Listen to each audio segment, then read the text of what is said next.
Okay, gonna get some water. Be right back.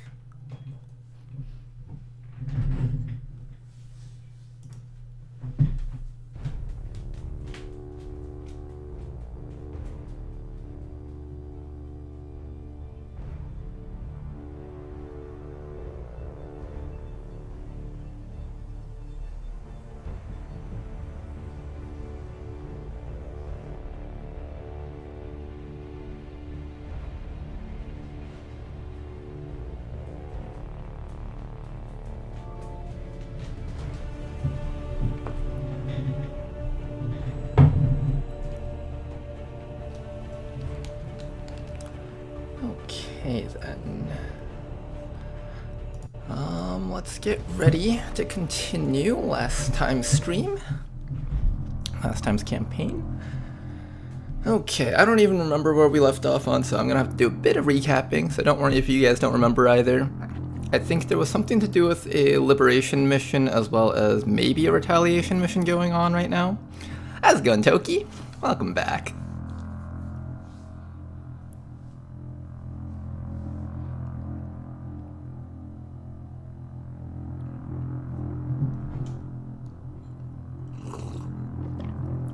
Gotta stay hydrated.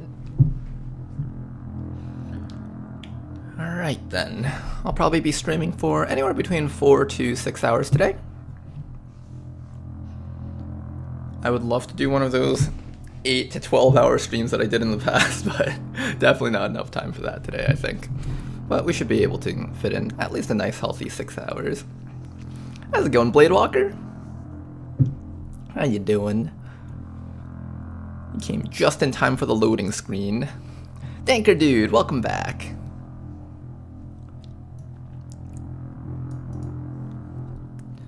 How's everyone doing right now? Hopefully you guys are enjoying the loading screen. This should go on for maybe another week or so. Yeah, no worries, Tanker Dude. Take your time on those. Back home now. Ooh. Looking forward to it, man. Sounds really exciting. Alright, let me actually respond to the YouTube side of things because I'm always so bad at reading the YouTube comments as well as the Twitch comments. How's it going, James? Time for some chaos. Loading screen sucks. What are you talking about? This is the most exciting part of the mod. In fact, I'd argue this is like 90% of the mod. Gotta enjoy the mod, you know? Like, you can't just only enjoy the 10% of the whatever else it is. This is personally the peak portion of the mod jam experience. Alright. So last time, where did we leave off? Bruh. How's it going, Hazard? By the way, Ronar, do you have a streaming schedule or do you just stream on a whim? Mostly it's on a whim, but you can expect it to be about like anywhere between 2 to 4 times a week, depending on how busy the week is. Usually expect like 2 or 3 times a week maybe.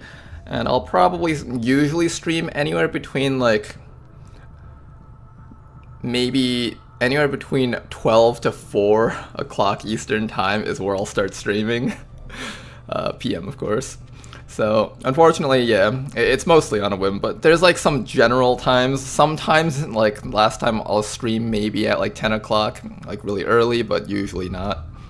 Right, we have to do this. I'm not looking forward to doing that. The entire place is burning down. That sounds pretty bad for them. This place is very light. I do need this place to go down to extremely light before I can do it. So we're probably going to do that mission without these people, but that's alright. These people aren't mandatory for this mission. I think that's about it. Let's go visit the black market to see if there's anyone that we can buy from there. Have some Subway Surfer gameplay on the left side when loading screen. Oh yeah, gotta keep that viewer retention rate up. Hey, who knows, maybe, what if, okay, hear me out, guys. What if we opened up a second XCOM campaign on the side, right? And basically, while one game is loading, we play the mission for the other one. Oh my goodness. Does that mean if I stream double the XCOM, I'll have double the viewers? Oh man, you're a genius, Tanker Dude. So this is XCOM 2 Long War? Yeah, this is actually not just Long War. This is Long War of the Chosen with mod jam. So there's going to be a ton of classes that you might not recognize, like the hoplite right here. How much is that? 64 credits? I wouldn't mind paying 64 credits for a hoplite maybe. Ooh, this data pad sells for a lot, but I do need more data pads to increase the hacking on my hacker dudes. I probably won't sell this, unfortunately. I'm willing to sell some of the underbarrel shotgun though. I'll sell like 3. Maybe build up some money here. Let's figure out what else we can sell. I don't actually know what else we can sell. I think I kind of need most of this stuff actually. I could sell the PCS defense. I'm actually keeping all the basic weapon mods, which is something I never do. Reflex stock, we can sell all but 1. Advanced suppressor, I'm actually okay with selling the advanced suppressors. I don't really care too much about those. Although I feel like I should keep a stock of those just in case there's ever a point in the future where I just need like that extra 2% of infiltration. That would actually solve all the problems.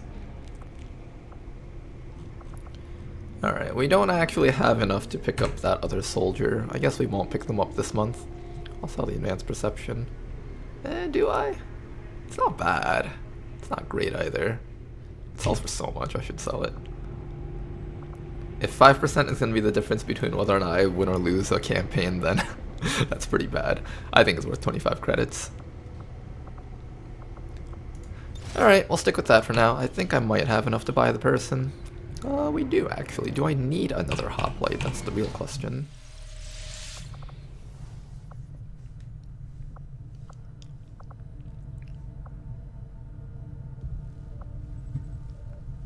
Just use half the screen for some Subway Surfer.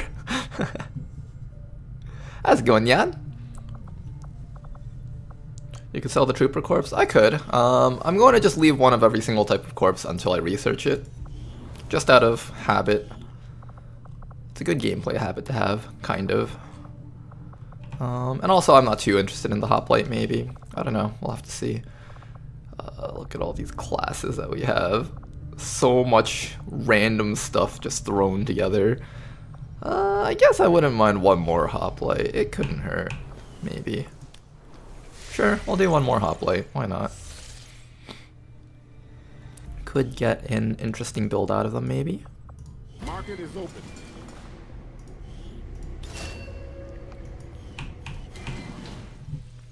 I like hoplites are cool. Hoplites are kind of cool. They don't do a lot of damage though, is my main issue with them. And it's like, oh, what happened to your body, sir? Oh man. You guys have heard of my soldiers missing arms, heard of soldiers missing legs or missing heads. This guy, he doesn't have a body. I think you should sell the Purifier Corpse if it doesn't come in use later. I know Purifier Corpses are actually relevant because they are used to make incendiary grenades, and I do plan on using incendiary grenades. This guy does get heavy hitter. Mine Layer, Packmaster. He's not very intelligent, so we're not going to be learning much from this row. I think that's like around 35 points or so. Triage, that's pretty cool. Adrenaline. Warning shot. Causing them to panic. Is that guaranteed? 1 use is per mission, but it is guaranteed, it seems. That's interesting. Stationary threat. Gain +1 damage to your primary weapon attacks for each turn you don't move. What type of... Okay, so the pistol is the primary weapon on this guy. Wait, this could be interesting. We could do heavy hitter plus stationary threat. Have this guy stand still until his pistol's stats build up like crazy and then just open fire on things. That's actually a really funny thought. I'd consider that, actually. Corporal, 79 aim at Corporal, is that good? I think that's really good, actually. The guy does actually have pretty good aim. Very few things actually have more than 79 aim. Even this other hoplite has only 90 aim, he has like 99 because of +20, so... that's actually really good for a shooting build. We could try a shooting build. It sounds really weird, but it could work. Killing an enemy with your pistol doesn't cost an action. Oh man, this actually could be cool. Hold up.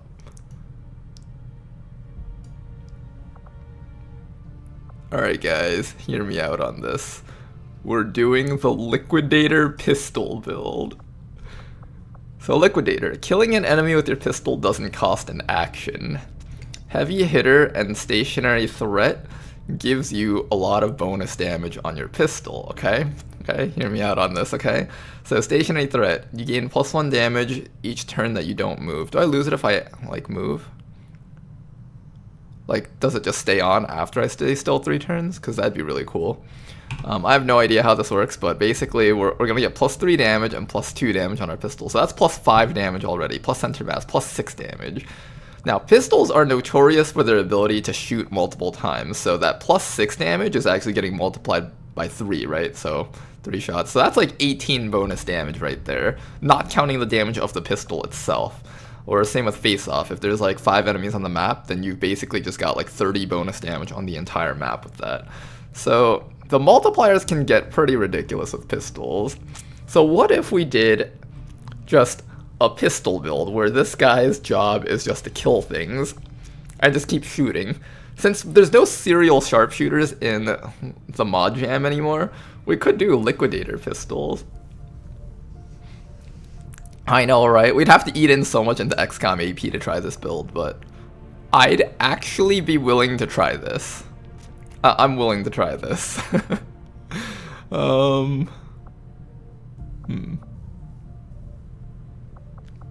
Okay, so we take something like Bullseye. Fire a shot that deals critical damage. I'm always down for critical damage. So I'll do that. We'll take the center mass. I guess if this guy is standing still, he might need the increased dodge from standing still, possibly. Shield trauma, cover me, steadfast, on guard, shield charge. How many actions does this take?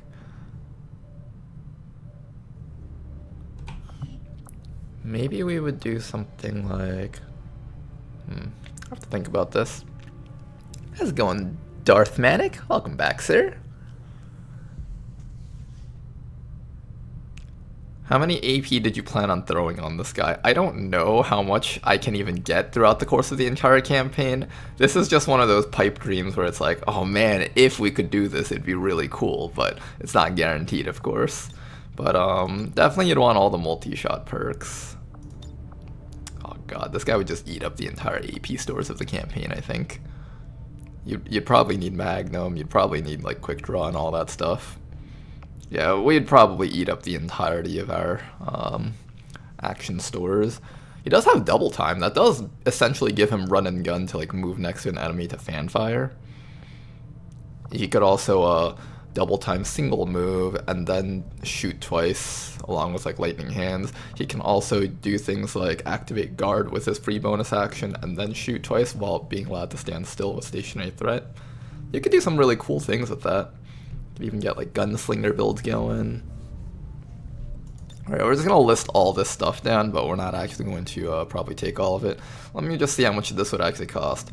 20, 35, 50, 60, 70, 75, 110, 130 points. He gets 30. So I'd need like 100 AP points to actually get this build to work.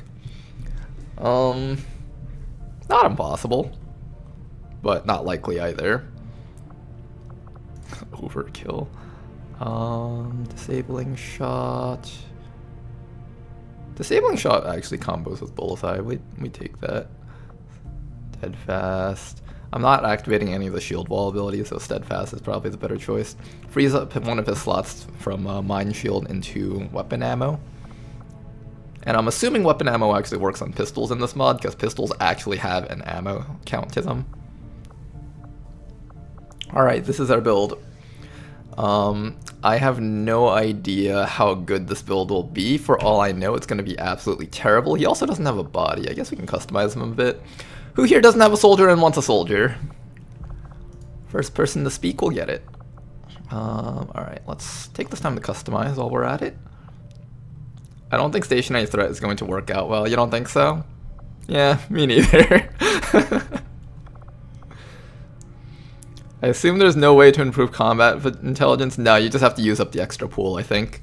If we do a lot of covert actions to gain more points, it should be fine, as well as fighting the Chosen a bunch. What do we do with him? I guess we start with the body. I'm kind of okay with him having like this cool armored look to him. Torso. Alright, what if we gave him like a really plated look, maybe? Oh, there was that set of stuff for, let's start with padded first. The stuff from the Legacy Tactics pack. I think it's called the Tactical Legacy pack. Yeah, that stuff can look cool. Let me give him like something. Oh, there you go. He's got that, and we can give him like, I think that's how it works. And then, do we also do none for the legs? Yeah, because that thing comes with legs. Well, his shoulders don't look as padded. I guess he's got like some padding. As we upgrade his armor, we'll change his cosmetics to look even more padded, I guess. Although, I don't know, I kind of missed him like not having a body. That sounded kind of funny.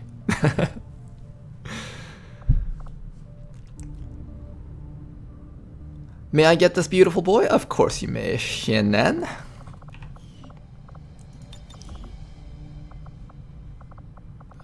Let's see, okay. Character info. Let's do the nickname first. Shin An. How am I supposed to pronounce your name? Is it supposed to be like Shin An? I'm assuming it might be Chinese. And these would be the 3 characters, maybe.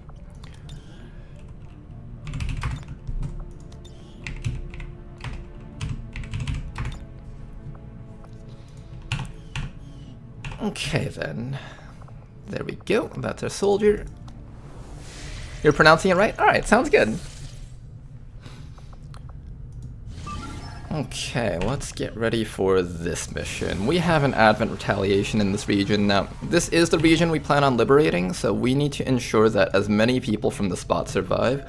Ideally, we just have 13 people in here, and we also root out any potential faceless that we weren't able to catch. So, let's get to it. Get a team in there. Setting course for the Western U.S. precinct. We also need to start setting up Haven advisors for each of our havens. We've been kind of slacking on that. Alright, have I actually made an actual... No, I haven't. I haven't made like an A-team kind of squad yet with the squad management system, which I definitely should do. At some point I'm going to set that up. Alright, Danker Dude with his laser vector rifle. We got our stealth shinobi to go find people. Unfortunately the recon and the grenadier can't participate. They're a bit tired right now. I'm gonna try to let them get their rest. Got Bob Ross with us. A lot of people are tired actually. Unfortunate. Alright, we'll just list up all the people who aren't tired right now and then see what we want to do with the team afterwards. So that's that.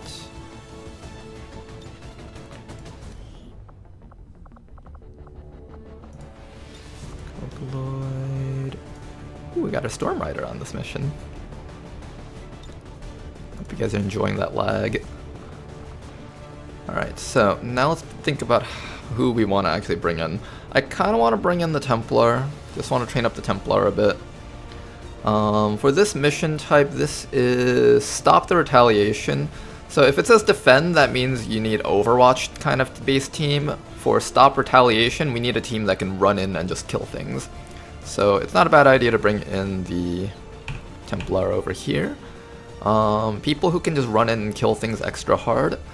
People who can kill the Chosen are going to be really valuable on this mission. What else? What else?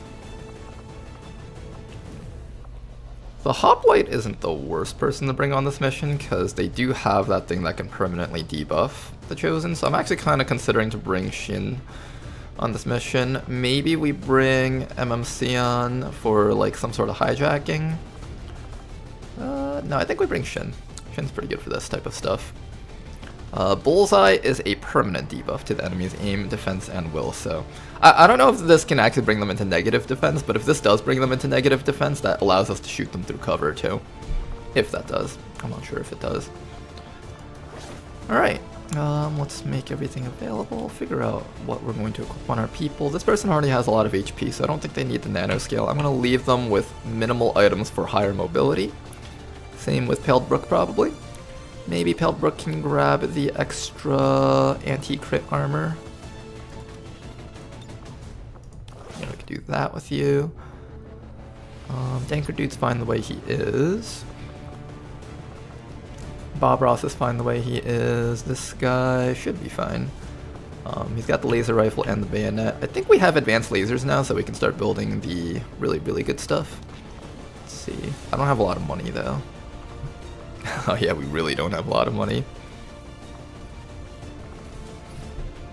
Let's just build what we can. I know we can build a laser pistol. I don't know if we needed a second one, but eventually we'd build a second one anyway, so it's fine. A bit of armor. Got 12 mobility left. Let's see, maybe I will not give you anything, actually. Yeah, higher mobility. Actually, you know what? Medkit wouldn't hurt. As long as my soldiers have 11 mobility, that gives them an extra point of action, extra point of movement on their blue moves over 10 mobility. That's what really matters. The medkits are going to help against the Chosen because they are going to bleed out quite a few people.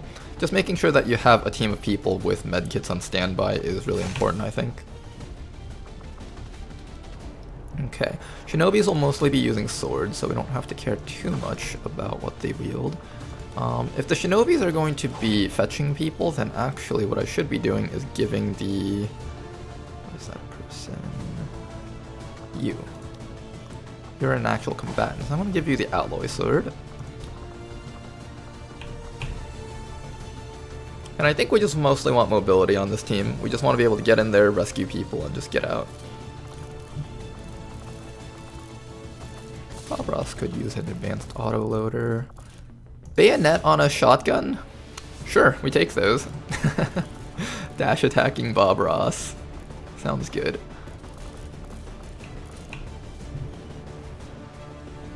By the way, Ronar, can you check if shivs can be assigned a voice? I found the Dalek voice pack in the workshop. I don't believe shivs can be assigned a voice pack. I'll check really quick for you though. Remember that that's Tedster's spot.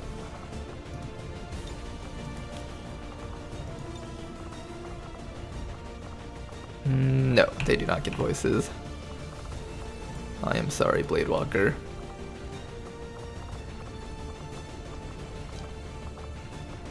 Where are you, Tedster? And thank you very much for these subs, Easy Jing. Much appreciated, man. Thank you very much, sir. Not just for 32 months worth of subs, but also just for being here all the time since the very beginning. If only we could assign voice packs to enemies. That could be interesting. Voice packs to enemies. What is your favorite class? Asks James from the YouTube side of things. My favorite class out of everything in this mod? I'd have to think about it. It's hard to beat the animations of like the Buccaneer and the Storm Rider class, especially when... Why do you have a shield? You're not supposed to have a shield. But that looks really cool, though. I have to admit, having a sword and a shield looks really cool. But, yeah, having the ability to dual-wield weapons, that looks cool as hell. That just looks so cool. Well, I'm gonna go empty for this person, because this person is gonna be the more mobile Storm Rider. That's a really cool class. The Warden is a really cool concept with, like, all the teleporting around. If we were to go with not the unique classes... Dual pistols is always cool. The Akimbo class is kind of neat. What else? What else? You can never go wrong with the Sharpshooter class, as boring of an answer as that might sound. The Sharpshooter class is also really cool. There's just like this elite aura around them where they just have so much accuracy compared to the rest of the team. It's like, that's kind of like their specialty, you know? Like, people that have that about them, like that aura of like, oh yeah, if anyone can hit that enemy from across the entire map, it's this guy. That's always a cool thing too. Shinobi is a classic, just building them pure sword damage. Point and click on your enemies, they all die. I don't know, I think most likely in this mod it would end up being probably Storm Rider. Buccaneer's pretty cool too though. I don't know, it's between Buccaneer and Storm Rider. Buccaneer has my favorite secondary weapon, which is the sawed-off shotgun with a sword. It's just a really cool theme, almost pirate-like, except instead of a flintlock you have like a dual sawed-off shotgun, but you know. Alright, I think we're good. Let's send out the squad. I think it's the chosen assassin on this mission, so it's going to be kind of difficult. If it is the assassin, it's really important that we don't place down smoke grenades. If the assassin walks into dense smoke, we're just screwed completely. I also do notice that I have a lot of melee units. It's kind of bad versus the assassin. I guess the melee units will fight everything else on the map, while people like Danker, Bob Ross, and It's Easy will be in charge of fighting the assassin. Shinan might help out a lot with the bullseye. The bullseye, if we can land maybe just one, maybe even 2 shots, depending on how long the fight goes. That's a 4-turn cooldown. I don't think the assassin will survive for 4 turns. But if we hit her enough times, she'll have like no defense and no aim, and then she won't be able to use her shotgun. If it's the hunter, then that's good for us because he relies so much on his aim. You just gotta debuff his aim like once, and he's kinda useless. This mod adds lots of melee and explosives and very few gun classes. It's true. XCOM 2 already had like a dearth of shooting classes, and I feel like Mod Jam exacerbates it more by diluting the pool with a bunch of melee classes. There's literally no shooting going on anymore. You just got like flamethrowers. I guess rockets counts as shooting. It's just shooting a really big bullet, right? That also explodes really bigly. But yeah.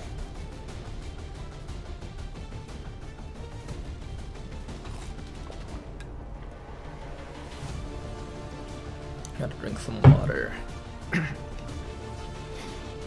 The Mod Jam is just a glorified anime. I mean, you're not wrong.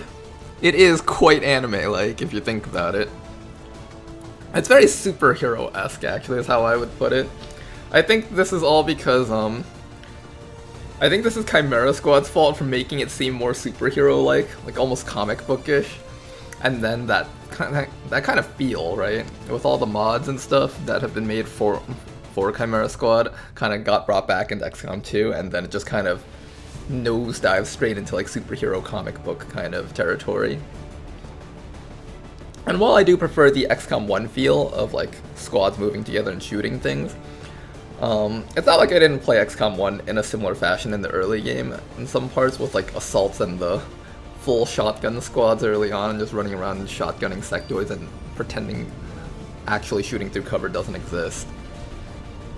But eventually XCOM 1, or Long War 1 rather, kind of falls into more of a shooting kind of game though. I think those were definitely the most exciting parts about Long War 1, and the kind of parts that I missed about playing XCOM 2. That you don't really shoot enemies through cover anymore. You kind of just find a way to just get up to them and just murder them. The aliens just hit one of the resistance outposts hard. There may be survivors, but that's a best case scenario. We're going in to secure the site.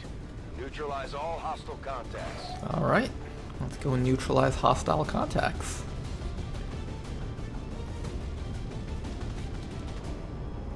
Long War 1 is running around. Yes, you're right, Bobo, you're right. Long War 1 eventually turns into everyone becomes a giant robot. For me, at least.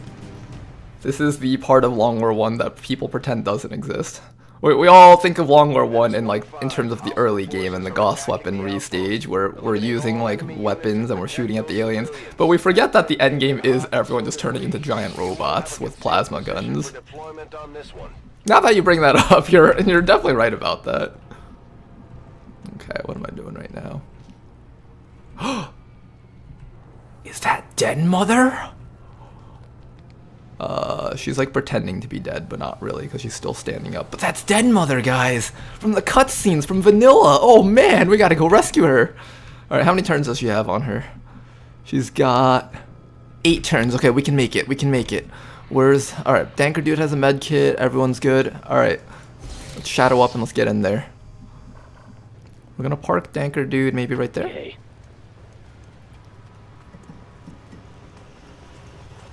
Now we can see Den Mother die twice. Alright, one good thing about this team composition is that we have a ton of shinobis. So we can just run out there and start rescuing people like crazy. Where's our last one? Right here. Okay, so we have a person here and here. Danker Dude does spot a Sidewinder down this corner. So we will need to keep that in mind.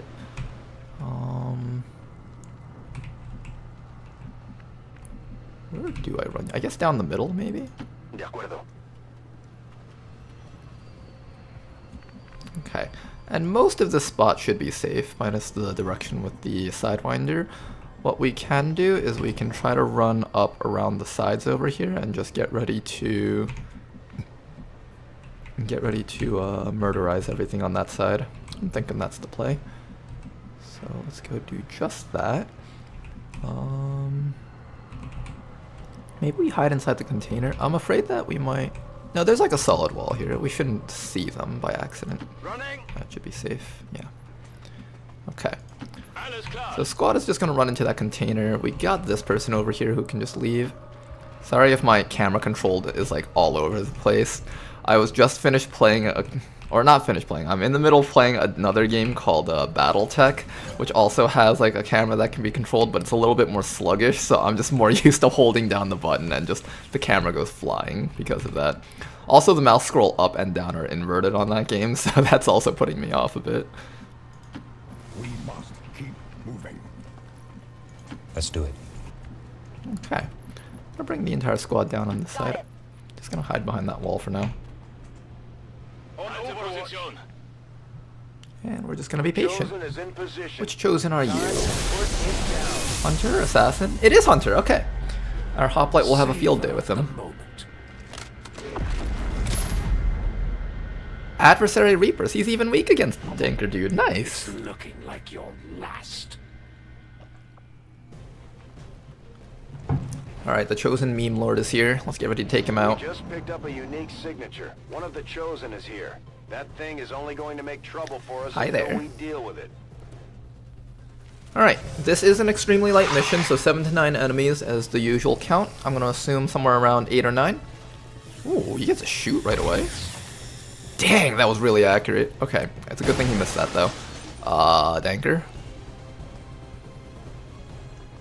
Excuse me? You little piece of shit. You little turd. I'll fucking kill you for that. Oh, you little shits. What was that? What was that? Breaking my rooftop? What happened to my rooftop, you shitty Sidewinder? Answer me. Oh, that's what happened to my rooftop. It disappeared. Just like you little turd. Oh man. I guess we just stabbed this guy a bunch. Bob? We have happy accidents. Bob? That was 98. Bob. Bob. Gonna have a talk with you in the office later. It's okay, we got the chainsaw bayonet. That's just as funny, if not better. Oh wait, that destroyed your... What is with the cover on this map? Everything is like... broken. Huh. This is weird. Like everything on this map just like doesn't function, it seems. Alright, let's get everyone into position. Let's get ready to deal with Hunter. Somebody should... What I'm gonna do actually is I'm gonna have you standing out in the open. And you're gonna set up your shield, and hopefully Hunter will choose to shoot at you. Ooh, Illyrium core. Impressive haul. Set up your shield. Good. Meanwhile, Ismaradiel and who else was it? And Tedster will keep on rescuing people. Rescue that person back there. There's a chance they might be faceless, but if they're faceless, that's fine too. Do you have a med kit? You do have a med kit. Maybe one of you guys should just run up to Den Mother and stabilize her. Bestätigt. Hi there. Alright, you're gonna run all the way back here? Alright, Ismaradiel does not have medkit, so that would be Tedster's job if we were to do something like that. Keep that in mind. It seems like most of the people are behind the Hunter. I'm actually going to bring you up. If I need more damage on the Hunter, you can actually participate. Corriendo. Halte position. Let's get it on. Alright, let's see what this guy does. He's got the grappling hook. Ooh, what is that? Flashbang? He got a full team flashbang on my squad. Well, that feels terrible. Nice. Alright, and that's exactly what we're going to do. We're just going to keep having this guy tank all the shots until the team is ready to react to the Hunter. We need to talk to the Resistance. They need to not build everything from cardboard. Yeah. Somewhat of a problem. I could just run you up and start chopping away at him. That does get you flanked, though. That would be a problem if we're worried about that. The Anchor Dude's already taken some damage. I really don't want him to take too much more hits. That is a flank, though.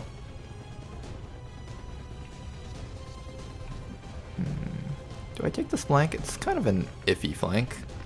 It's the kind of thing where he could just grapple to the side and then shoot you in the back of the head. Wait, there's an explosive barrel there. Is anyone else capable of hitting that explosive barrel if he decides to try flanking you? Ooh, that's a plan now. Sure, why not? That's a plan, Danker, dude. Alright, use yourself as bait, Danker. Grazed. Not the best. Double or nothing. He's not going for... Well, he's next to another explosive thingy. Oh, yep, that is definitely explosive. Okay. Who's exploding our friend here? Who can do the explosions? Oh, right, we also need to... I guess we can't bullseye because we're disoriented this round. Next round we'll be able to do it. Alright, let's get this Resistance recruit out first. Go home. Okay, let's think about this. I'm going to be moving Paled Brook last because I want him to be able to see Paled Brook and shoot Paled Brook.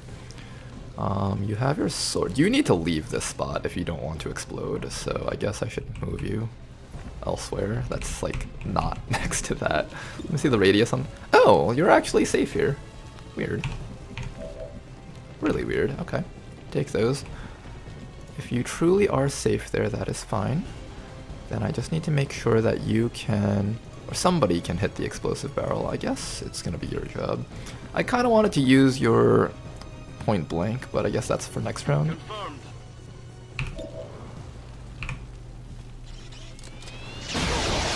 Nice. Alright, we chunked him a little bit. Meanwhile, Tedster needs to continue running towards... Where are they? Where are they? Den Mother's right there. We're very close to being able to rescue her. We'll go from maybe around the back. Bestätigt. Okay, Tedster, you go do that. Shinan needs to get ready to do stuff. Excuse me. Inukalot's ready to do stuff also. I'm just gonna have Inukalot in rage right now, and next round Inukalot will run in and... that anger.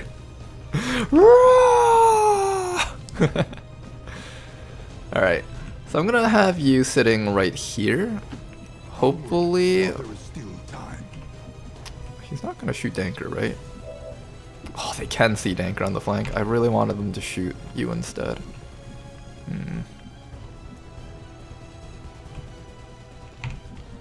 Like, I don't want them to flank Danker, dude. Because I want Danker healthy for future missions, if possible.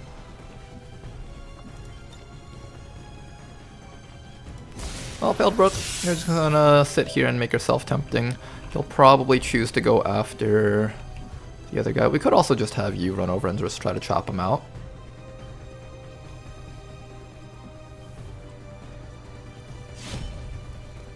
Alright, this Radial. You've got more HP than Danker, so I'd rather you take some hits too. Okay damage, not the best. Oh, right, I forgot there's other things on this map. Oh shit.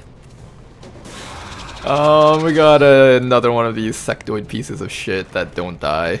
But this time the difference is that we have like an entire team of like 5 people, so with swords. So it's kind of okay. Also, that's another explosive barrel that we can try to blow up, I think.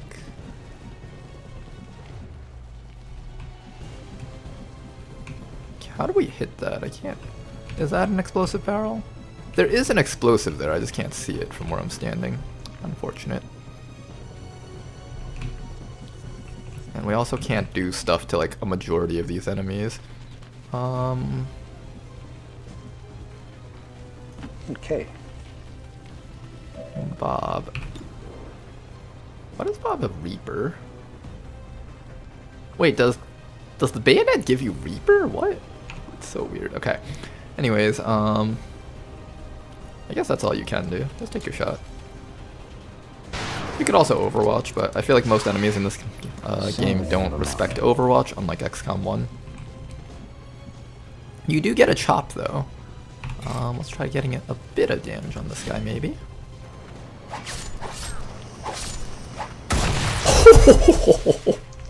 Okay, we take those. We take those. That was actually brutal. Not bad.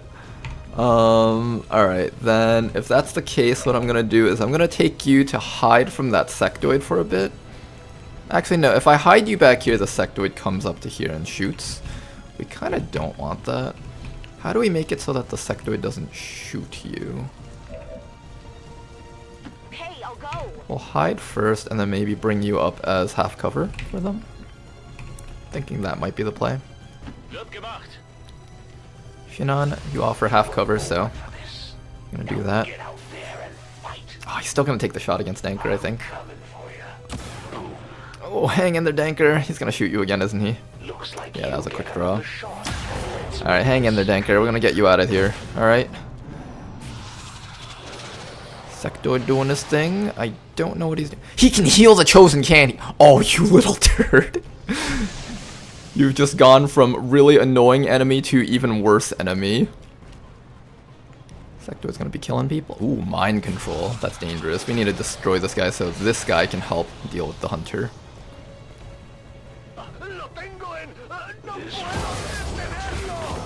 Okay, hang in there. Is there any way we can reach Danker Dude to help him? We can using the hoplite, I think.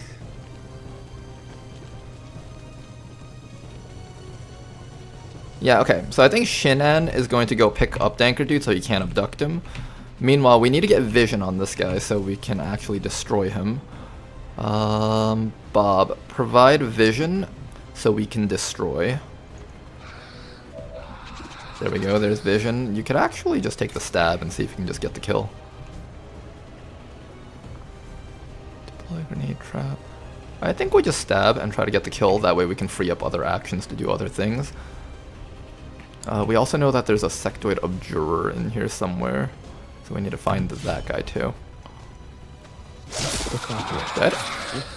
That easy. Nice. 3 Elerium cores. 2 active enemies. There is Chosen and... Where's the abjurer? There's an abjurer somewhere around here. Verstanden. That's alright. Tetster, get up to this. Keep Den Mother alive. Die Medikits können alles heilen. Okay then. We've kept Den Mother alive. Now we just need to deal with Mr. Hunter around here. We can run over here with Shinan and grab Danker and just run away with him. So I think that's what we're going to do. Meanwhile, everyone else is just going to try and unload damage on the Hunter, probably. Get in there, I nuke a lot. Slap him around. I just saw the Abjurer show up there.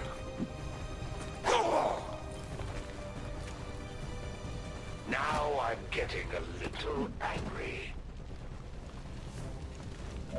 Okay, there's the guy.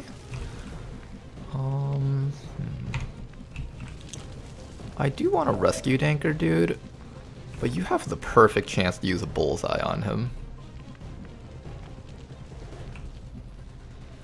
Oh, that's a perfect chance. Can someone else get to Danker? What's this?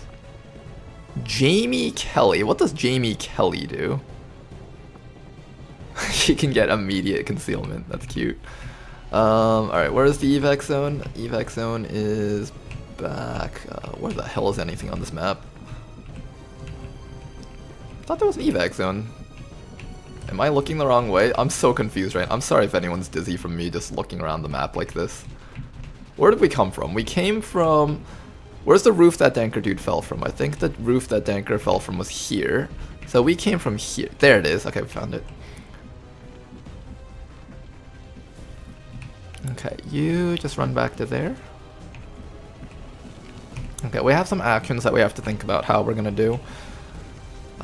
Ismar Radial can actually chop from all the way down here. Let's do that. Oops, my mistake.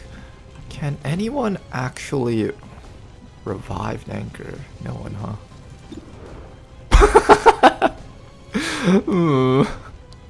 Have you ever wanted to spite Danker, dude? This is how you can do it. I think you're the only one that can get him, Shin'an. I really want to shoot the Hunter with the bullseye, but it might not be this round. Might have to be next round. And everyone just has to take cover.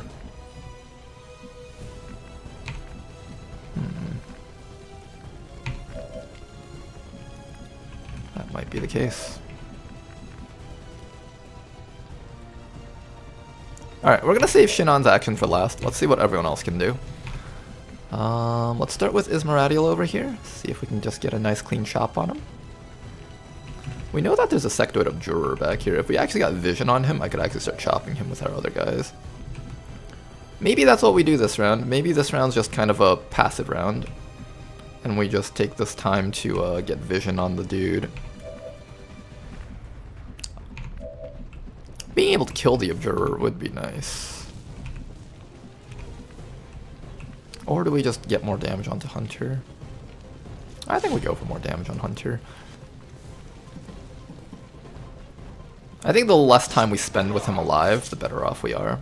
He's just taking so little damage though. I think he has like resistance to melee or something. Ooh. That's a nice spot for him to hang out.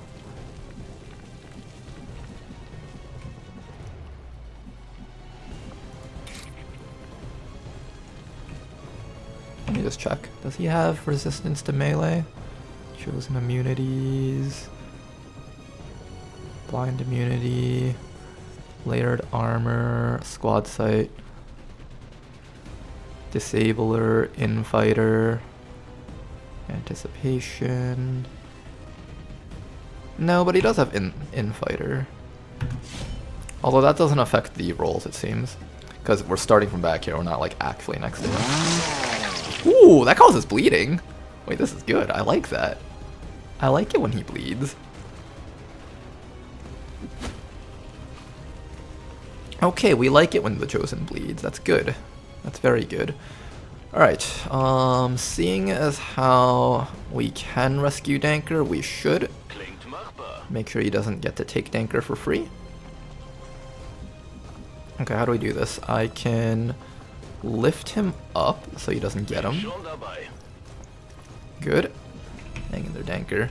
Okay, then after that, we're going to bring you right in front of Mr. Hunter. Yeah, I want you to be right here, where the Hunter can shoot you very easily, and you're just going to activate your Templar shield, just like that. You're going to hold on to our friend there. You are going to, what are you going to do? Power up, I guess? Power up or stand still? I think I should get you into cover in case he chooses to shoot you instead of our Templar. I really want him to shoot the Templar instead. I also want you to just get eyes on the Sectoid Abjurer for next round. If you say so. I don't like that guy very much. Okay. Anticipation reduces dash melee damage, but if you blue move up to him and slash, you do normal damage. Oh, that's how it works, I see. Oh, look at that, our Templar. Paled Brooks just taking the hits like a champ. Yeah, you got nothing on us, Templar. Or Hunter. You got nothing on us. You got fucking nothing. He couldn't even break the shield with all those shots. Oh my goodness. Hang in there, man. Okay. Maybe you'll surprise me this time around. That was pretty awesome. I have to admit, that was incredibly awesome. Now then, how do we take care of this man here? Is this a free action? Costs 1 action. I don't believe I can... No, I can't blue move up to him. We can kill the Abjurer if we want with you. That's one option. We have Bob Ross, the Joy of Pain. We have the sawed-off shotgun. I should really use that. It's easy to get down here. We got a sawed-off shotgun hunter with your name written all over it. Don't graze, don't graze. I think that was... I feel like the game's confused. It's like, yeah, that was technically a graze, but it did 8 damage, so we can't really call it a graze. Okay, I think we got this. I think we got this. So we just need all of our people here to inflict a butt ton of damage on this guy. I'm gonna put down Danker Dude real quick. Hang in there, Danker. We're gonna help you out of this, alright? Just give us a little bit more time and we'll be there for you. We're gonna activate double time. So you have an extra point of action. Now, this shot should theoretically always always crit. So let's do that. It only does 1 bonus damage on the crit. Still does damage though. I'll take it. Guess I better be more. Oh hey, it does lower his defense. It's -20 now. Wait, that's awesome. You can just lower his defense to the negatives? That's brutal. I like this. Alright, let's do this. Okay. Alright, you little turd. Get ready to die. Nice clean 6 damage, not too bad. He should bleed to death next round, so we can probably ignore him now. Alright, good job to the squad, man. You guys put in some work there.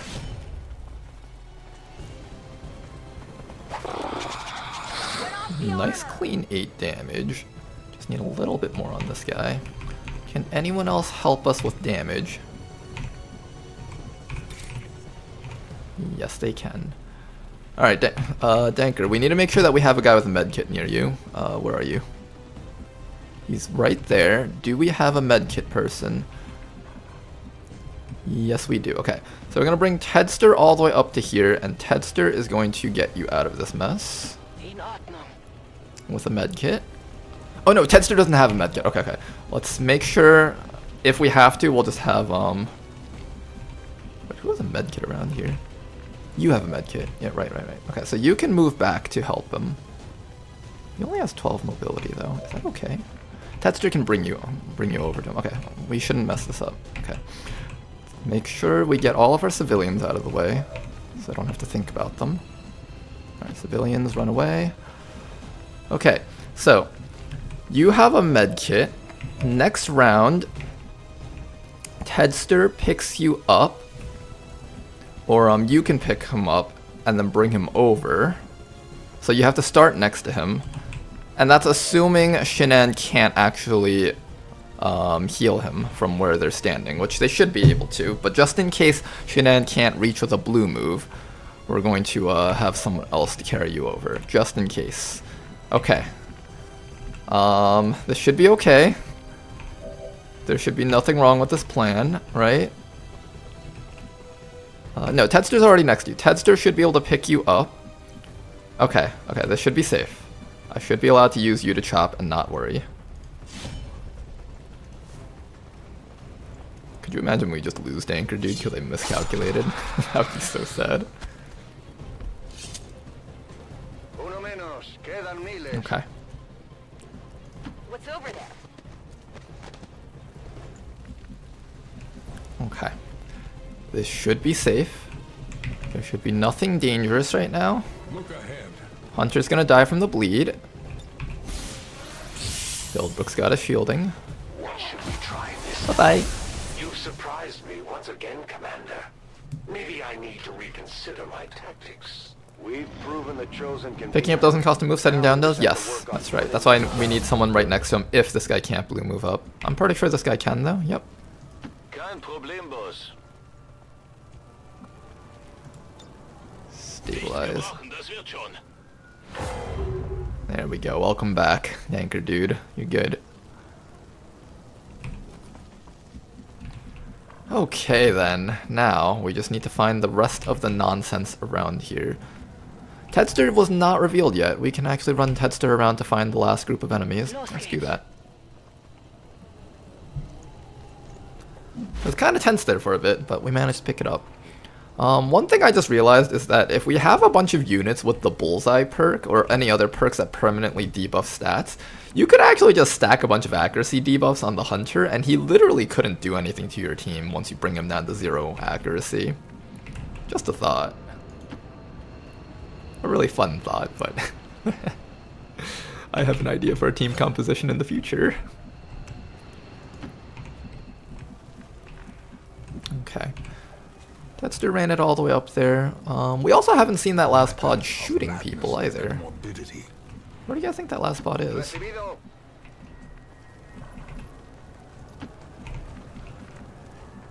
Affirmative. Double time.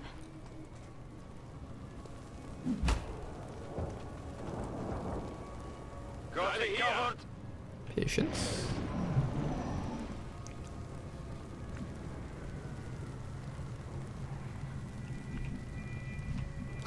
Time to break the game as usual. You know, just a little bit of casual game breaking. Nothing too special. Nähere mich der Zielposition. Can you snake bind the Chosen? They don't count as humanoids, unfortunately, so you can't. They're just a little bit bigger than the standard human, Ziehe los. if you ever look at their models. I hear snakes. Like, I hear slithering sounds, but I don't actually see them. Geht klar. I'm not gonna revive Danker, dude. I could bring him back up, but if I bring him back up, he has the risk of getting shot back down again, so... And this time he may not be as lucky with the bleed Guess out. that'll be okay. Let me read some of the YouTube comments, actually. Battletech is cool. Have you thought of uploading content of it?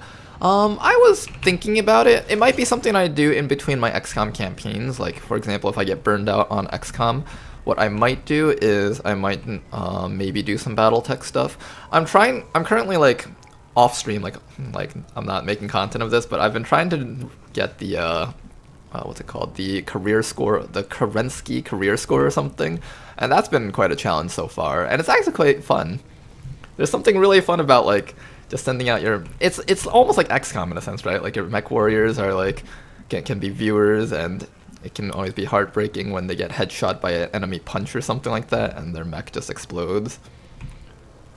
So that's a thing, and that's something I have been considering to make content for.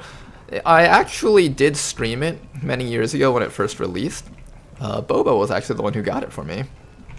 One of my longtime viewers in chat. How's it going, Joskin? Sorry I didn't see any messages on the YouTube side for a while there. I was also really focused on the mission too.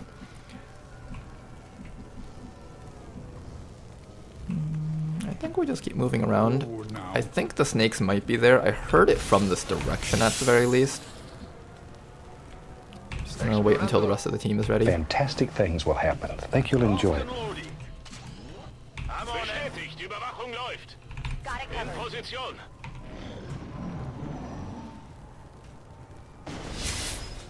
Where are they? We've killed 6. There should be 3 more left. It's Tedster. Keep scouting, Tedster. We'll find him eventually. This map is huge. I just realized how big it is. This is a really cool asset. I don't know if this was in vanilla or not, but I really like this tower. Bin gleich da. It would be such a dream to be able to set up your own snipers on this tower, and it would be a horrific nightmare if like Advent could get Advent snipers on that tower. Still don't see anything. Weird. Positiv. Alright, we're gonna pretend yellow alert doesn't exist, so that way we can actually I'm trusting move this you. mission a little bit faster. I don't want to spend too much time on this mission. I knew all these paths once. Espero que valga la pena. Okay, I do need to pretend yellow alert exists for the 4 HP guy though. This guy can actually die. Moving out. I really believe you'll have instant success with this. We can afford to pretend yellow alert doesn't exist as long as we have dense smoke. It's basically half cover. Poniéndole en guardia.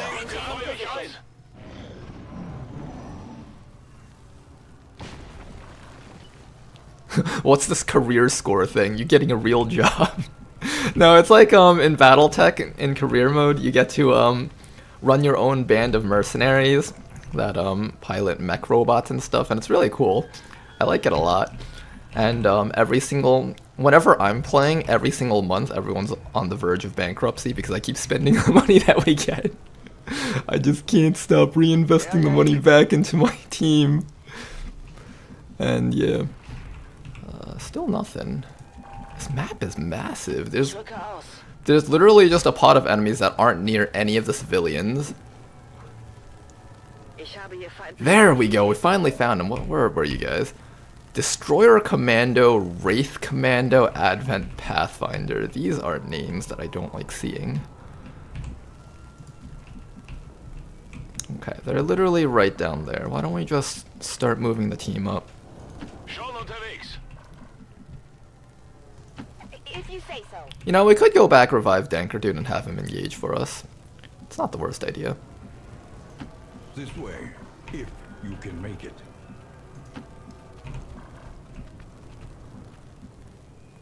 Getting it done.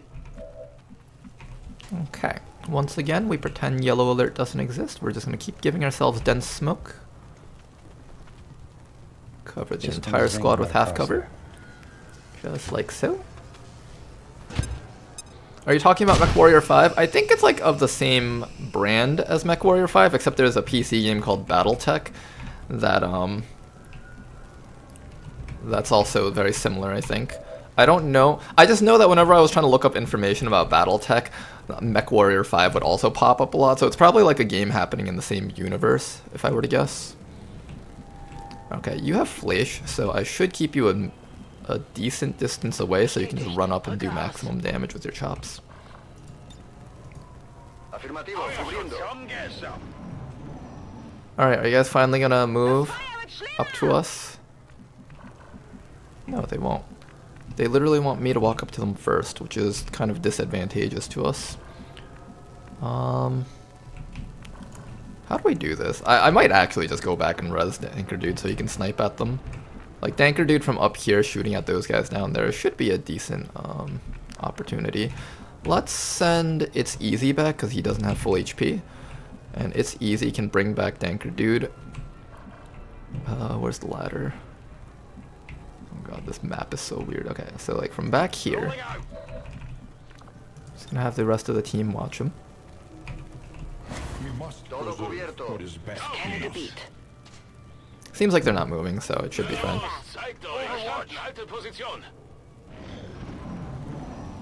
And I think as long as you had a medkit on you, you should be able to resurrect him. Good copy. Moving on target. You need to be one tile closer. Okay. In the end, Guardia. Now then, we all die Bestätigt. alone. Gegnerraum läuft. Moving to Overwatch.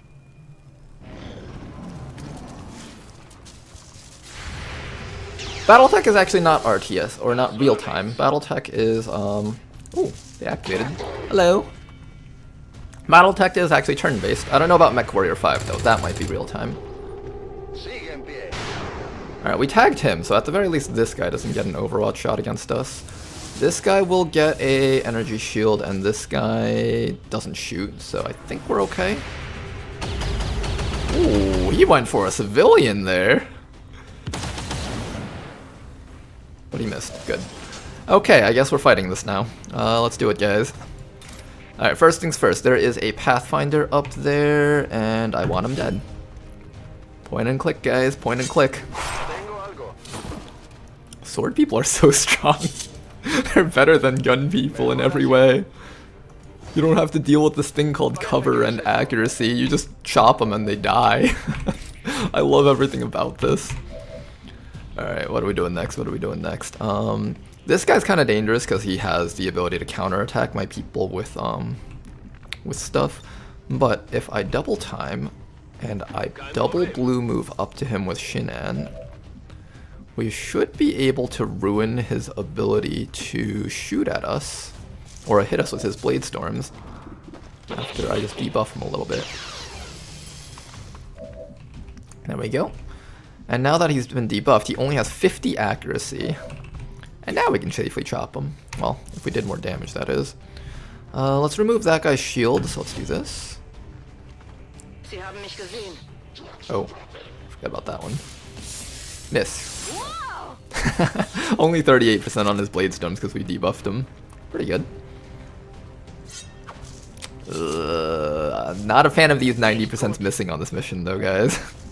Guys, we need to actually hit our targets. We need to kill our targets. There we go. Actually hit him for once. Good. Okay. He's not actually on this tile, which is what it might seem like. He's actually on... Which tile is he standing on? He's like standing on like this tile, I think. So he is still flanked, but it's not as easy of a flank as we might think. Something to keep in mind. We do want him dead, I think. I don't have enough actions. Hey Bob, how's your bayonet charge? Not enough for a kill. I really don't like that guy. They all actually don't do too much damage, so I don't have to be too scared of them. But I should at least remove one of them to ensure safety on this turn. Oh, that's not guaranteed. Low hit chances and other disgusting things. I guess what we do is we just pretend this guy doesn't exist. Let me just make sure he doesn't have anything dangerous on him. He has like Blade Storm, Shadow Step. He has a Ren that does 2 to 4 damage. He also has a pistol that does 2 to 3, but he can only choose one of them, so he'll probably just do a 2 to 4 damage attack that will likely miss. Hopefully, at least. Alright. Bob, I need you to stab this guy in the dick. Good. Then you can't reach him, but you should be able to zap him.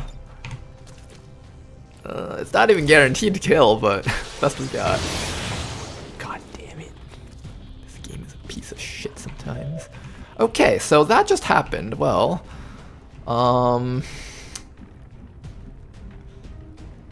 you're gonna run up here and Overwatch and hope that the other guy doesn't go after you. I don't think he can reach you from there. If he can, then I'm so sorry. It's easy. You'll probably bleed out anyways.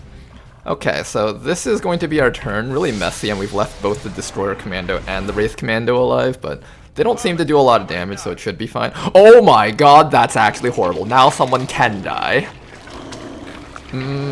Okay, now let's think about this. We got a Faceless. He's pretty far away. The chances that he reaches us aren't too high. Oh, he's going for it. How's it feel having 50 aim? Loser. Okay. He just went for that. That's good. That's really cool that they can go through walls. Ooh, Psy pull. That's a cool animation. Unfortunate that he just kind of died there. Alright, let's finish this up. Who does the least amount of damage on this team? Probably you, so I'm gonna have you take the shot. Dead. Alright, you guys think there's any more Faceless around here? I want to see if there's any more Faceless among the group before I actually end this. What's he gonna do? Actually hit us? He's actually got okay aim. It's not like he has 0 aim.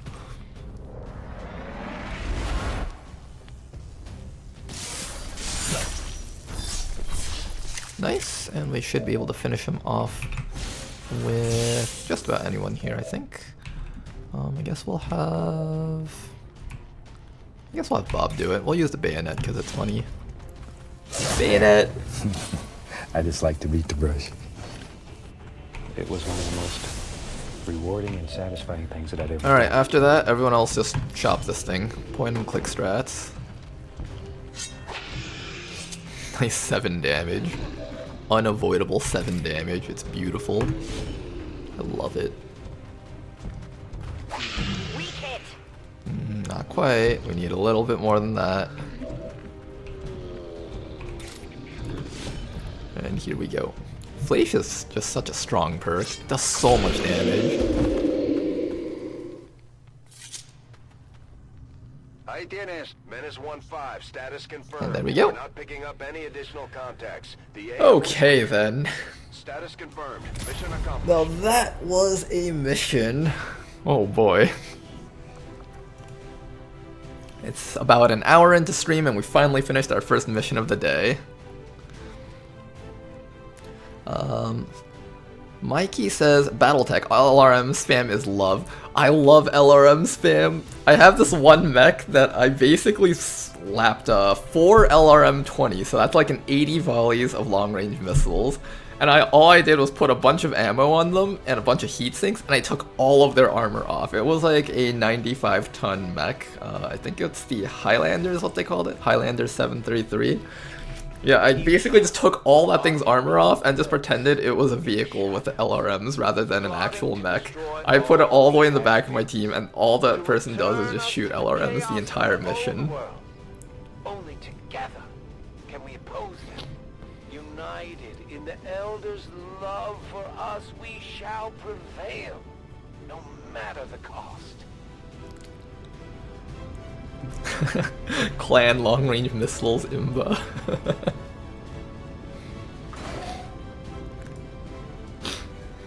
Catapult Archer. I don't actually have the DLC, so some of these things I don't know about, like the Archer. I think Archer was a DLC one.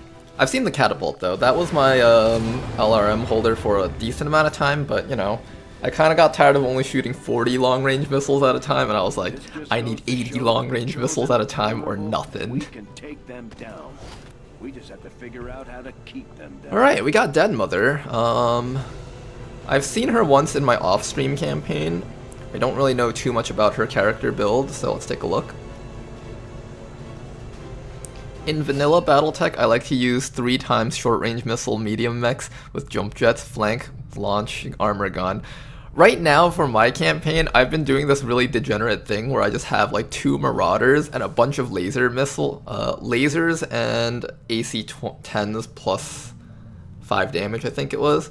And basically what I just do is I just keep cold shotting head on every single mech that I come across, and I keep salvaging them because their heads just disappear.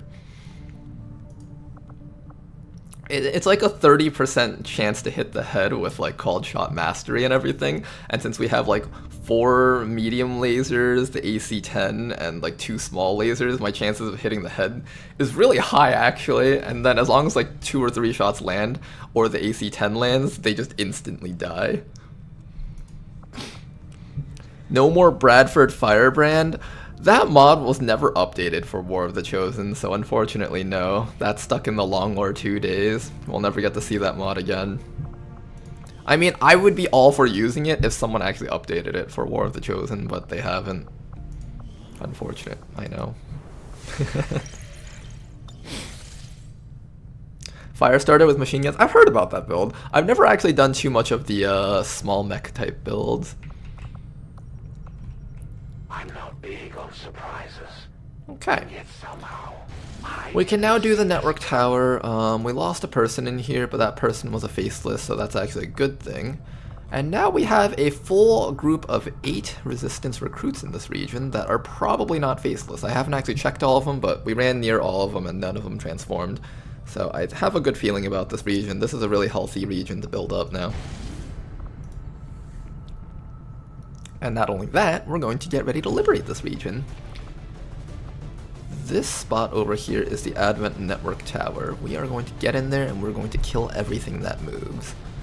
Now, unfortunately, a majority of our team is actually tired. We got Tedster. Tedster's perfect with that 17 mobility. Tedster can hack the thing for us. Then we just need a team that has enough AoE damage. Now, I don't have any technicals on this team. We don't actually have a lot of AoE damage on this team.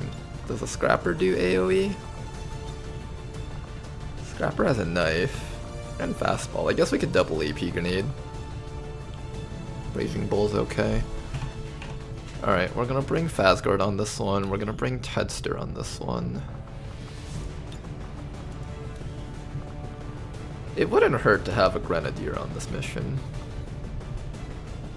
Although you're out. And you're tired.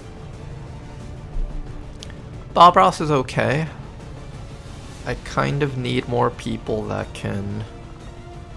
We don't have a lot of AoE damage. That's the one problem we have right now. But the longer we wait, the more difficult that mission will get, because Advent's just trying to pile legions into this region. Maybe if we had Jane Kelly, it'd be okay. Jane Kelly, Canoodler... Buccaneer and the Son-Off Shotgun would be really good at killing the Muton that is likely to spawn on that mission. Sharpshooter...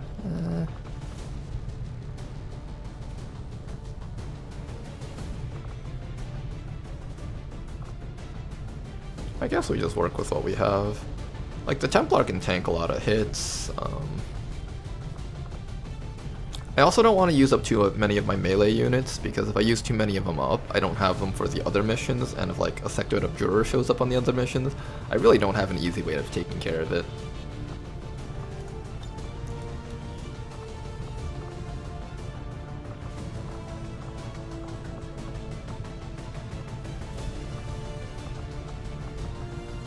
I might have to do that though.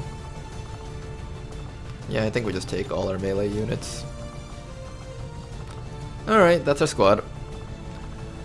Let's make sure they have plenty of armor and survivability. Bob Ross has smokes. I'm gonna give you a few more grenades, Bob. I need that damage output. So I'm gonna slap some grenades onto you. This guy can also grab some grenades, so that's good. You could also use a nanoscale. Good. Can I build more damaging weapons? I don't think I can. No, I can't. Okay, that's alright. Who's more likely to use the shotgun? I'm thinking Bob is fine with the shotgun finesse. He actually has a lot of mobility because of this. +3 mobility while equipped with a shotgun, yeah. How come I'm not noticing the difference? Is it just not displaying? It's probably just not displaying the difference in mobility. Well, we'll check when we get back into the mission. He should have 15 mobility. He should, at least.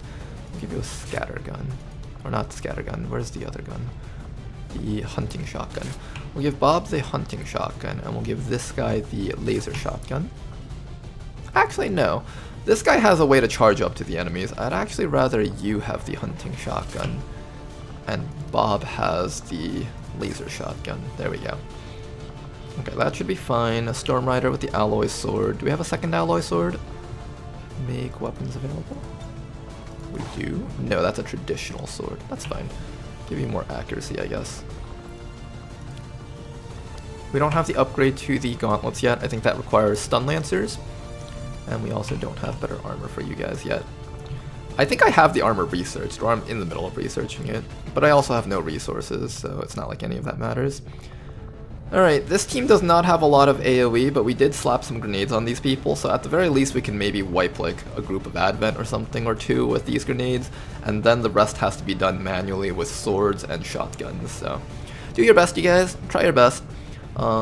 This guy can essentially handle a pod by himself. He just runs into the middle of them and starts chopping and shielding in between each attack. That should be fine.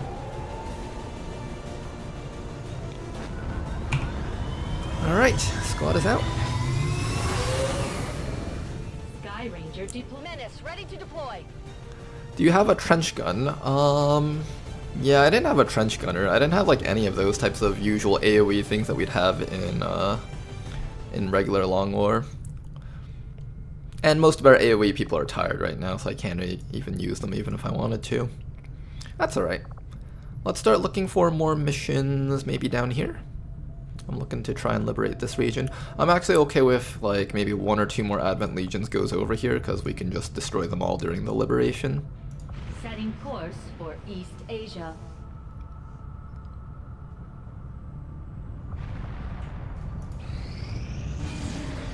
Ooh, supply raid. 7 days. Can we not? Advent really wants this region to be dead. Advent really hates that spot right now. They're just like, this spot, it's too good of a spot. We need to fuck them up. I'm tempted to just run this mission so I can have these people back, but they're all probably going to be wounded if I run it while it's at very light. I don't know, will I even be able to do it? I will be able to do it eventually, but... do I have a team to do these missions anymore? I'm running out of people to do missions. Let me think. If I were to pull back a squad, it would either be the smash and grab or the network tower. I could take back the network tower. We've only infiltrated like a couple hours so far. So I wouldn't mind aborting that one. I just hope they don't get tired after doing like this mission and possibly that mission all in a row. Sky Ranger deployed. Squad secure. Lifting off. How tough is this one? This is the supply raid. This is also 7 days, so that's pretty good. Big mission back to back, I know, right? This one's kind of rough. It's light moderate, but we also have like 7 days to do it, so we can probably get it down to light or very light. Okay, you guys think we can do the smash and grab, or we should just skip this one? I kind of want to do it, but we're running low on people, though, is the issue. They're really pushing us right now. Hunter's back for more action. He's upset that he got shit on last time. To be fair, you can't blame him, you know. I'd be just like the Hunter. I'd just be like, oh, let me fight these guys again. I'll get him this time. I'll get him this time. 1, 2, 3, 4, 5, 6, 7, 8, 9, 10. We have like 10 people available.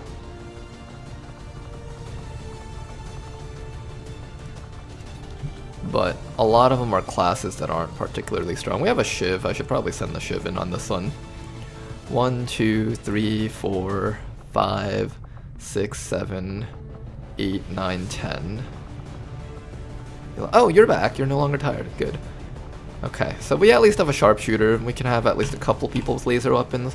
What I do want to do though is I want to... Did I have a I think I already do have one. Let me go check. I think I already have a laser cannon. Commander, we currently have no new supplies coming in. We'll need to seek out new means of replenishing our resources. Where's that gunner? Hello, gunner, where are you? Gunner? There you are. Do we have a laser cannon? Yes, we do. We have laser cannons. Alright, so if I were to sell stuff, it would just be to pick up some smaller upgrade materials. Maybe like sawed-off shotguns or something. So let's just make sure that we have maybe... Don't need a whole lot. I guess I'll sell some Advent Trooper corpses. I'll leave like one. Data pad. I kind of want to keep the data pads, but that's like 100 credits right there. Do I sell the data pads? Maybe I sell one. I'll sell one data pad because it's heavily requested right now.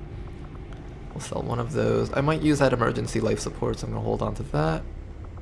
I know someone earlier was telling me I should have sold Advent Trooper corpses. I thought I only had one, but they were right. I should have just sold the 6 extras that I had. I'm actually going to use that. We'll sell one basic suppressor.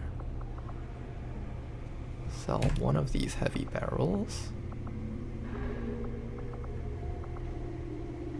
There's a lot of these Advent weapons crates. I'm gonna sell like most of them. We're just trying to scrounge up as much of the little bits of cash that we need. I think I should keep that one.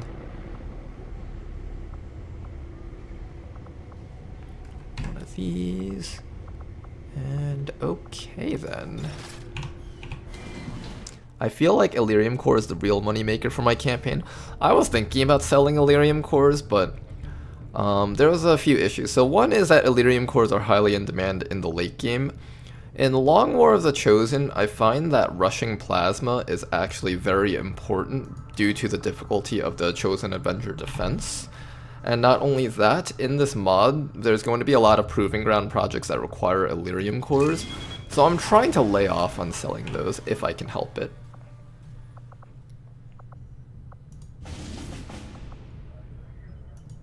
Setting course for Sector 9. I wonder what the stuff coming out of the crates is worth. I've opened a few of them before. A couple of them are okay, but not all of them are super useful. They're kind of like laser level upgrades for certain weapons. They're not like super impressive, but they're not like useless either.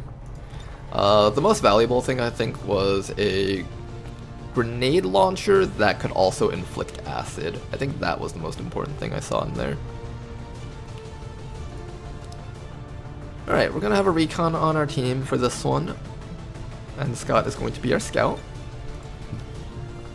After that, I gotta make sure that I don't get people like Bob Ross too tired. Because I do want some people on the next mission. On the network tower, that is. Tedster, how's your will? You're actually okay, Tedster. I'm gonna send you on this one.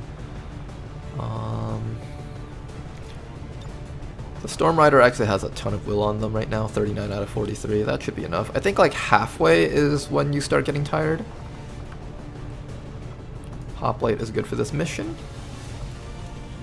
3 more slots. Templar is always good. I'm okay with the Templar being on that mission.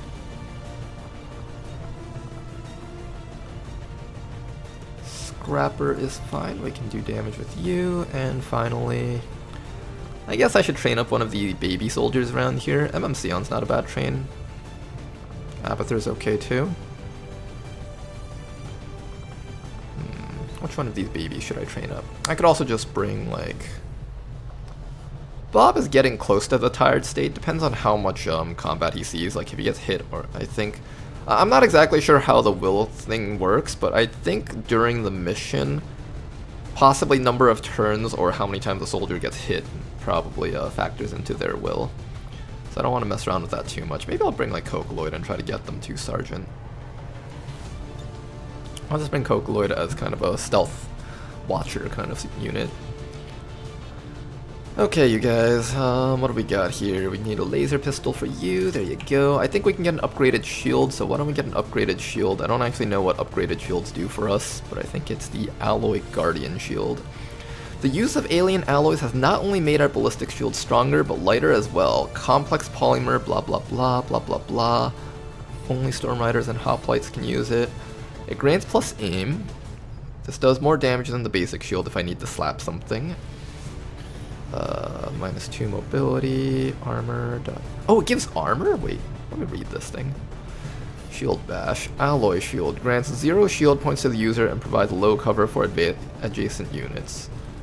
Provides high cover and receive reduced defense but higher dodge. Provides 2 armor. Okay, this is good actually. We should take that, I think. We'll build one of these. Let me just see. So right now you have 0 armor points. If I put this on you... What? No, I thought it said it gave armor. No, I was scammed! Where's my armor, damn it? It actually reduces your mobility by a ton, what the heck? Mobility -2, what's the shield?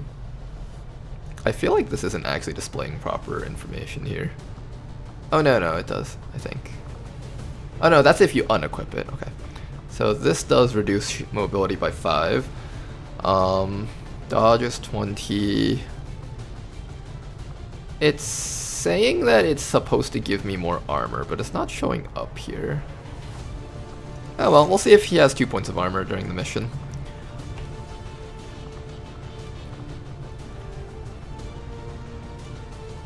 Should XCOM 2 be an Olympic sport? XCOM 2, the Olympic sport, eh?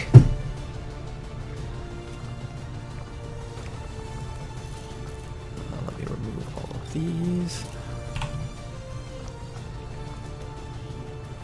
The ultimate endurance match. We'd even have announcers and everything announcing all of the stuff that happens. And and here's how it would work actually. Regularly you'd have like teams of humans, but in the XCOM Olympic sports, you'd have half the audience cheering for like the AI and half the audience cheering for the actual people. And every time the hunter scores a kill on someone, everyone's just like, yeah, kill XCOM, and then the other side just like, boo. The one armor isn't showing either. Okay, so maybe I am getting the armor and it's just not showing. I could see that. Let me build another laptop. What was I building? A sniper rifle, right? Yeah, sniper rifle. Let us get ourselves a laser sniper rifle. We have 2 right now. I guess it couldn't hurt to build 3. Sure, let's build 3. Alright, laser sniper rifle on Yan, not too bad. We have a couple of alloy swords. I don't want to build too many alloy swords because that does eat into our alloys. Can we build oh wait, I could build armor for people. That's what I should be building. I'm just wasting all this money on like shit that doesn't matter when it's like, this is the stuff that actually matters. Okay, I managed to build 2 pieces of armor. You can tell we're incredibly poor when all we can afford is 2 pieces of armor. If I were to give armor to someone, who would it be? I think the hoplite is going to be taking a lot of hits. The aptly named Predator armor should give our soldiers increased longevity in the field. Okay, and now we're going to update how you look, sir. People with Predator armor should look like they are wearing Predator armor. I like that this mod doesn't do this weird thing where whenever you put on armor, it just randomly selects tier 2 looks and just slaps them on your soldiers in ways that doesn't look like they're wearing like proper armor. Like if this was if this wasn't Mod Jam, they'd be wearing some random mismatch of random things. Maybe parts of their torso would be missing and stuff. It would look really weird. Okay, so I think what I'll do with you is I'm gonna do what would look like plated stuff. Okay, this stuff looks pretty cool. Maybe we'll do also like the Advent torso stuff. Let me see. What was the thing that let me change the I think it was this one, right? I thought there was like a set of medium armors that we could put on. Added Reaper, Skirmisher. There was some stuff from the Tactical Legacy pack. This one, this stuff right here. Okay, so this is the padded, so we want the plated stuff. Ooh, this looks good actually. Let's see. Grenadier, Ranger, Sharpshooter, Psyop. I think the Grenadier looks pretty good. It looks really bulky. That really fits your character really well, I think. Yeah, I like this look. Along with this shielding thing, there's like a literal iPad glued to the inside of this thing. Oh man, that looks really good, actually. This is a really cool asset. They have a literal iPad glued here. Oh man. You know what the mod maker should do? Instead of making this just like a bright white screen, they should have like a Windows background or something with like icons in here. With like XCOM 2 as one of the icons in there. Google Chrome, and this guy could just be browsing the internet while he's in the middle of combat. That'd be pretty neat. Okay, so one guy with armor. I'm gonna change a Pale Brook to look like he has the medium tier armor. Okay, let's see, medium. Maybe you can just go into plated.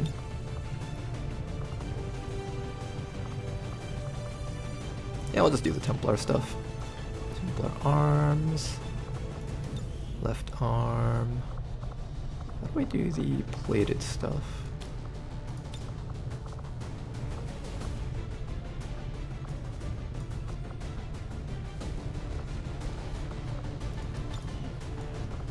Nope, that's not how you do it.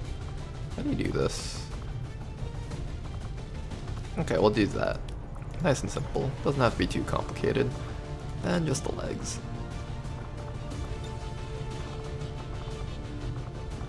What kind of legs works well for the Templar? Here, what we'll do is we'll filter. I really like this filter thing. It makes it so much easier to find like all the billions of things you have. Seems like Templars don't get upgrades to their legs, so I guess that's fine. Okay. Who else gets armor? I think probably you. Maybe you. You don't actually have a lot of HP. Yeah, we should give you some HP. I'm okay with pretending that you have like plated armor underneath your suit. I feel like that suit kind of defines Tedster's character, so I'm just going to leave that on. Then after that, we need to give armor to, I guess the Scrapper should use it. There we go. And we're also going to give you, ooh, this looks funny. You know what, we're going to slap that on you. You get a little fisty thingy. Then after that, we'll make sure that you have, we'll keep their helmets the same, because I feel like the helmet is kind of their identity. And then it's just a matter of changing up their torsos to fit. Medium plated. I think you have to undo the plating. Alright, what do we go for you? What do we do for you? Ooh. Sharpshooter padded medium. Not padded, plated.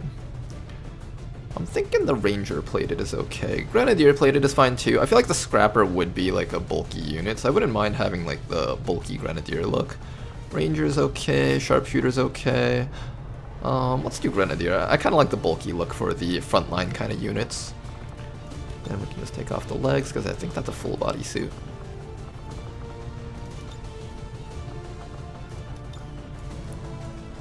There we go. And now anytime we switch between the basic armor and the new armor, they have different looks. There we go. I think this character looks pretty good. I think we have one more suit of armor, do we? Nope, that's it. Alright, you guys, this place is under attack by the Chosen Hunter, and he is trying very hard to piss everyone in this region off. We need to kill him and be done with him, alright guys? Let's see if you guys can handle this situation for us. I'm gonna bring a med kit and a hacker laptop on you in case we can, like, I don't know, hack a drone or something. That could actually help out quite a bit. Nyan should definitely carry a med kit. As many people as possible should carry med kits on them just in case he downs someone. We can quickly bring them right back up.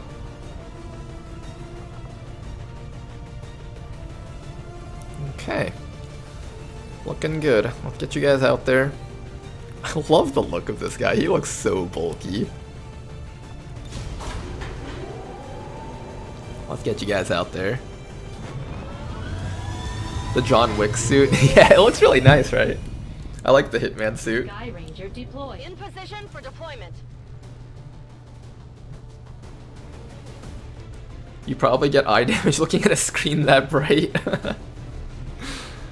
Well, the artist's intent is there, at least. You can understand that that's supposed to be like a screen feeding you information and stuff.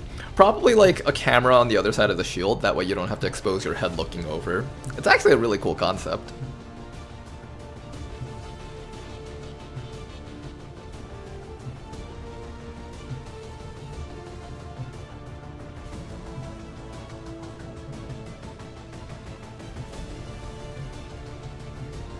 Fastward looking like Xanowist 2.0. Oh man, I remember Xanowist from the Liberate All Regions campaign. That was like the original like beta of Long War of the Chosen. So much stuff has changed since then. Do Chosen still give alloys and Illyrium by defeating them? They do, actually. You get 3 whenever when they're in the basic tier, I think, and then you get like 5 or 6 when they finally upgrade to magnetic weapons and stuff. And then at the plasma level you get like 9 or 10 or something, or 8, I don't know the exact numbers, but you get like some Illyriums and alloys. It's really nice. Because of that, actually, I find that early game of Long War of the Chosen, as well as the Mod Jam variant, doesn't have as many alloy issues.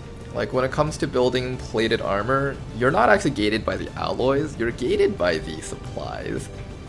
Supply is actually just a huge issue that I find, that I always have in Long War of the Chosen.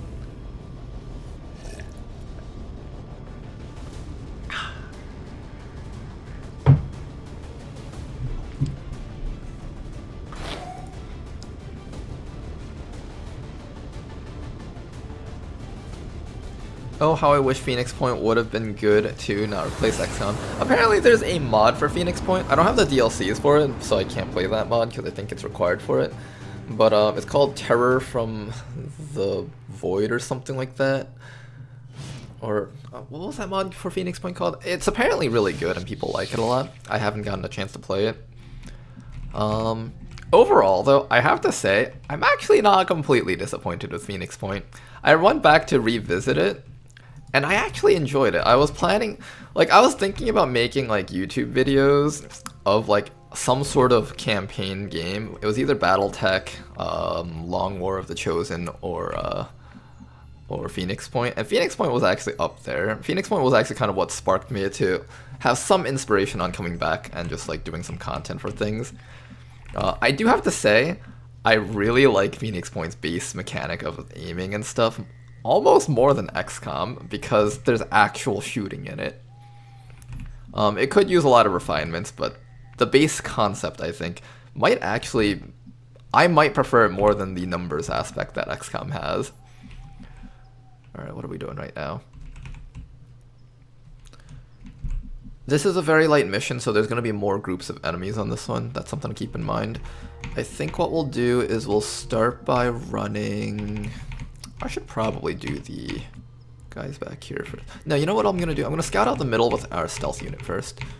So first things first, Cocoloid. You're not super helpful besides just scouting, so that's exactly what you're going to do. Roger that. Scout.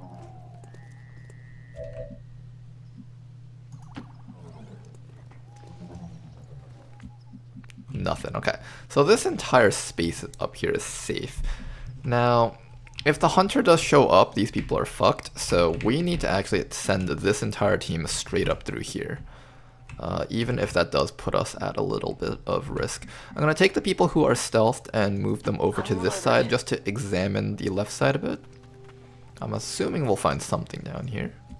Nothing really. Interesting. Oh, there's a side over there. Shoot, do we have one more stealth person? We do. Rücke aus.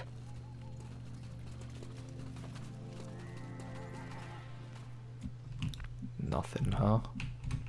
Okay. We have some decisions to be made here.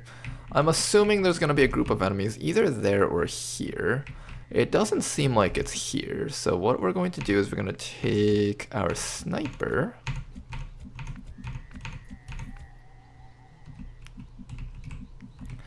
Neon can either go here or here. I think going here might be a little bit risky, so here might just be the better choice. You also get double-sided cover if you hang out on this thing. Rolling out. We're gonna slap Neon right up there. And since we have like this little triangle of space that we've already uncovered with vision, it should be safe to run the rest of our squad straight up through the middle here. And we don't need cover, we just need a cover distance. Mecca of madness. I've always said this before, but I believe effective range is actually more important than things like cover and stuff. Okay, so that's all of those guys set up. This does show that most of the stuff here is clear. As long as there's nothing down there, our people are actually safe to kind of retreat down the sides. So we're just going to use that to get them down the sides. And maybe we'll keep them on Overwatch. I don't know what I'm going to do with them. Probably just Overwatch. I'm on it. Let's move already. Let's move already. And what we're going to do is we're going to have an evac zone right here. We're going to send these guys home as quickly as possible so we don't lose any of them as best as we can. It's actually okay if we can no longer do missions in this region. I'm planning on liberating this spot, and I'm just planning on doing missions in other areas soon. So I'm actually okay if this gets exploded. I just want these guys alive. More so than anything else. I'm on it. Covering now. It's one of the elders chosen. And hello, Hunter is back. I think this is his region, right? Yes. Mr. Meme Lord, he just doesn't give up. It's dangerous. He's upset. We've downed him like, what, 2 or 3 times already? He really, really badly wants his revenge against us. We don't really get too much damage on him because he does have Overwatch accuracy reduction built into him. But we managed to tag him with 1 shot. That's already really good. We should try to track that thing down and deal with it before it causes too Commando and much Sentry. trouble. I'll give you a sporting chance. So we know that there's a group right down there. You guys need to get up here and get ready to help take care of Mr. Hunter. It's actually okay if you guys decide to run back to safety. I don't mind that. We just have to worry about these guys coming in and shooting them in the back on yellow alert. That's the one issue we've got. There's a dude down there. What can Nyan see? Nyan can actually see that guy. Interesting. Alright, Nyan. You're going to lead this target. That's your job. And what we're going to do is we're going to have our recon just provide vision on him. Understood. A Moving little out. bit more. Hi there. Just gonna mark that guy really quick. And hopefully we can deal near lethal damage with our sniper. That way we can just finish him off nice and easy. Good. Now then, dealing with this guy here. We know that there's supposed to be another pod around here. I just haven't seen them yet, and that kind of bothers me. Verstanden. This is supposed to be a very light mission, so there should be like 12 enemies on this. Just don't see them is the issue. Where could they be hiding? Not there. It's really spooky, like where are they? I'll bring you all the way up to here, maybe you can see them inside of that building. I've also got a hack here. I would like to try to get that large alien alloy cache, actually. More so than I want to scout and keep people alive. So why don't we just do a little bit of scanning here, shall we?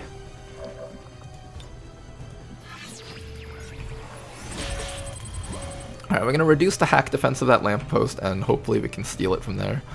Then after that, we need to figure out how to get our team close without Hunter destroying their life bar. First things first, you guys probably just run back, and maybe instead of running up to the Hunter, we can get him to come back towards us. He might just choose to destroy the objective thingy though, which I said is fine, but it would be nice if we could keep it, even if it is fine that he destroys it. Rampart. That's actually a cool ability.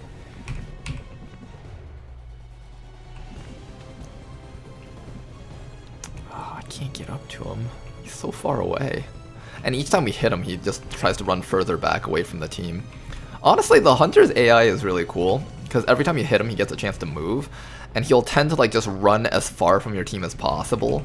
It's like exactly how you'd imagine like a high mobility sniper to act in that kind of situation. Not just a sniper, but he's like a juggernaut kind of unit. Affirmative. We're just gonna run our team up. Try our best to reach him. Does she not have armor? Oh, you do have the armor. That's nice. Triple armor on you. You know what? We're gonna keep you in the open. Your job is to tank hits for the team. Seize this momentum. Everybody else just needs to dash straight up, get as close to the Chosen as possible, without getting yellow alerted by these guys in the back.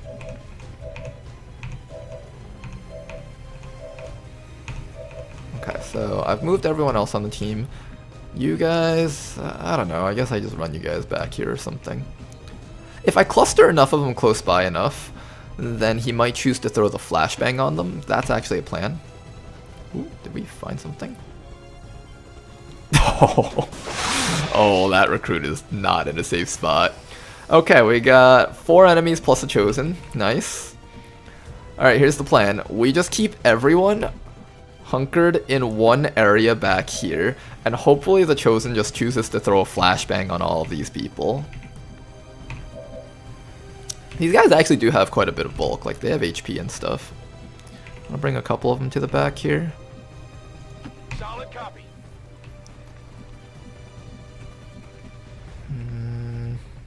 I don't know how I want to position everyone. I'm trying to think about this. I guess the low HP guys should run as far back as they can. The high HP guys can stay a little bit closer up. I wish you could reach that spot. That would have been nice. Alright, we might lose some recruits here, but what can you do? Do your best, everyone. This is taking way longer than I had hoped. Only 8%? Dang, Hunter, you suck ass. Testing the waters. Okay, you suck slightly less ass now. Kind of embarrassing there, Hunter. Very embarrassing display. Oh god, that nausea hurts so much though. Sniper Snake does so much damage. Alright, he's spitting poison, that's alright. He got one guy. This guy casting a stasis, and there is an Advent Sniper. Hopefully he doesn't take care of the 1 HP person. If we could keep them alive, I would like that. Advent Priest doing annoying things as usual.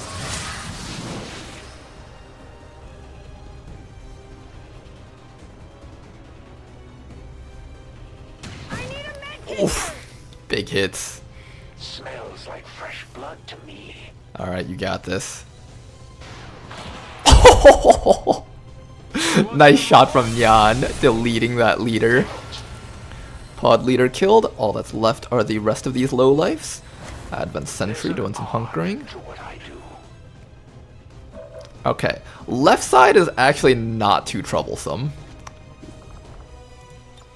Oh man, these are just gonna be easy kills for these guys down here. And Scott, you and Nyan are gonna take care of these two down here.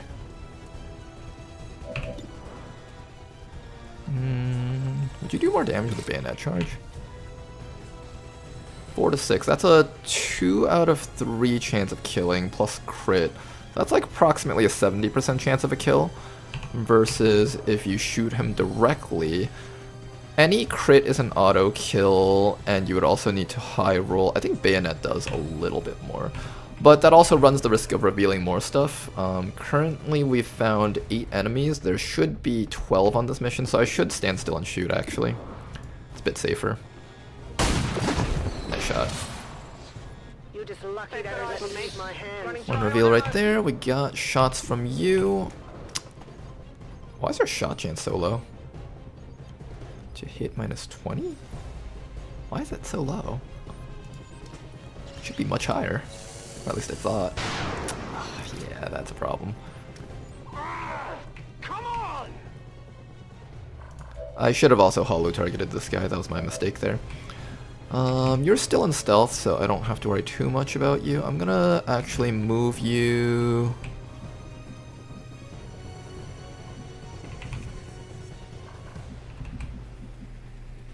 I'm gonna move you inside of here. I think this is a safe spot. I'm on the move. And this also lets you do the hack nice and safely from inside of here. Accessing system. Alright, we double hack that thing, so we have a much higher chance of getting something here. The variance between these two is so huge that I think I'm probably better off just taking the guarantee here.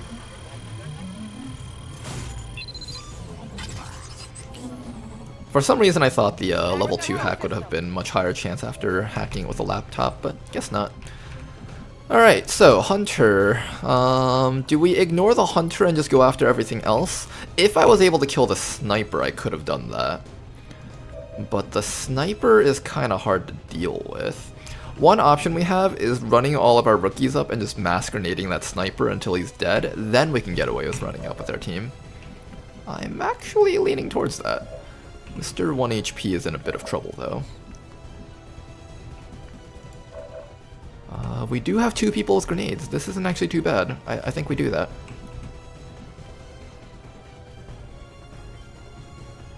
And then we could take cover facing this way with the team. The Priest, like, he's gonna shoot us with 3 damage. Like, compared to 10 HP on our people, that's basically nothing. So that's not too bad. Let's do that. Nice clean damage there, not bad at all.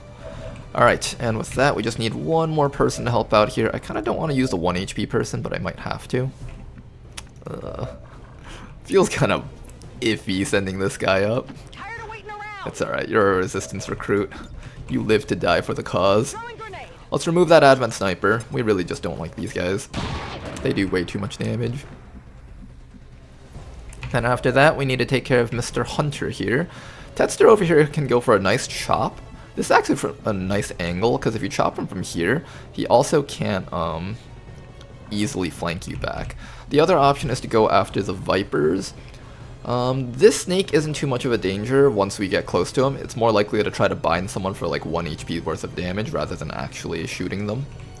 The priest only does 3 damage, although he is out of actions. He might choose to use mind control. I don't know if that guy knows mind control. Let me take a look to see if he knows mind control. I don't think he does. Oh no, he does, he does. Okay, so he is actually kind of a threat. We want to at least reduce him down to stasis level HP. Okay. So Tedster has some jobs here. The main one being possibly to take care of the Advent Priest. Now, if we do that, Tedster is exposed to the Hunter though, so we do have to make sure that we keep that in mind. Yeah, Hunter can do a lot of damage to Tedster is the issue. I might choose to let him stay up and mind control. I'm not sure yet.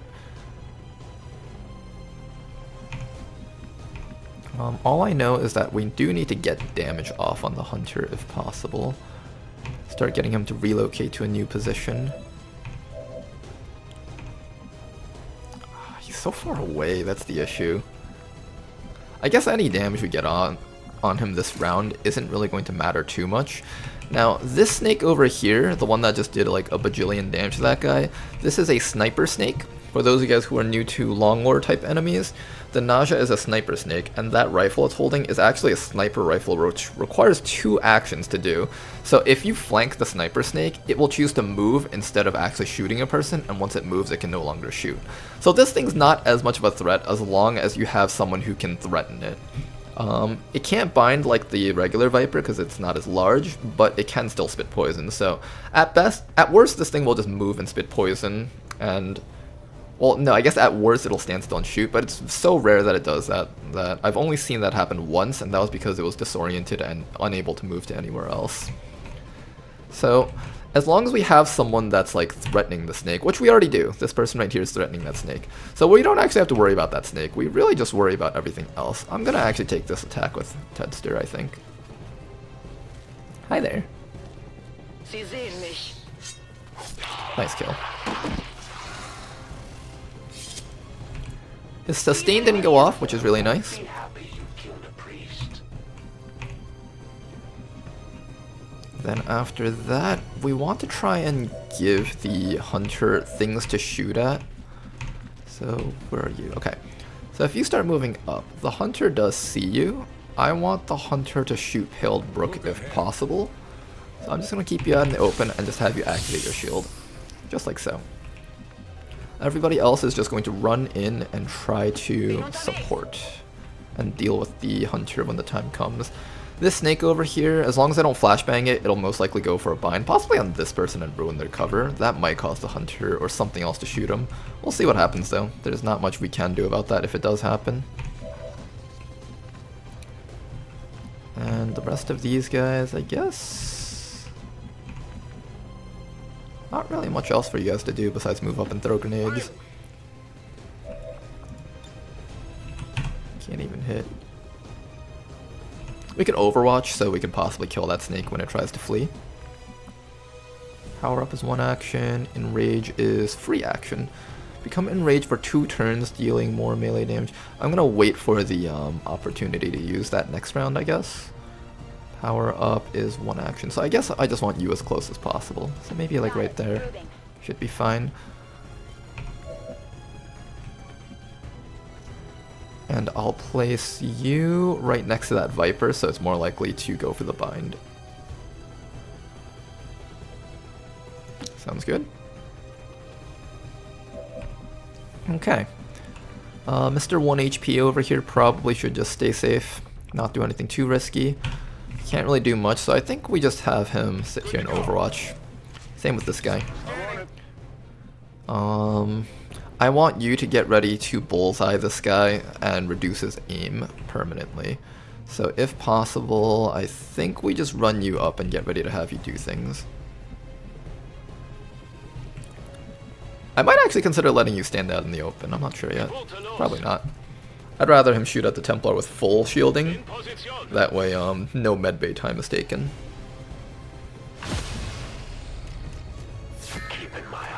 Oh, he's just gonna go for Tedster. Damn. That's not too bad. Ouch. Oh, that's medbay time for Tedster, unfortunately. It's nothing personal. One more shot should do it. Alright, there's the overwatches we were waiting for. That was big damage, not bad. And Viper doing exactly what we expected. Nice simple bind right there. Alright, this guy over here, he's a problem. Ouch. Now, he is still flanked to our sniper, so our sniper can actually still do things to him. If you don't take me down, you might ruin your legacy, Commander. Okay, so we got a shot there. I really want to kill that scout. That scout is such a pain in the butthole. Just give him a quick mark.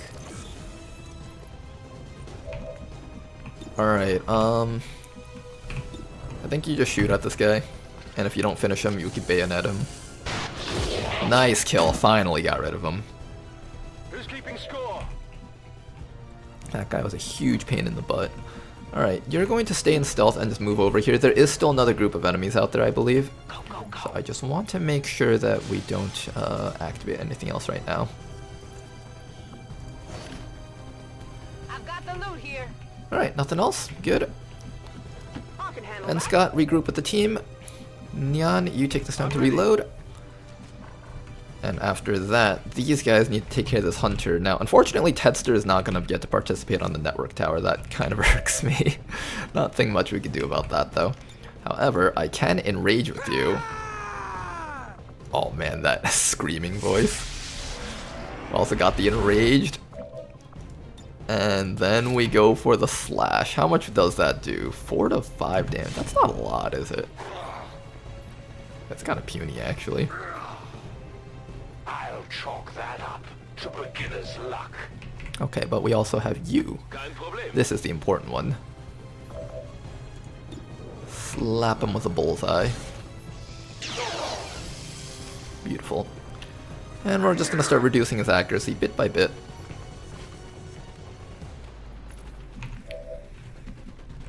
Alright, now we also need to deal with this Viper. I don't want to make you do it because I don't want you to take too much damage, Tedster. So let's have... Oh, you got a nice quick double tap going on here. Not the best though. Then again, no one seems to look too close into that kind of thing. And this is why you weren't invited to join XCOM. Okay, that was kind of gross. Let's do this. Come on, rookies, you guys got this. Alright, this guy's freed. One more shotgun shot should take care of him. It's probably going to be your job here. Do your best.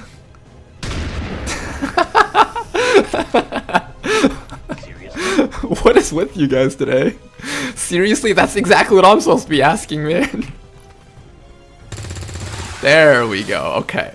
We finally got the snake. Good work, you guys, good work. Finally got rid of that guy. Now, this Naja's kind of a threat here. Where's the hunter? Wait, I lost track of him. Okay, well, it doesn't matter. As long as I flank the Naja, it's not a threat. Oh, there he is. Okay. I can't actually set you up with a... Onward, while there is still time. Paledbrook's low mobility is kind of a problem for him as a Templar. He really needs to get up there. But he just can't, though. This guy's disoriented, so not much you can do this round. Just gonna run you up like that. This guy over here, you've done such a good job of surviving. I'm gonna just have you hunker down for now. Ready to engage. This guy's gonna reload an Overwatch and hopefully tag that snake. Tedster can go for the chop, but Tedster's also low on HP. I might actually prefer it if Tedster stays safe. I think here is safe. To the field. I'm gonna have Tedster stay here and just medkit up. Next round Tedster can go for chops again. He's got lowered accuracy, so his ability to hurt people has been reduced significantly. Oh, clever. Go after that thing if you have low accuracy. It's not even that low. He's got 70 aim, which is okay for this point in the game. Alright, another group of 3 coming in. Aw, nice tank at the hits. Alright, our Templar got to do something at least. You rolled the dice and lost Nice double tap you got there. Would be a shame if both of them misses. See, it's not the fact that both double taps missed, it's the fact that more shots after that missed. That was really funny. Okay, we got reinforcements incoming, and we got some shots here. We got the Pathfinder, we got the Trooper. You think he can get that Nasha down there from downtown? Ooh. You think he can do it, guys? Here's what we're gonna do. Let's see. Can you provide aim for him using... I'm going. Oh, I guess if you don't have squad sight, you can't use the hollow target. That makes sense. You have to actually be up to them for you to be able to hollow target them. That's fine. Take a shot. Nice try. Okay, so that's alright.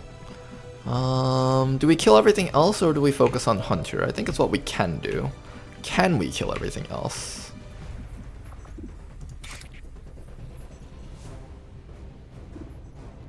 This doesn't actually kill anything. Why is it letting me select that as an option?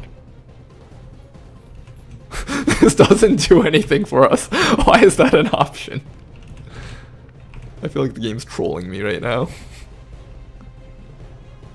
Yeah, it's not an option. Why is the game giving me that as an option?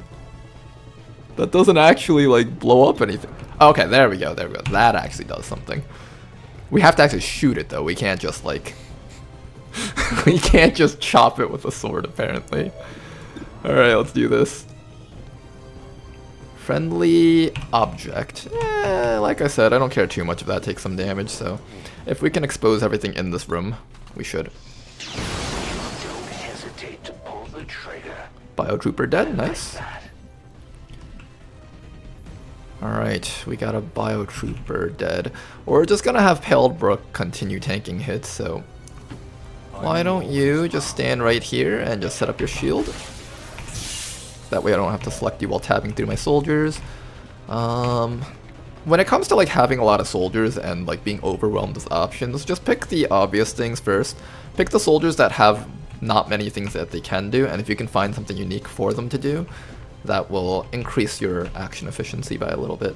That should be all the enemies on the map now, so we can start moving Cocoloid in to go support maybe, or do something, I don't know. Try to be relevant. Tedster can actually go for a chop on the Hunter. Who else can do that? Nuclear can also do some stuff against the Hunter. You can't actually do anything against the other stuff, so you might as well just power up and chop him.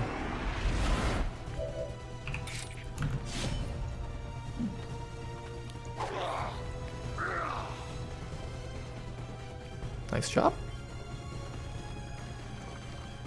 Ooh, he's entrenching himself really well, actually. Alright, after that, I do want to try using the heavy strike on something, but everything's just out of range right now. I can't reach anything.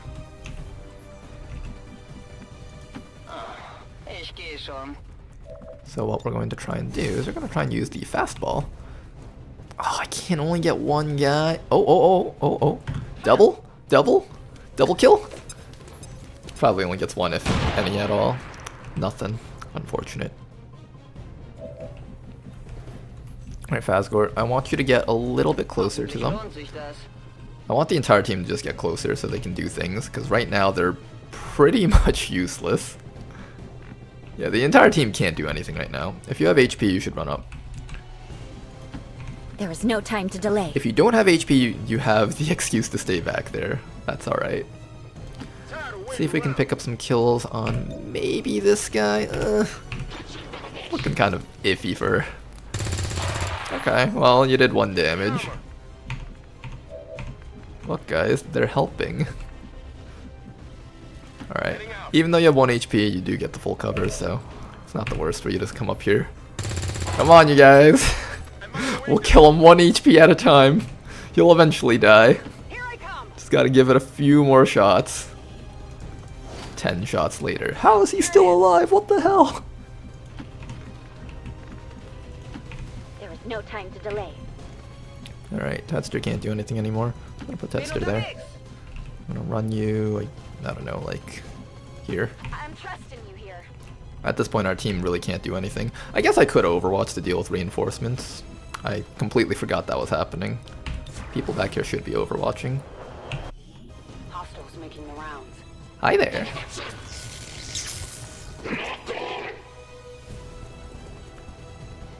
Oh, that's a flank. Hi. Nice 9% shot. At least this guy's honest about his shot percentages, unlike those other people that were like, oh, Commander, we got a bunch of 80+% shots. Takes a whole bunch of them and misses every single one. You can't run, and you can't hide. Oh, that did a lot of damage. I guess armor doesn't factor into the first shots, though. Ow. Blink and you'll miss it. Off by a few inches. Okay, he technically didn't do any damage to our team this round. Oops. Guess the Pathfinder just killed himself. Trooper's still alive, though. We do need to take care of Mr. Trooper down there. They're very close to getting the objective. Naja does need to move, so it doesn't get to shoot this round at least. That's good. It's getting harder and harder to kill that Naja, though, and when it does finally get a chance to shoot, it's going to do like some annoying amounts of damage, so we should try our best in dealing with it. What can Cocoloid do? You gotta... What? Huh? I want to try hacking whatever is down here, but I'm also afraid it will crash my game. Yeah, let's make a quick temporary save here. Also, if anyone's wondering, we are playing on Iron Man, or Honest Man rather, or we're just not reloading unless a bug happens or a crash happens. Going haywire. What is this?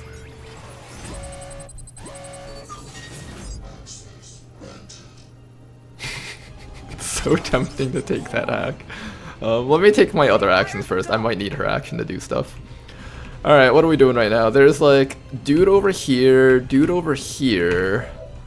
Our sniper can remove Stun Lancer. Not quite. Okay, we might need her SMG to kill that guy. That's why I didn't take that action yet. Okay, the snake is still dangerous. We still can't deal with snakies. Oh, now we can. Okay, so you can chop snake. That's not bad.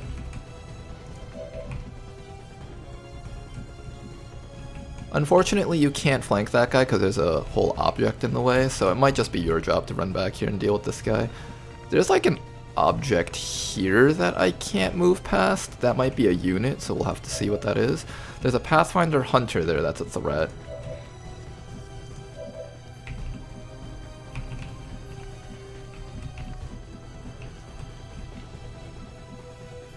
Okay, I think you just stunned the Pathfinder Hunter. Unfortunately, I don't get to use the Thumpy Fist thing on this guy. I'll have to use it on... Can you not get the, Can't you reach this guy? Why can't I beat down... Oh, on unarmored units. Dang. Okay, so we can only beat down this guy. Well, I guess that can be your job too. You could beat that guy down. Or you could just make it your job to shoot this guy. Kind of a tough call which one I'd rather do. Oh, you know what I'd rather do? I'd rather have you kill this thing. I just don't want to deal with that sniper snake being alive anymore. Good. Ooh, that's a lot of stuff. We take those. The hidden unit is a Frostroid. Oh, there's a Frostroid somewhere around here. Weird. There's a random Frostroid off the map. You can stab this guy, I guess. Anyone want a souvenir? Okay, we did kill it. The message does say it's dead. There's a Biotrooper down here. There's a couple of big threats down here. This Pathfinder is one of them. Pathfinders usually don't do much, but if they get a flank on you, they'll actually do some crazy amounts of damage. I think we just send out our team to deal with him this round. like literally stand out in the open types of deal with him. It's not worth the hassle. Because when those guys crit, they have like a, what, like a 4 damage crit modifier or something like that. It's some absurd amount of damage. We just really don't want to deal with it. So anyone who's like just too far away to help out with other stuff should just come down here and deal with that guy. Okay. Especially if you're low on HP. And now what's this? Dead. There we go. Then after that, we got a couple of options as to what we can kill. We could try to shoot the stun lancer, or we could shoot the trooper. This thing has a little bit more HP, so I want you to try killing it. Okay, damage. Gonna need to reload soon. Do we have any more people that can help out here? Let's do this. Almost. 90, 87. Try your best. There we go. Okay, you guys are finally landing your 80% flank shots. That's always good. Alright, not too bad. Cocoloid can finish this guy off. And the reinforcements are dealt with. Now all we have to do is deal with Mr. Hunter and all the other stuff out there. Good. Good, good, good. That is what I like to see. We'll chop this Advent Trooper, get some damage off on him with Inukalot. Oh, that anime slash looks so cool.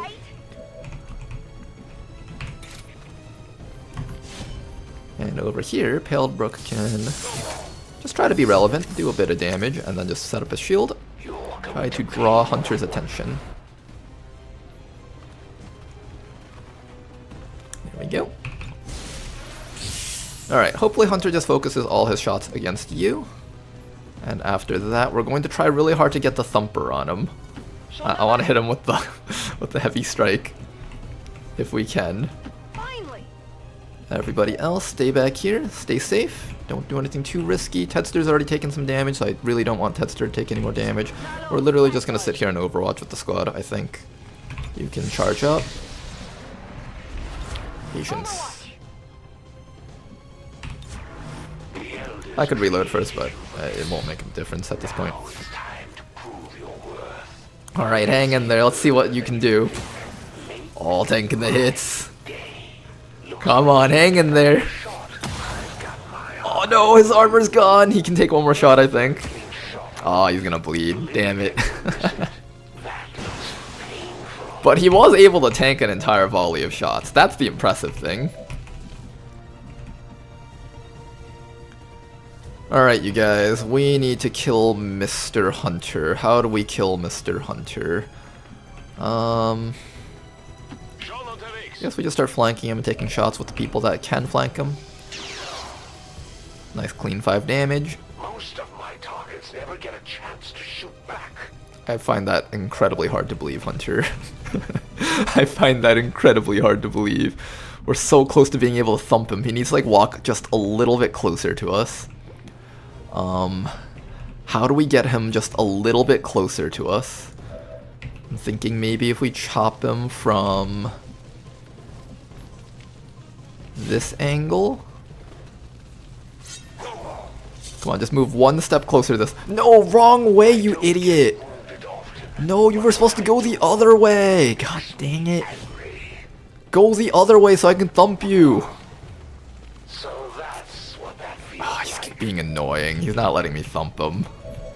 Asgard's mobility's kinda low for a thumper build, though. Maybe in the future we'll be able to set up a proper thumper build.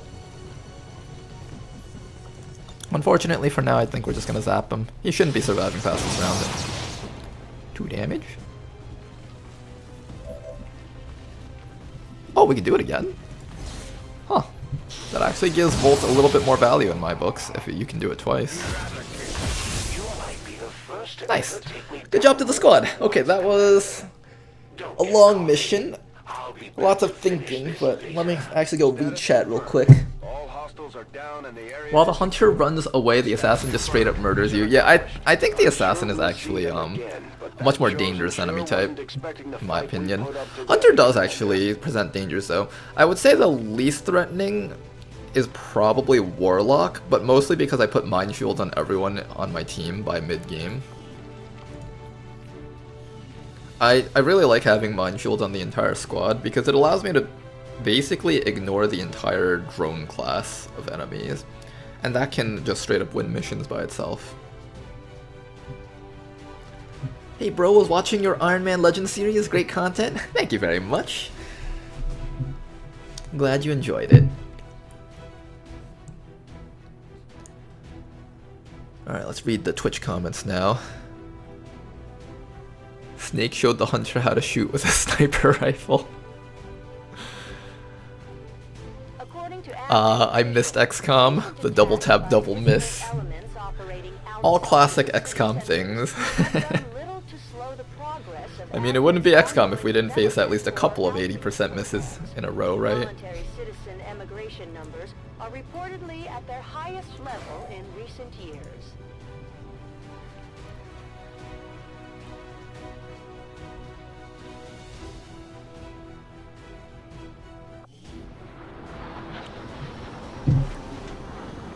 W had neither a 99% miss nor a 1% hit so far, so those are still out there. Oh no, actually, we did miss a 98%, I think, on the previous mission. Someone missed a 98% on the previous one. I think it was a guy with a bayonet. It might have been Bob Ross, actually. Bob Ross might have been the one to miss the 98%. We were very close. Well, we haven't missed the 1% yet. Precision shot, sure. Alrighty then. Not many promotions. I was hoping we'd see a few more promotions, but not many. Got a lot of alien alloys from the hack as well as resources from killing the Chosen. Not too bad. We take those.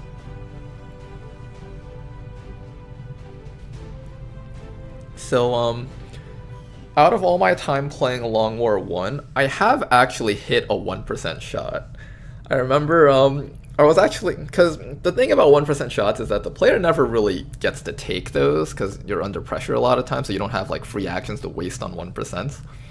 But there was this one time where I was like, oh man, it'd be really funny if I could score at least one 1% shot just to like brag about having hit a 1%. So I had this guy taking a shotgun from like across the entire map at a guy in full cover.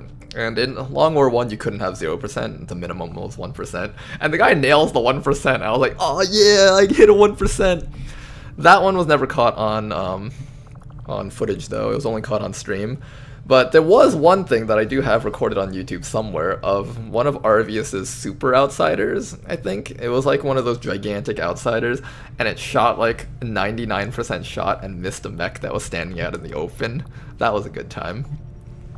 So that's my experiences of 1% shots missing and hitting. As for 1% chances of enemies hitting us, we get hit by those all the time. Because I oftentimes have my gunners using suppression through like full cover, so the enemies would have at most 1% chances to hit. So they basically just take volume of fire of 1% against us, and eventually those do land. So I've been hit by a lot of 1%, although I don't really get like the 99 misses or the 1% hits very often.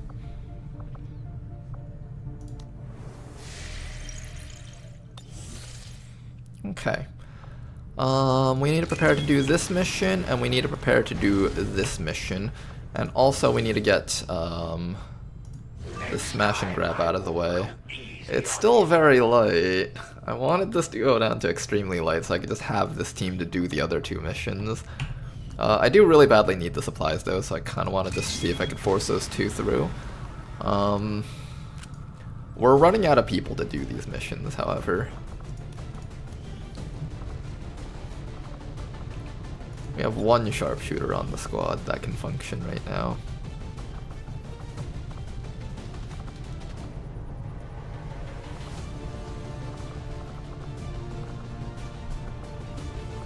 I don't really have a good squad. That's a problem. Our shinobi is tired, our grenadier's out. I do need like a stealther of some sort, but I think most of our available units are on that other mission.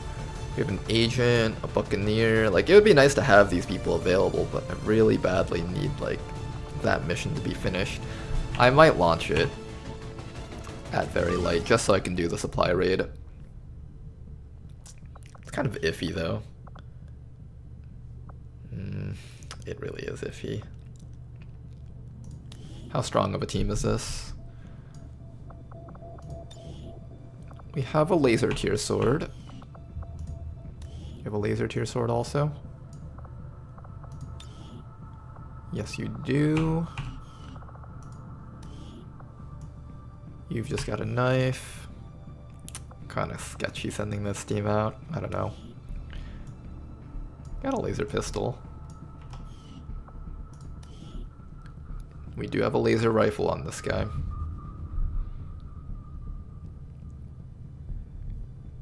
Wouldn't it be a good idea to put those people into hiding so we don't get more intel raids? Well, we just finished both a retaliation and an intel raid, and there's a cooldown period between when Advent can keep launching those. So it's actually preferred that we don't keep them on hiding right now. We want them working during the cooldown period.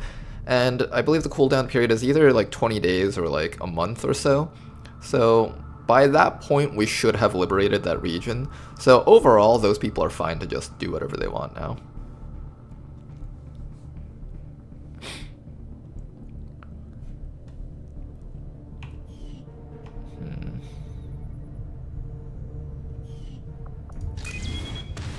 Rooftop combat training. Enemies in this location have been relentlessly drilled on how to exploit the advantages of high ground, gaining a large bonuses to aim against XCOM soldiers when they have height advantage. So basically, don't ever let them approach our snipers if the snipers are on high ground, basically. Something to keep in mind.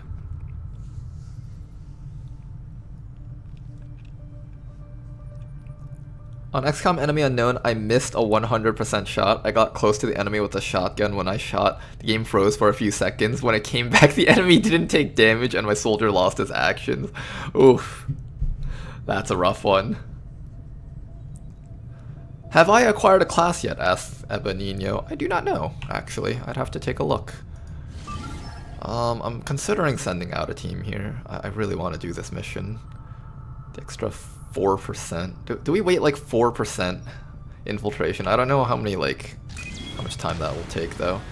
And I don't want to lose too much time for this mission, because this is a light moderate mission, so it's not easy.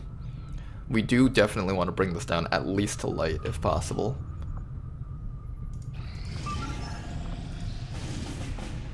Seven days. Oh, that's a good one. Oh, no, stop. Shoot. 6 days, 17 hours, that's fine. Extremely light? Oh, thank God. Okay, we finally got this thing down to extremely light. Let's launch this mission so we can actually do the other one. Okay, almost a mismanagement right there. Almost. Not quite, though.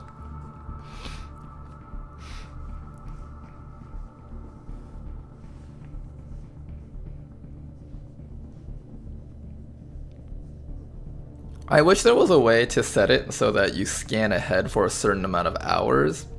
That would be nice, like just schedule like scanning ahead for 4 hours to ensure that you don't like miss out on this mission that's currently going on in the background.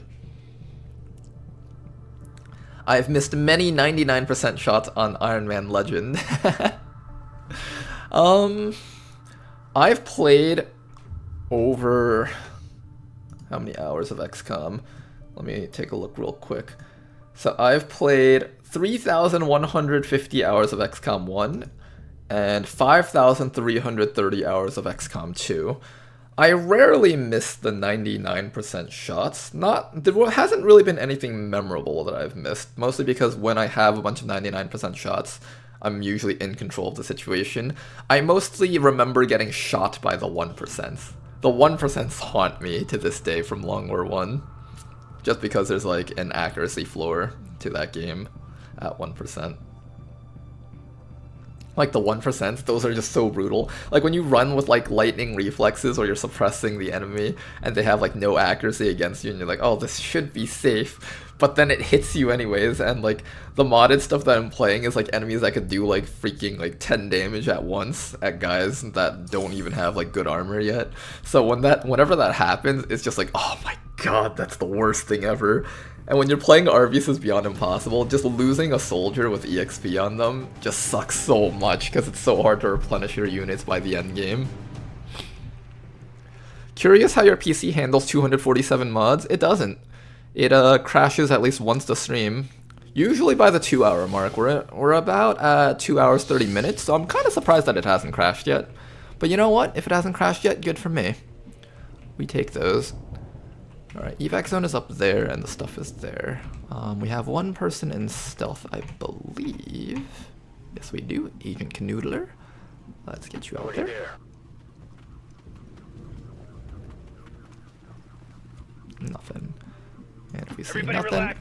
Just a bunch of I'll ones just and sit zeros right out there. behind Gonna him, be nice and fine. safely. I'll keep the sniper a little bit further back. Move, move, move! On it. Everyone stay right behind him. Staying put! I got hit by 0% lightning reflexes once. Dude, lightning reflexes and like the percentage shot chances, whenever it's like a decimal, it just like messes with you so hard. Nothing. Kinda sketchy. Really nothing, huh? I don't trust that. At all. Arr, matey. We're going Arr, to matey. camp up here with our guys for now. Got it! Location confirmed. Just be patient, everyone. The time will come for us to go in there and kill things, but it's not yet.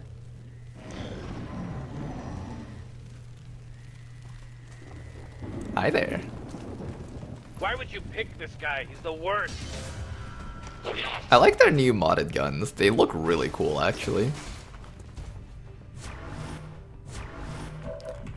Okay then, our sniper can shoot at one guy and one guy only, that's the officer.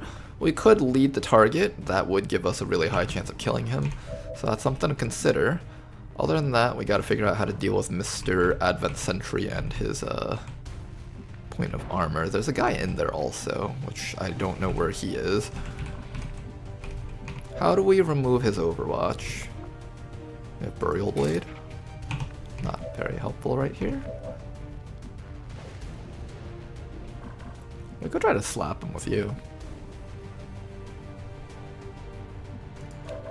Jane Kelly also has actions. I want Jane Kelly to shoot the officer in the back. And I want to stab the sentry with someone. But it's kind of an iffy action, and I don't want to take damage either. I think I'm asking for too much. I don't want to take damage, I want to like not take damage, but I also want to have damage, and I want to have everything. What a smack him from back there. Good. The defensive guard keeping him undamaged. Nice slap to the face. Oh. We also know the final pod is back there because of this. Alright, there's a lot of junk out there. And I mean a lot of junk out there. Oh god. How do we take care of all this junk?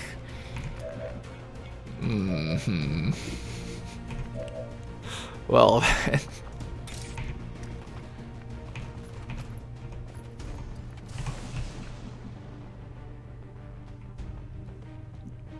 Alright, Jane Kelly. What are your shotgun odds? This game and its 80% really hate me. Alright, that's alright. Isball. Got to lead the target on that officer. Try your best. Then after that, Rick Sanchez, what can you do? Rick can kill this guy for us at the very least.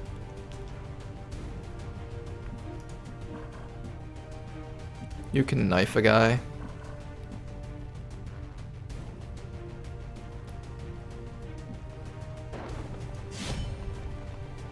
Position compromised. Alright, Canoodler, get up there. This lack of damage thing kinda sucks. Really hard. Come on, you get one more stab. Just roll more than 2 damage on the last stab. Just more than 2 damage. Come on, you can do it. There we go, 3 damage. What did you expect? What did I expect? You to not roll 2 damage every single time, which I'm glad you didn't. Okay, then after that, what we're going to do is we're going to have Rick down here chop this guy to death. Get him, Rick. Oh my gosh, brutality. Nice. Then we get to take a free shot with you. Oh my god, that looks so cool. Damn. Oh boy, whoa, I can't, what a good work. Sheesh, your What a good liver. Just work don't you did. activate whatever's in there, and we're all good. Rick, literally the MVP of this entire mission. Just from that one turn. Single-handedly murders 3 Advent soldiers. They just activated on this turn, so I think they only get yellow alert actions, hopefully.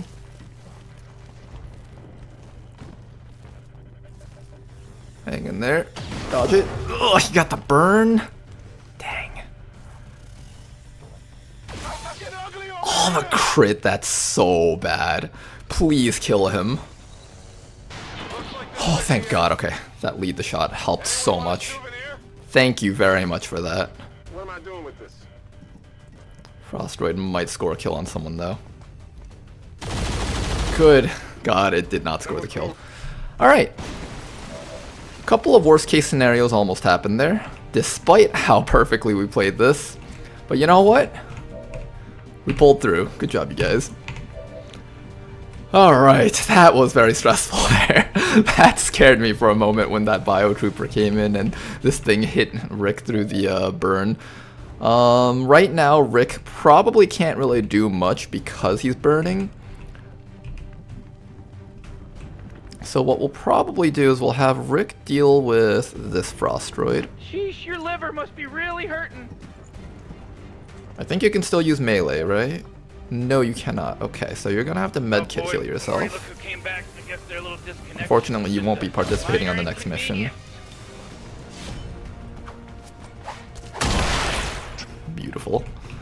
Alright, not too bad. Took care of that guy. Canoodler is in a lot of danger. We are going to try to get Canoodler to a safe spot so he does not go down. I was really hoping I could bring like more of these people onto the next mission, but obviously it seems like that's not happening anymore. Jane Kelly can get ready to kill things with her sword, but she needs to get a lot closer if she wants to be able to do that. Flame Viper is kind of spooky right now. We have our shield dude. He could do something for us, maybe. Yeah, I'm thinking shield dude will do something for us. Maybe like step up here and... Oh, you'll stand in front of Rick probably and just give him half cover. I'm liking that plan. I'm gonna move you up and give him half cover. Jane Kelly needs to get all the way up so she can get ready to, I don't know, do something relevant. Because so far she's taken one shotgun shot and missed, and that was like her entire contribution to the team. And I need you to hide somewhere where you won't die. That is the final group of enemies on the map. Everything is on this side. So if I want to keep Canoodler safe, what I do is I can... I'm assuming back here is probably safe, but I'm actually kind of scared that like that Viper finds him and throws like poison on him. I think back here is a little bit safer. 10-4.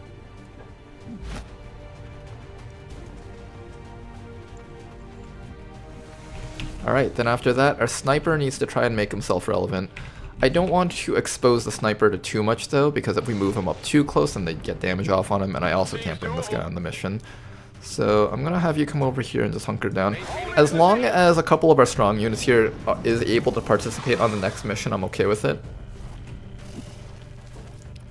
That's a Flame Viper. Does it get to shoot? Jesus!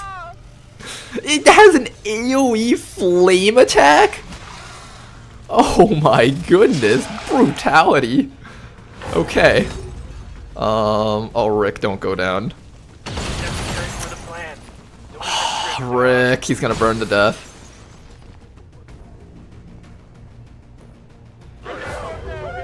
Bleed out? Okay. Bleed out is fine. We have a medkit for that. Alright, how do we handle the situation? There's a Flame Viper down there. I can't see this Viper for whatever reason. Thackboy just fell and is burning. We can medkit him. Jane Kelly also has a medkit, so that's not an issue. We really badly need to kill that Viper somehow, but I can't get hits off on him without burning. Oh, there's no way up without burning. There's a sentry down there. If I have like run and slice, I might be able to kill that sentry, but right now I can't. This is a tough situation now. Oh boy, where is that sentry anyways? He's like back here. He's right there. Okay, we need to unburn you. Make sure that we still have a medkit for Rick. And then we need to kill that Flame Viper. Flame Viper is way too dangerous to be left alive. I only have a 50% shot on him though, and I don't trust that. This thing does so much damage. Like, Viper Tongue deals 4 to 6 damage plus burn. That's like, because if you factor in the burn damage, that's anywhere between 1 to 3 damage. So the true variance for this thing's damage is actually like 5 to 9. 5 to 10 damage on the rifle. That's actually insane. To put that into perspective, the Mutons have like 5 to 8 damage. I need to kill that thing, but I don't have like a good chance to hit. Is it because no one can see him? I think it's because no one can see that Viper. Once we get vision on it, we can do something about it. I also need to do something about that sentry down there. He's like in that corner. He's like embedded himself safely. I can run you up to here, grab Rick, and run away. If I just want you for the purposes of keeping Rick safe, that is an option. And once I provide vision, then we can shoot the Viper back there.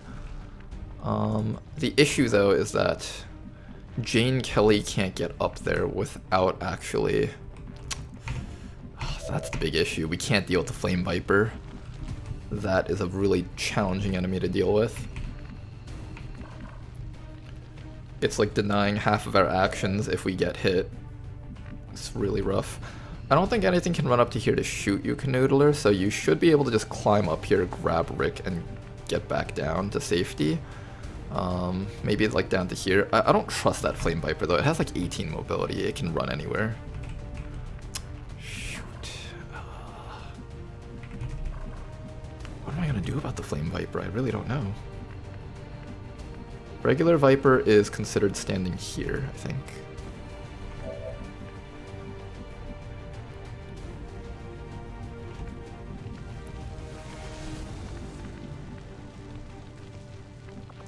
You are allowed to shield bash at least. Not like that helps us very much.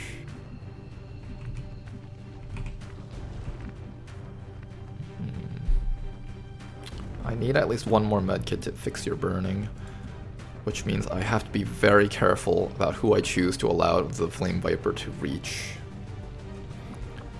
I don't know if lightning... I might actually be willing to let you get burned just for this slash. I might. Jane Kelly doesn't have a lot of HP though. If this all fails, things just go down the drain really quickly. We have to be very careful about just letting things fall apart like this. High risk actions right now can be very helpful if they bail us out of this mess, but they can also be an absolute nightmare if like the plans don't go accordingly. I think at the very least I'm gonna medkit heal you just to see what actions I can still perform after that.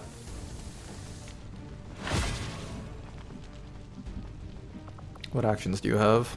Not much. You have a shield wall. That might actually be what we need. If you activate your shield wall, do you have like shield crash or something? Reduces the mobility of foes. Okay. Roger, holding. Does it actually do anything? I feel like it didn't do anything. Isn't this supposed to reduce the mobility of foes in the vicinity or something?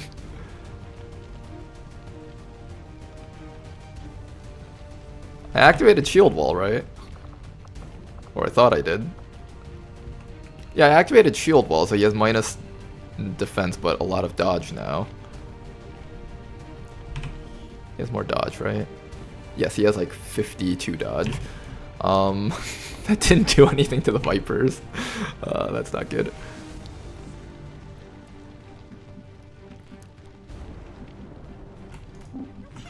If I put Jane Kelly next to him, she does get protected, I think.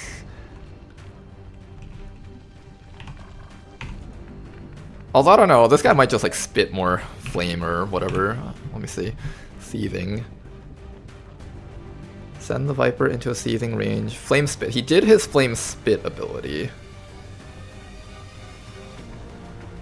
He can still shoot. I don't know how they've done the AI for this thing. For all I know, it might choose to ignore using Bind and Crush and just shoot things whenever it can. So I'm actually really worried about leaving it alone. This is not a good time for XCOM, that's for sure. Not a good time for XCOM at all. Canoodler's in danger here of dying. I think we try to grab Rick and just like bring you down to somewhere where the enemies can't get you. I don't know, this Viper might just come down here and shoot you.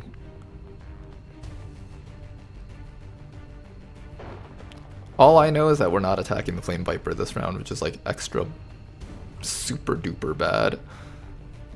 It's like very bad news that the Flame Viper is getting another action. I'm gonna bring you up to here so you can at least provide vision on that Viper for the squad site. And maybe we'll grab Rick out of there. Oh, that's not even... Oh, man. Okay, he's not even in the open. Alright, just take a shot on the Flame Viper. Try your best. Of course, it doesn't land.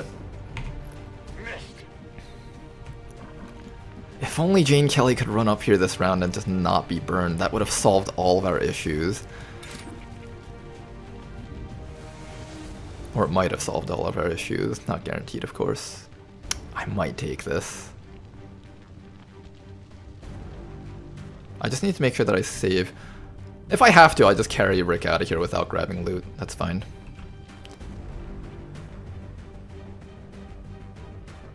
I might have to take that. I don't know if Lightning Slash gets cancelled, though, if I do this. If it does, then we're in extra big trouble. It is a melee attack, right? Fire will disable attack 100%? Okay, so the only thing I'm allowed to do is activate basic slash, which she doesn't have. So I guess I can't do it then. Alright, that's good to know. Thank you very much for giving me that info.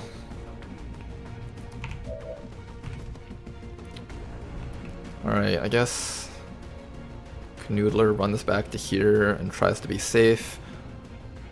Hopefully they just focus on Thackboy, like that would be the ideal situation, I think.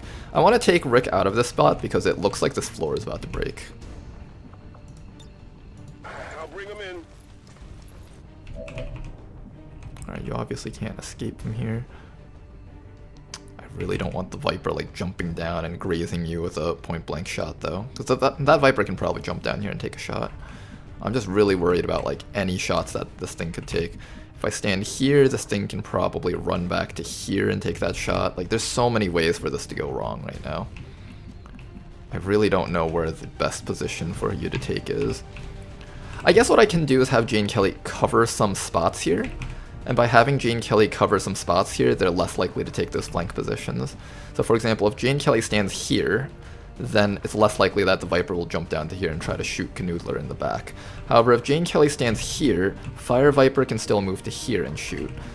So Jane Kelly probably needs to stand...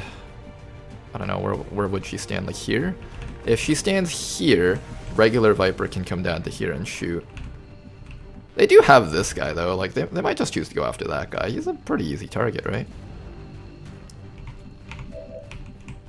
They'll go after whoever they can. That is probably a kill, I think. I think putting you here and putting Jane Kelly here is probably optimal with a hunker down. Maybe here. But then this guy runs down here and shoots Jane Kelly, and if he gets a crit on her, she's also dead. Crit or a high roll would kill her. So she does need to be in the double-sided cover, I think. So double-sided cover for Jane.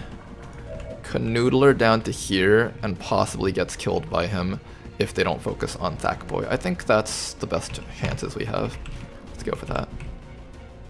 So here and here. If Jane gets burned, that's gonna suck so much. We also have to make sure that there's enough places for her to get up. I want to put her closer is the issue, but if I want to put her closer, then that puts you at risk of dying. I don't know. There's no easy answer to this.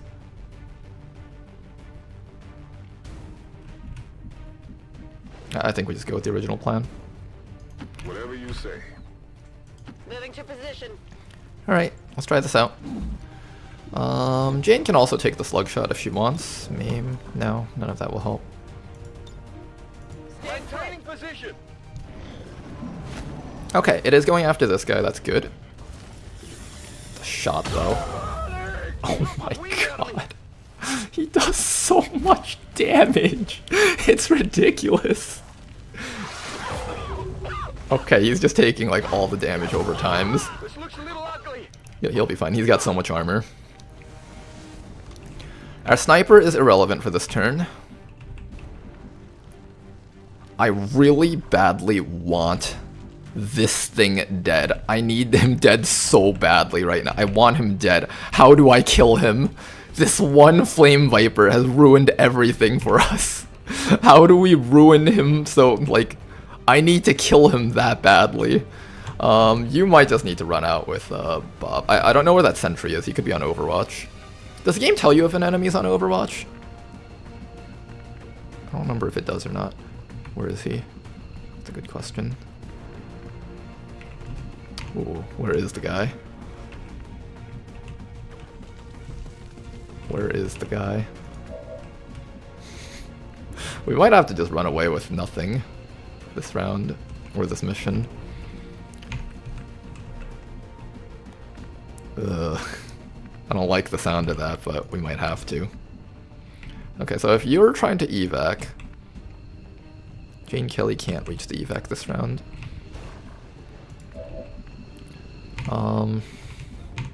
We might have to just run away and get nothing. Damn. I really wanted to get some supplies, but this is a situation that's really getting more and more difficult to salvage as time goes on. What if we put you down?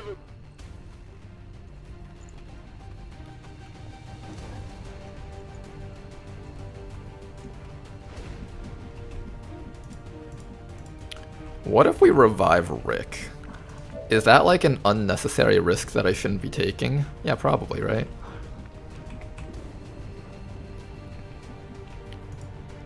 What if we try to revive Rick?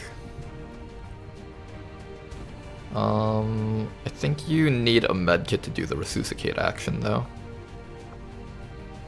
Stabilize, resuscitate, and unconscious disarm. I have to stabilize him first before I should have moved you next to Jane Kelly if I wanted to do that. I don't think I was gonna do that. There's 3 enemies, I could easily put him back down. That's just way too dangerous for me, but I don't know. Do we just go in there? The poison makes this risky if we don't get the kill. And this is showing max roll, I think. Yeah, that's max roll. That's not even like min roll. I think we should just grab him and leave. Okay, we're probably just grabbing him and leaving. What are we going to do about the sniper? Sniper can just run alongside here, I guess. Try to escape like that.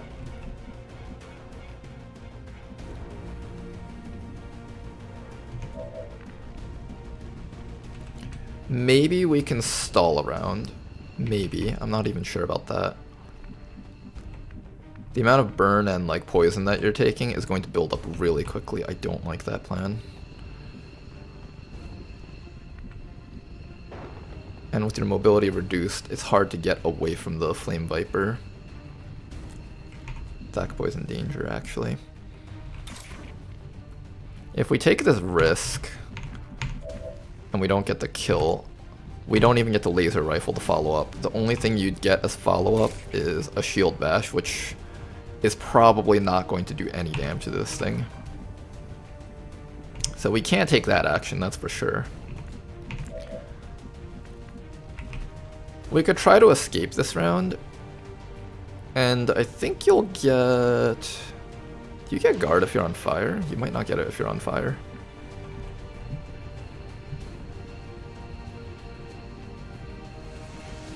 Okay. Let me read chat real quick. I feel like I've been ignoring chat for a bit. Thank you very much for the sub, Swuxipucks. Much appreciated, man. Thank you very much for your support. I'm sorry if I haven't been as talkative for chat. I'm just really trying to focus on this right now, but I really appreciate that.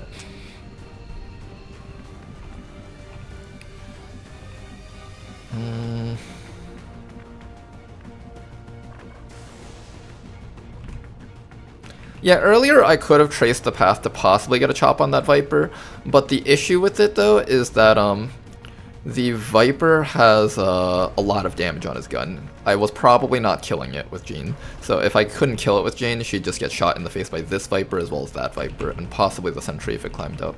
That's why I didn't consider that as an option. I'm trying to think about what I'd be doing as my options here. If the sentry is not around... Oh, I think I found the sentry. He's right there. Is he right there? He might be. I'm not sure if that's actually him or not. No, that's not him. Where is the sentry? It does bother me that I don't know where he is. He might be there. I can't tell though. He might be there? I really can't tell if that's him. That might be him. 1, 2, 3, 4, 5, 6, 7, 8, 9. I don't think he can get down here to flank us, so that should be fine. You could just keep your head down, and Jane Kelly can probably stabilize this round. I'm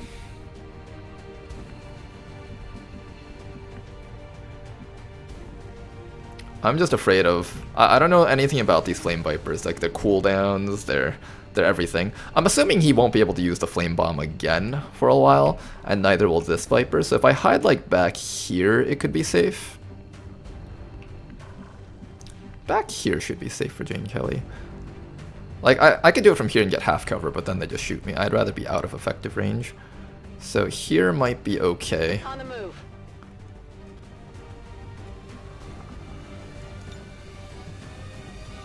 Come on, hold on. Alright, Rick, hang in there. If I had realized I was going to do this, I should have walked over and placed him next to Jane Kelly. Then I could have actually resuscitated him that round on the spot. Alright, Sniper is just going to start moving around the sides. I'm going to still keep you in full cover. And now you. I do not know what to do with you. You're in, like, absurd amounts of danger right now, and I really don't know how I'm going to keep you safe from all this junk. Even if I dash over this way, the sentry will just shoot you. If I dash you over this way, you at least get half cover, I guess. So this is probably the... No, that Viper's just going to pull you back in. There's no easy way around this. Oh no, Thak boy, I can't get you out of this. I'm so sorry, man. And these guns do enough damage that even a Graze would do like 2 or 3 damage. So like 2 damage from both of these guys, plus the sentry, plus burn and fire, he will go down, no matter how tanky he is. So shield wall isn't exactly the best thing that we can go for. Did you ever learn shield trauma? Has a chance to stun for 1 action if the hoplite has also learned shield trauma. I don't remember if I had taught you shield trauma. Maybe? I don't actually know.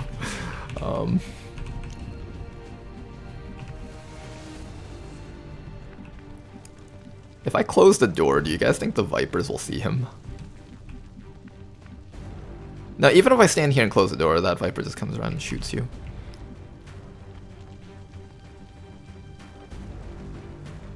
Both Vipers will come around and shoot you, not just one.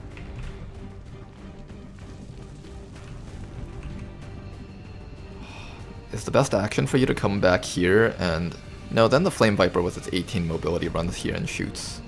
And then like Sentry moves here to shoot. You're still taking 2 shots either way. I think no matter what, you're taking shots, so just do your best to avoid the tongue grab, and if you can avoid the tongue grab, you'll be okay. Got it. Moving. I'm spending too much time thinking about this here, and the real answer is there's no easy solution to this. There just really isn't an easy solution. Moving to Overwatch. We'll see what happens. Nice miss. There's heavy fire in this zone. Oh. Enemies on the move. You've just made yourself an easy kill. Okay, that's good, that's good, that's great, wonderful. Okay, we got this, we got this. That boy's no longer burning. Okay, good. Oh, that Viper is so dead, kill it. Don't miss the 97, please. Okay, at least you hit it. I was really hoping for a 1-shot crit. But that's fine, That's better than like anything else that could happen right now. Okay, that's wonderful. That's so good. Okay, now we can either resuscitate or we can go for the chop.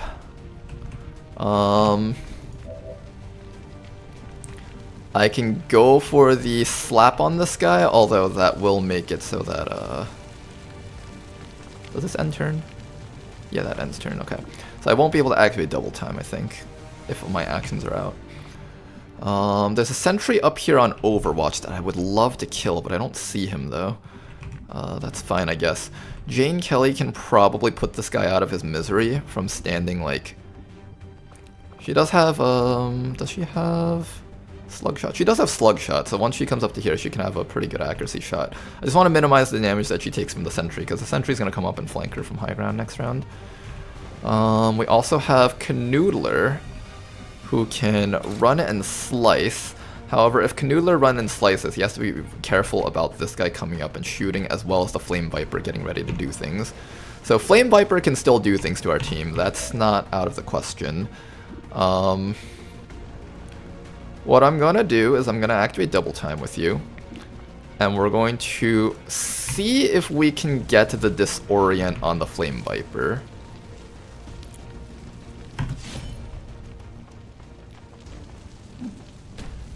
Okay. Okay, we take that, we take that. Alright, we have a disorient on Mr. Flame Viper. That's actually not bad. Okay, we have something here. We have potential plannings here. I can't go up here, otherwise this guy will shoot me to death. If I had vision, I could have Jane Kelly remove that guy from the game completely. That would have been so nice if I could have done that. Unfortunately, I don't have an easy way around this here. I really want to have Canoodler take this action to kill, but then Jane Kelly needs to find a way up here. And we don't have any ladders up there besides here anymore, because all the ladders burned down. I can't get the sentry still, that's the problem. The sentry's the big one. I guess Canoodler can come back to this corner, kill, and then just hunker and try very hard to not die next round. Then we would just need to have Jane Kelly find a way to get up there and kill that guy. She could also like Overwatch somewhere, like, I don't know, have Jane Kelly stand here and Overwatch. I think he'll just stand up here and just shoot her. Okay, everyone needs to participate on this though. Yeah, I think you just need to try and... He can't move around here, so I think go from the full cover here. Full cover stab, and then hunker down in case the sentry drops down and tries to shoot through the cover there. Okay, well, we're really close to being able to win this. Wait! He shot through the floor! What is this? He shot me through the floor! What? There's a solid fucking wall here, and you're telling me this guy shot me through the floor? You piece of garbage game. He shot me through the floor! Wow! Great! Grumble, grumble. Angry, grumble. If you guys can't tell, I'm very upset by that. I'm very upset by this. Well, the plan was to bring back Rick at some point, maybe. That plan goes out the window. Wait, he climbed to go to the Viper? I'm pretty sure I didn't have him climb. Oh, maybe. That might have been what happened, you're right. The animation didn't show. I should have pathed him properly. Alright, we still have one more medkit over here, so you're going to come down here and stabilize him. Jane Kelly can kill the Viper this round. Next round, we're going to have Jane Kelly probably team up with that boy to kill the Viper.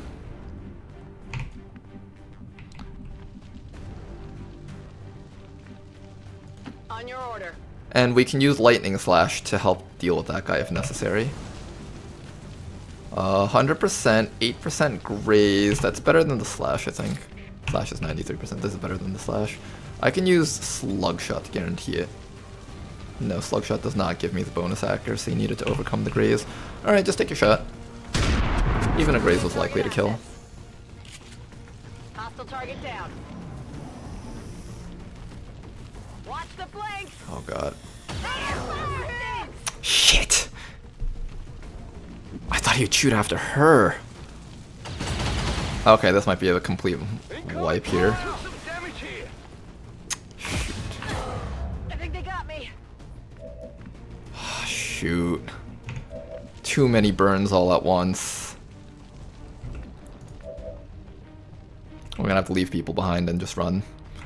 Alright, Jane Kelly is savable because we can cure her burn. Thackboy might be able to grab Canoodler and get out.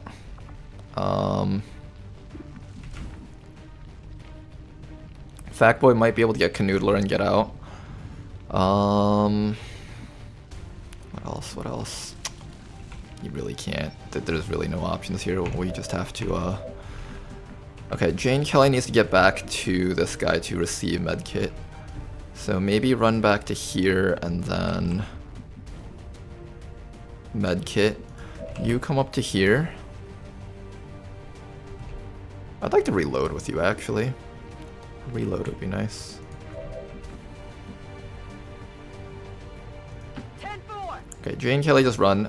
At this point we might need to start leaving people behind. I really thought the situation could have been under control. I didn't expect that the disoriented Viper would have enough mobility to run down here, but on second thought he still had like 12 mobility, so that would have been enough. Jane Kelly maybe positioning here to shoot would have been slightly better, but that's all hindsight. There was no way we could have actually predicted that. I was just thinking of like the sentry coming down to shoot her in the back, and that was also an equally viable threat. So it's not like it was choosing between one of two poisons. Technically that guy was a better thing to shoot Jane Kelly with, but it's not even something that we would have thought of at the time. Okay, then after that you're gonna come over here and get ready to try and grab Canoodler out, I guess. We do have a shot on that Viper. If it chooses to go for a tongue grab or a bind, we might be okay. But, oh boy, this thing has not used any of its bind and crushes. It's only been shooting, so I think this thing's AI is smart enough. I don't know why the dev didn't just remove that perk completely, actually. Because I feel like the bind and crush is actually just a worse ability to use rather than just shooting with the gun and burning them. So that's something that they could have done. But anyways, 2 to 4 damage. If I get a max roll crit, I can kill the sentry, but really that's just gambling at this point. That Viper gets his 20 aim back, so I think... How long does his seething last? Is it just permanent? I think it's just permanent. We might just have to leave Canoodler behind, unfortunately. Just like run all the way away.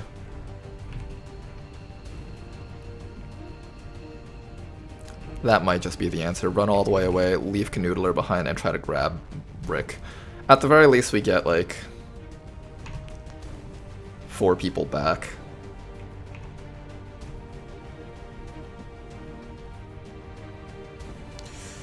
Oof. Okay, let's think about this. First it was the Sectoid Educator, now it's the Flame Viper. The Flame Viper is a really interesting enemy type. I feel like it's a little bit overtuned for the early game, but that's kind of what we're here for the mod jam, not for the balance jam. Okay, what do we do about this? I just need Thackboy to be like... The real answer is run over here and pray that the Flame Viper misses, but when has that ever been an okay plan to have? Ah yes, I plan on the enemy missing me. That's just not going to work out. I think the best thing we can do is activate our guard and stand here, and then next round we try to grab Canoodler and run. And we'll get double guard against both the Sentry and the Flame Viper. Sentry has his accuracy reduced, so that's kind of okay. I'm just scared of what this guy might do. Okay, for once he actually used his bind. He had to reload. Oh, he can shoot through the walls, apparently. Okay, I guess walls are non-existent anymore. Okay. There is a hole here. Keep that in mind. He can shoot me through that hole if I try to run this Overwatch. So, one thing we could try to do is have you land the 65% shot. That's kind of iffy. I could try to have you run the Overwatch, but this is full cover, so I don't even think he can see you through that hole. So the best thing we can do right here is first hope that you land the shot, and if you don't, then we send in Jane Kelly to take the hit.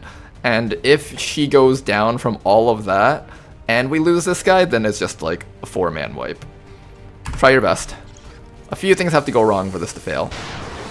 Oh my god, thank you so much. I needed that so fucking badly. Finally.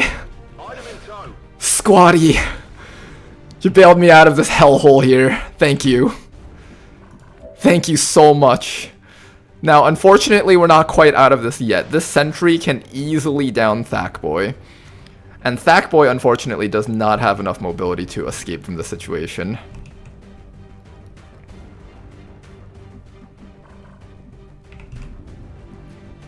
Oh, Thackboy, how do we get past this guy and his Overwatch of death? You have what? 4? Effectively, you have 4 HP, okay? This guy does 2 to 5. He has only 50 aim because of the poison. If someone were to take the Overwatch, I would rather it be Thackboy, I think. And if Thackboy thumps him, then all that's left is for the poison to kill him. So, I think Thackboy has the highest chances of actually killing this guy. Probably. Then Jane Kelly can run down here to be next to Canoodler. We're out of medkits. So Jane Kelly can run down here to be next to Canoodler. And with her amazing 16 mobility, she will attempt to make a run all the way through here and here up to there. Let's actually count how many tiles she can run. Let's see how this plan works. 1, 2, 3, 4, 5, 6, 7, 8, 9, 10. 11, 12, 13, 14, 15, 16, 17, 18, 19, 20, 21. She has 21 tiles of movement. So from here, excuse me, I just burped in my mouth. 1, 2, 3, 4, 5, 6, 7, 8, 9, 10, 11, 12, 13, 14, 15, 16, 17, 18, 19. She's not gonna make it out.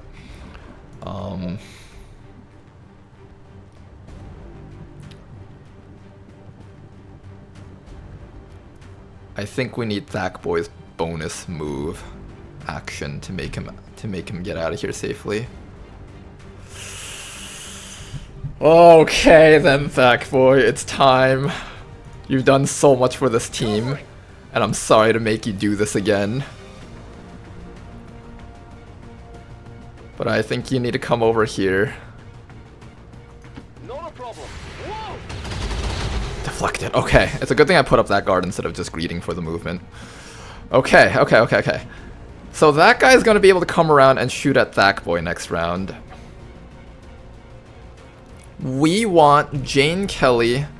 So we want Thackboy to move up next to Jane Kelly, and then have him put down Canoodler next to Jane Kelly in a way that allows her to pick him back up and finish the marathon away. Alright? That is how this is gonna work. So, this is not going to work. This is so not going to work. We need to position them in a way so that Thackboy will put down Canoodler in a way that Jane Kelly is guaranteed to be on the side, because you can put the direction that they put them down in is like biased towards one side of the map, but I don't know which side of the map it is. It could be like this way, this way, this way, or that way. So we need to position him so that he can, like, for example, if he was in this corner, he'd only be able to put down Canoodler on this tile or this tile. Then Jane Kelly just has to be on this tile. Okay, so next round he's going to have the super bonus actions, which means I think in this corner right here is the best way to set it up for Jane Kelly to grab him and run. So right here is where Jane Kelly is going to stand, And I'm pretty sure this guy can't see Jane Kelly from any of those tiles because he's poisoned and there's like no walls here. Yeah, okay. So with his double time, he's going to grab this guy and run all the way over here. If he has enough mobility to make it up there, great. If he doesn't, he's going to place him down here and Jane Kelly is going to grab him and make the rest of the trek up. Then after that, the sniper's job is going to be to grab a Rick, or this guy's job is to grab a Rick, and then we leave with that. Alright guys, that is the ultimate plan that Ronar has concocted. This extremely convoluted plan to ensure that we can get our teammate out safely. I think I'm going to put him over here in this corner actually and put Jane Kelly here. So if he's in this corner, he can only put the body here or here, and if Jane Kelly's standing here, she should be able to pick him up no matter what. Copy that. Alright team, we can make it. Hang in there, guys. They don't call me Commander Ronar for nothing. Come on, guys. Just hang in there a little bit longer.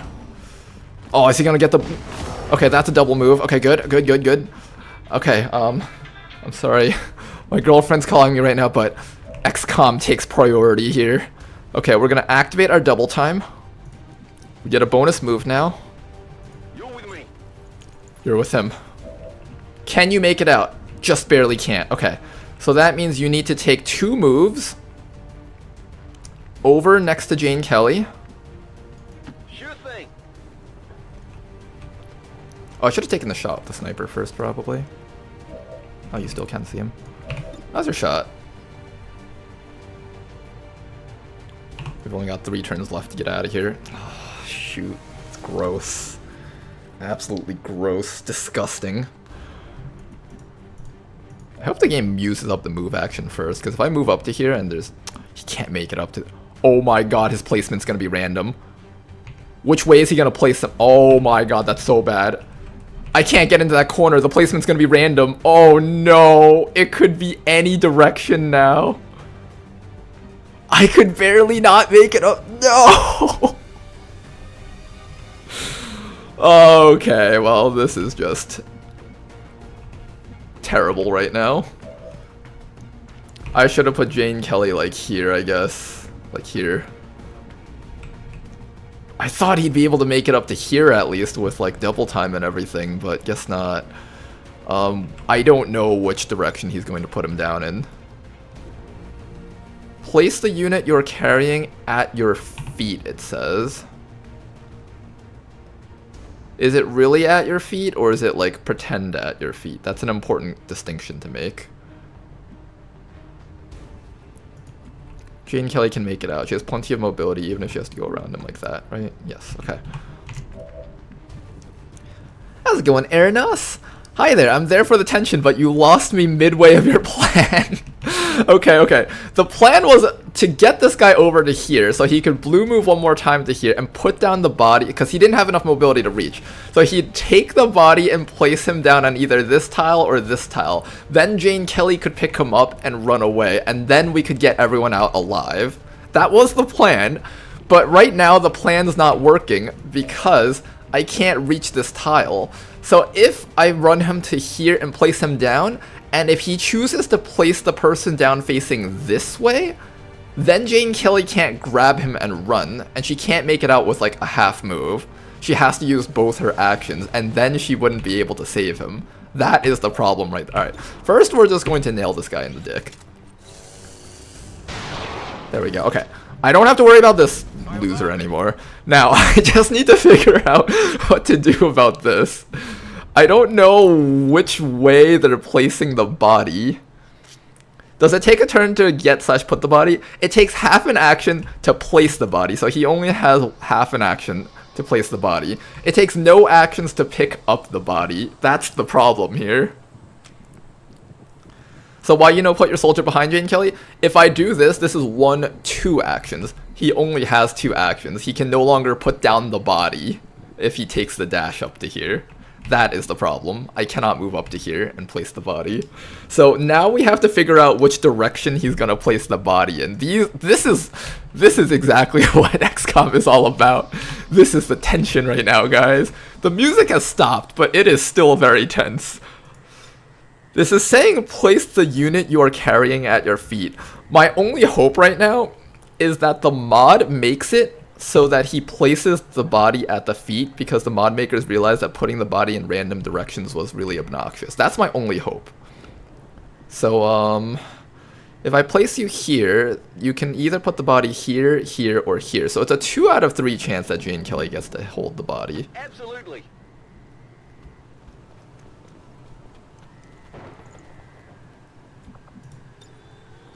Got a delivery. Got a delivery. Put it down. Yes. Yes, right there. Right next to Jane Kelly. Oh, thank God. Oh my God. Yes, please.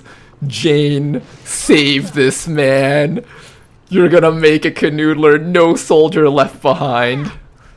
No viewer left behind. That's just the commander I am. That's just the kind of commander I am. We're gonna lose this mission, but no soldier left behind. Get out of here, Jane Kelly. Firebrand's on standby with a CPR kit. You're gonna be okay. Now then, do we greed for 1 crate? Do we try going back to grab 1 crate? Okay, let me count this out really carefully here. Next turn is 1 round. Come up here, grab this crate. The reinforcements will arrive, or will be listed to arrive next round. Then you dash back, reinforcements arrive, then you just need... You have double time. Yeah, we can grab 1 crate. We don't even have to lose the mission! Okay, we don't have to lose the mission, guys. We don't have to lose the mission. The greed is worth it. And then Isball's gonna grab Rick. Okay. We don't have to lose the mission, guys. We can greed for everything. Oh, we're gonna greed for everything. Nothing will stop this commander from greeding. Get back in there, Thack boy. It looks like he's burning, but he's not actually on fire. Okay. You grab our friend here.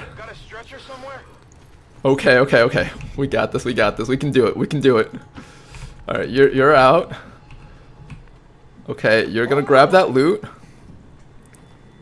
That's right, Bradford. I didn't lose the mission. You can't shit talk me after this. Got it. Okay. Oh my gosh, how did we win this mission? There is no universe out there in which we should have won this mission.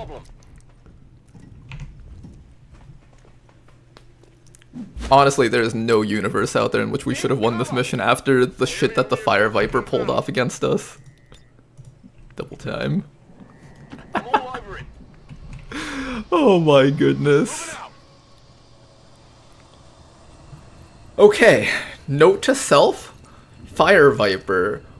No matter what happens, if you ever see one of those, it must die immediately. It must absolutely die, like, immediately. Turn 1. Holy shit. Oh gosh. Win quotes. Hey, 0 soldiers killed, mission complete, and we have loot. I think no matter what, I have to call that a win after all the shit that happened. And 2 ability points. This was a certified classic Ronar mission. Oh, this was such a good mission. I hope we have more missions like these. Good job, brother. Thank you very much, Inferno. Let me read some of the YouTube comments too. Commander Ronar strikes again. Just barely. I feel like if that was like really literally down to the wire. If we had been even just a little bit more careless, we would have lost a soldier. But that's just how it is. Squeezing out every little bit of advantage you can get.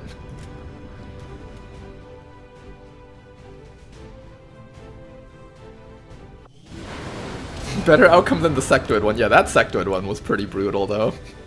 This one, also brutal, but look at that. Oh, look at Rick just limping over.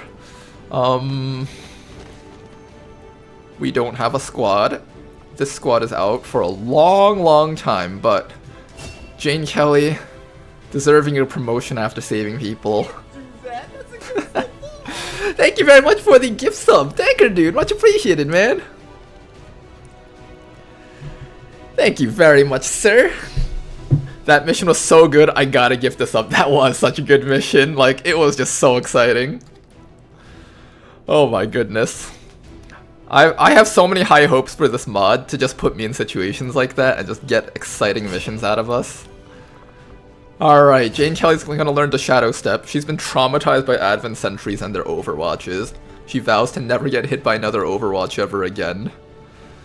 Isball over here, you're gonna take that death from above, give yourself that bit of bonus accuracy from high ground.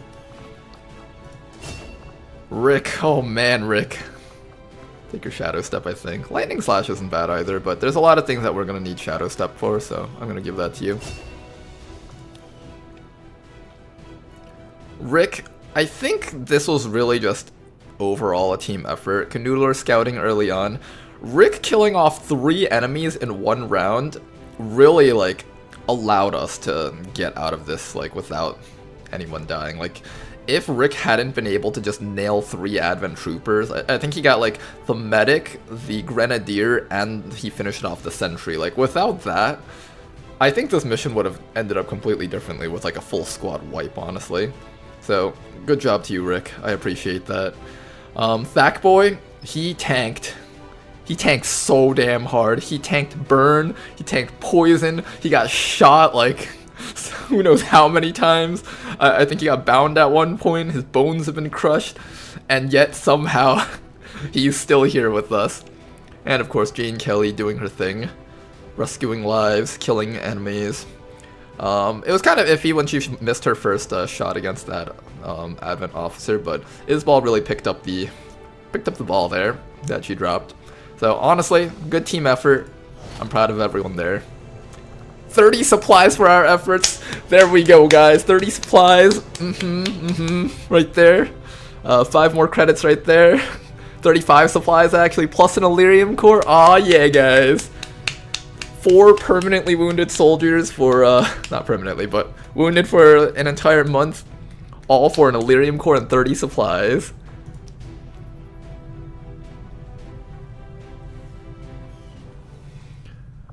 Fear of missed shots. Yeah, after that one, I don't blame you, Jane. She's just like, I must never miss another shot ever again. Otherwise, this will happen. That's right, Jane. Never ever miss another shot ever again. Do you hear me?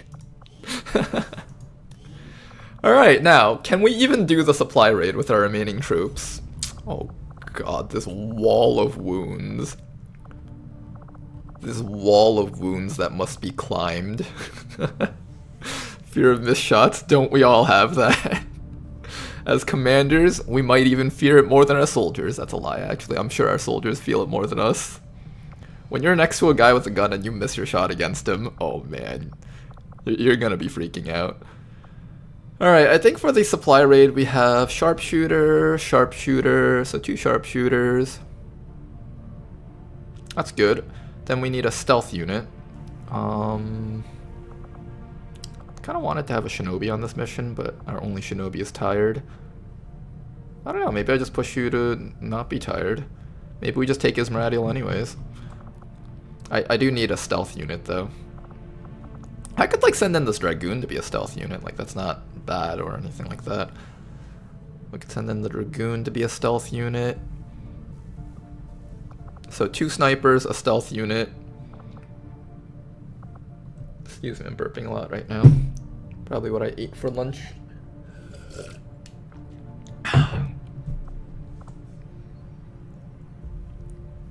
I'm surprised this mod jam doesn't have the cybernetic augmentation mod. It does. We just need to get the proving grounds.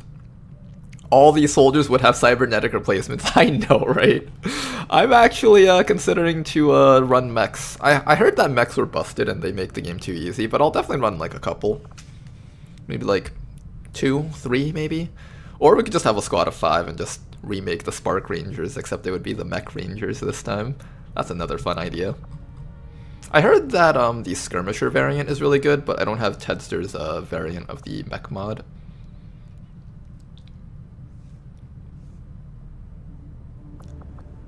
Okay, I'm thinking we'll probably send in Yuna. Yeah, I think we'll send Kokoloid, and Kokoloid can like hack a thing or something, I don't know. Game is lagging a bit, but just give it some time. There we go.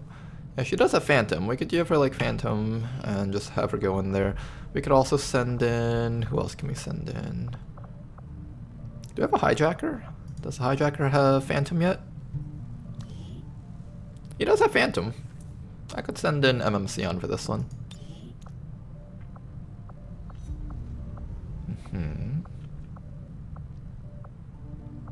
And then he'll just stay in the back. If he manages to full override a mech, we can make use of that too.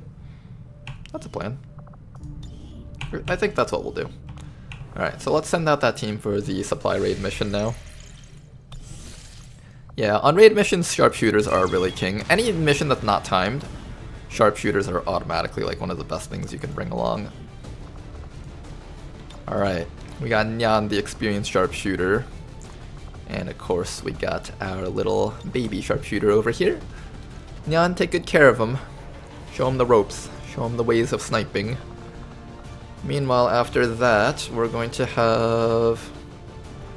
I want to have a damage dealer, so probably Yuna is going to be on this mission. Yuna is our double sworder, so we're going to give her an alloy sword, just like so. Maybe 2 more people, so I think we need 1 stealth unit. I think I said I was going to send in maybe the Hijacker. I guess the Hijacker's not bad. I could also send in the Dragoon. If I were to pick one, I would probably send in maybe the Dragoon.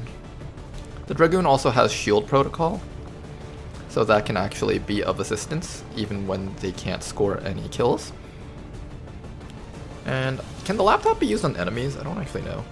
Laptop contains a library of stolen admin security codes along with all information about their algorithms. Having this laptop on hand would significantly boost the hacking proficiency of our field operatives. With certain configurations, the laptop allows the soldier to hack an adjacent security tower without a gremlin. I don't know if this actually works on enemy units. I guess we could test it. Ronar, how do we get ourselves inscripted as a soldier? Whenever there's just a soldier open, I'll ask if anyone wants a soldier, and I just give it to the first person who says so. Maybe in the future I'll have like a more organized way of doing it, but I don't know. Me coming back streaming was kind of an impromptu decision, so I didn't exactly have any specific setup ways to set this up.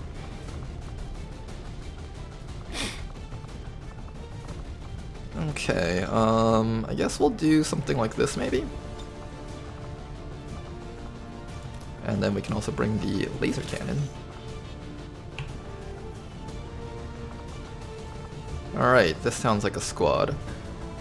With the base infiltration, this will only reach up to 115, so we would have to boost this if we want this to go lower. I'm okay with doing a 5-man, a light moderate at most, especially because we have sharpshooters to thin out the crowd, so that's not the end of the world. The important thing is that we just gotta keep Cocoloid in stealth. As long as Cocoloid doesn't get revealed, the entire mission should be very doable. So that's that. Let us get some armors on our people. I'm probably going to put off the network tower mission for a little bit.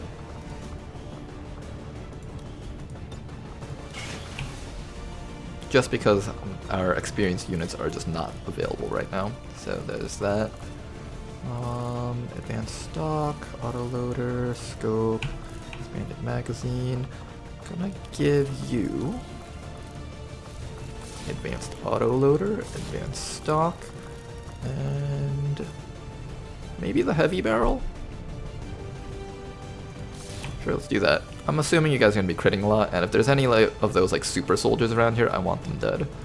Now what we can do is we can start using our advanced suppressors a bit. Might that help us out a little bit? At all? No, that doesn't actually help us out that much. We'll leave it on them anyways. Okay, sharpshooters. You guys are going to be standing still and medkitting, maybe throwing smoke grenades. That is the most you guys are going to be relevant for. You're just going to be in concealment and just not get revealed and just spot things and hack things, as well as provide shields and use whatever other abilities you have. Yuna over here is going to be killing things. Want to give her maybe Something like this. As long as she has 12 mobility, it should be fine. This is a mission where I don't want to run into the fog too much, so having her with about 12 mobility is fine.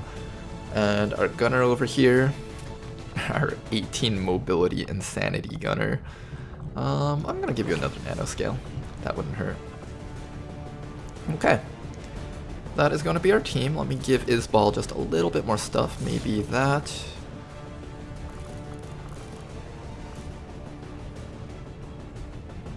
I'm gonna give you a stock. I think you should take one. Stock and... You know what? An advanced laser sight. Why not? Alright. That's our squad. Let's get you guys out there. We'll do that supply raid, and we'll put the network tower on hold unless I can really find a good squad to do it. Sky Ranger in position to drop. You really don't like putting 6 people on a mission? I could put a 6, but I think it would still be stuck at light moderate.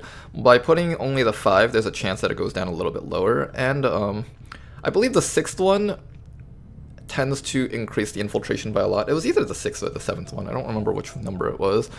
But one more unit usually increases the infiltration by quite a bit. The main thing though is that I want this to be possibly at light instead of light moderate if possible. And I also like running lower squad compositions. This goes more into the theory about how to maximize the strategic layer, but basically missions are your rewards. You get EXP and you get mission rewards as well as Advent Vigilance for doing missions, so you want to maximize the amount of missions that you do. If I ran 6-man missions, so let's go back and look at our soldier roster. So let's say, for example, we have like, this is just a random estimate, like maybe 30 soldiers, right?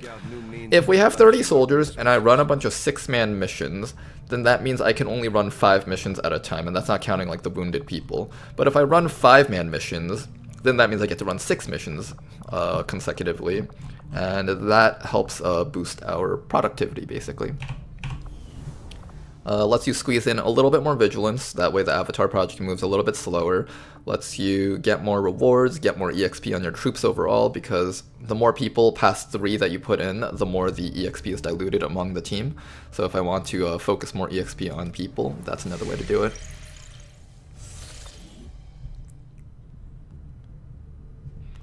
Six-person makes infiltration 1.25. A bit of an increase, but not too much. Yeah, it's not too much. Like, if I have to, I'll do it. But I like just running more missions overall. More missions is just strong for the strategic layer, and I'm confident enough as a commander to be able to do 5-man missions. Okay. I think we're gonna start scanning. Here's fine, but I think we could just start scanning over here. I want to find missions down in these spots. I really want to do this one. That'll really set this region up if I have 5 people to do it. I don't know if I have 5 people though. We do. We also have a Shiv. I guess I could squeeze in one more mission. Let's start setting up the second region. Be a chat and run 4 squad missions. Okay, I will say, I had a campaign that I was playing off of stream. This was actually the campaign that I won for Long War the Chosen on the recent updates, because that was... I was playing that just to not be rusty in XCOM when I eventually came back to stream. And for that one, my initial regions, I wasn't able to contact new regions besides like the first 2, because I was trying to liberate. And both those regions immediately went up to like strength 3 and 4, really early. And the mission detection times were terrible. I had no people in those regions on intel gathering missions. And what ended up happening was I had to do back-to-back 4-man very light missions over and over again. And somehow I won all of those, but it was so damn hard. But I attribute those wins to my focus on using assaults, technicals, and shinobis on all of my missions. But yeah, those units were able to brute force those missions for me, but it's doable, but it's just not a position you want to be in, for sure. Setting course for Sector 14, East. Honestly, we need to rename the mission system. Like, extremely light, very light, and light sounds like the missions are going to be easy. It should be instead more like good enough, you're screwed, you're really screwed, you're really, really screwed, and just add an extra really for each iteration above that. Guys, I don't know. That's how it feels to me, at least. Let's get into squad. Oh gosh, who do I have? I have Bob Ross. I have I Nuke a lot. I have our Scrapper. Is this a hack mission? It is a hack mission. We'll bring a Dragoon in here. Maybe we'll bring Abathur? Hijacker? I'm gonna bring the Hijacker. I want this guy to promote. And then after that, we will do Hoplite. Alright, this is our squad. It's an okay squad. It's not amazing or anything, but it'll get the job done. We have no equipment for you guys, I think. I could build one more suit of armor. You know what? We'll do one more suit of armor just for you guys. Just to show my soldiers how much I love them. I'll give them one suit of armor. Who's gonna get that suit of armor? It's gonna be... maybe the Hoplite. Hoplite probably deserves it. There we go. I plan on having this guy tanking a lot of hits, so it's not a bad idea to give it to him. I think for Bob Ross, we're gonna do a few more smoke grenades. I tend to like the smoke grenades a little bit more than the... like, his smoke grenades are really high quality. Like, you wouldn't think it, but just giving your entire team plus 20 aim and like 30 defense, it's so good. It's incredibly good. Like, you would never notice it. And also, they don't have to be inside of the smoke to keep the combat drugs bonus. Once they hit the smokes, they get 2 turns of combat drugs. It's so good. I absolutely love it. Alright, you guys, let's get you guys out there. Don't screw up the mission or something, I guess. And we can get a lot of rookies from this. Always good to see that. Easy, normal, hard, harder, insane, extreme, then ludicrous. Sky Ranger deployed. Geometry Dash naming. I only know about Geometry Dash from watching YouTube shorts. I know nothing else about it. But I understand exactly what you mean by that, though. My current strategy is that I have a 4-man squad. That's usually the hero, the Shin, the assault, and the tech that I run at the same 4 squad on every important mission, and is also what helps me do liberations quite easily and quickly. Yeah, I think a lot of times liberations tend to be discovered with less time on them, so having that as an option is really nice. I guess we just keep scanning down here. We could scan up here to try to find troop columns, but we're really just stretched thin right now. In fact, what I should be doing is building an infirmary, I think. Do we have an infirmary? How much does it cost to build an infirmary? Insufficient power. I need a power relay to build the infirmary, so oh, I have a power relay. Wait, hold up a second. I just need a person in the infirmary.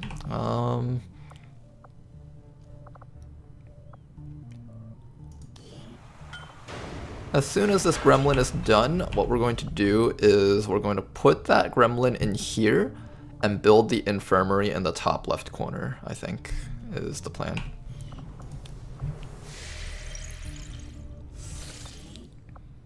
I never use the bug that instantly lets you detect Liberation 3 either. I just detect it naturally.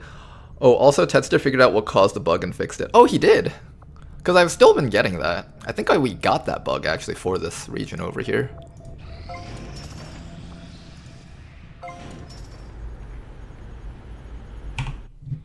Okay then, we have covert actions that we can do now. But first things first. Get Avenger Power Plus, and how much supplies do we need? Infirmary is going to cost 150 supplies, jeez. Time to break the bank over this. Avenger plotting new course. The high stays even if you stop smoking. Realistic.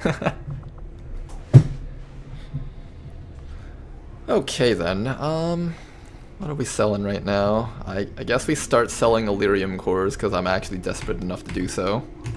We'll sell like 4 for now. Leave 8 in the bank. Drop a hacking. I should have put the depth perception on one of my snipers. I completely forgot about that. Focus we don't need. Oops. Defense we don't need. I'm gonna keep 1 copy of I should probably keep all the copies actually. I'm gonna keep all the copies. I'm running a very Overwatch heavy team comp. so I will eventually need those. I should have put that on one of my hackers. Good, I'm already screwing things up. Let's see. Depth perception, good. Hacker's laptop, suppressor. There's not much for me to sell, honestly. I could sell one of the heavy barrels. I'm saving that for my officers. I want all my officers to have an emergency life support. Reflex stock. Weapon crate standard. I'm gonna sell a bit more of that. Maybe one of these weapon sights. I don't really use Viper corpses too much. At least not early on. I might end up needing these. I probably shouldn't dump these. I'll get rid of one more underbarrel launcher. I feel like the launcher will end up being weaker than just having flamethrowers and bayonets. Okay, that should be enough for the infirmary. Okay, get us an infirmary fast, because our soldiers took so much damage on this. I'm gonna take that NG and actually just slap them over here, because I really just want that up and running.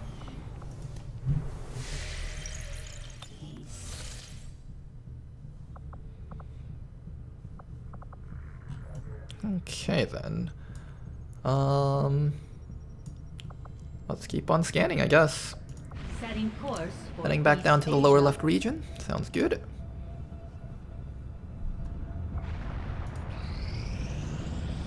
Not think I could have predicted Trooper this autopsy outcome. complete. Though it is intriguing. Despite a thorough Bayonet, analysis, proving grounds. I have yet What is to this? discover what, Advent if Trooper anything, armor. matches the Advent Provides hybrid plus 1 soldier. HP. Known as Shrinks eyes soldiers' for detection eyes. radius. Ooh. Testing their visual This is a acuity. medium armor for No perk doubt purposes. The Advent Trooper forms the backbone. Okay. Kind of a stealth suit. That's something that we don't see too often. Micro rounds. Increases magazine size by 2, but will not affect weapons with a default magazine size of less than 3. This is potentially good on a gunner. That's something I'll keep in mind. Battle scanners, alloy plating, that's good, but we need the proving ground for that. Officer autopsy inspired. I guess that's the next thing we go for. Lancer autopsy would have been nice too, but I think we should just take the inspired stuff when we get the chance. The Advent officers. Okay. Working within the tight constraints of the Avenger, I've had a Let difficult me look at time the finding Flame Viper room real to quick. conduct some of our I more wanna theoretical understand that experiments. thing a bit more. Perhaps the next time we set down. Frost, Flame Viper. You piece of shit. You single-handedly nearly ruined that entire mission. I hate you so much. Total kill 2. Let's see. Aim 75, crit chance. Okay, so they're pretty standard. Flanking crit bonus. This damage feels way too high considering that this thing already lights you on fire. Bonus crit damage. Very high priority threat. Probably more priority threat than the mutons because you can't just trick this thing into binding you. Like, it'll go through all of its other perks first. It'll go for seething first, it'll use its flame spit, it'll just try to shoot you instead of like grabbing you and all that other nasty stuff. This thing's AI is actually really good, I think. Or maybe it's the same and it just uses the other abilities first. But regardless, the fact that it uses its other abilities first makes it automatically a high priority threat. And the fact that every shot that it makes can ignite you, that's not mentioned in any of this. But every shot that it takes is essentially like a stun that also does 1 to 3 damage over the course of 2 turns. It's so dangerous. Note to self, kill Flame Viper on sight. That is an enemy we do not want to mess around with.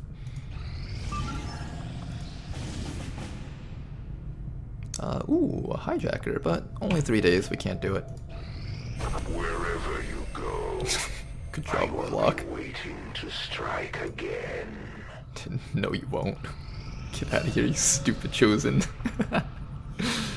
Alright, we got trial by fire on Toki, so Toki can start training up the baby troopers now. That's really, really good for us.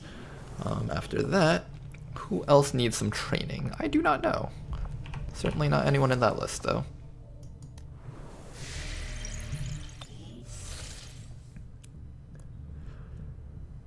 Well, what is this? Is this the bestiary thing? Yes, that's a bestiary that lets you look at all the abilities of the enemies that you've encountered. It's really cool. I like it. Yeah, flame vipers are super spooky. I mean, anything that inflicts burn is automatically spooky, I guess, in that sense. Alright, this region is set up again. I should probably just have someone sitting in there. I'm gonna keep Toki in there for a while.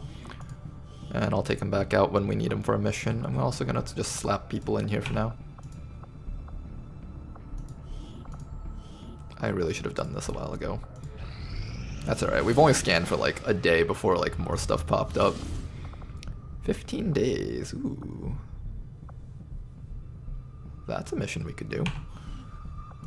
We don't have a lot of people to spare though. I'm gonna just see what this hidden event is. Making pending retaliations harder to detect. I don't care if the retaliations are harder to detect. Like, when they happen, so I don't mind that. We're gonna ignore that one.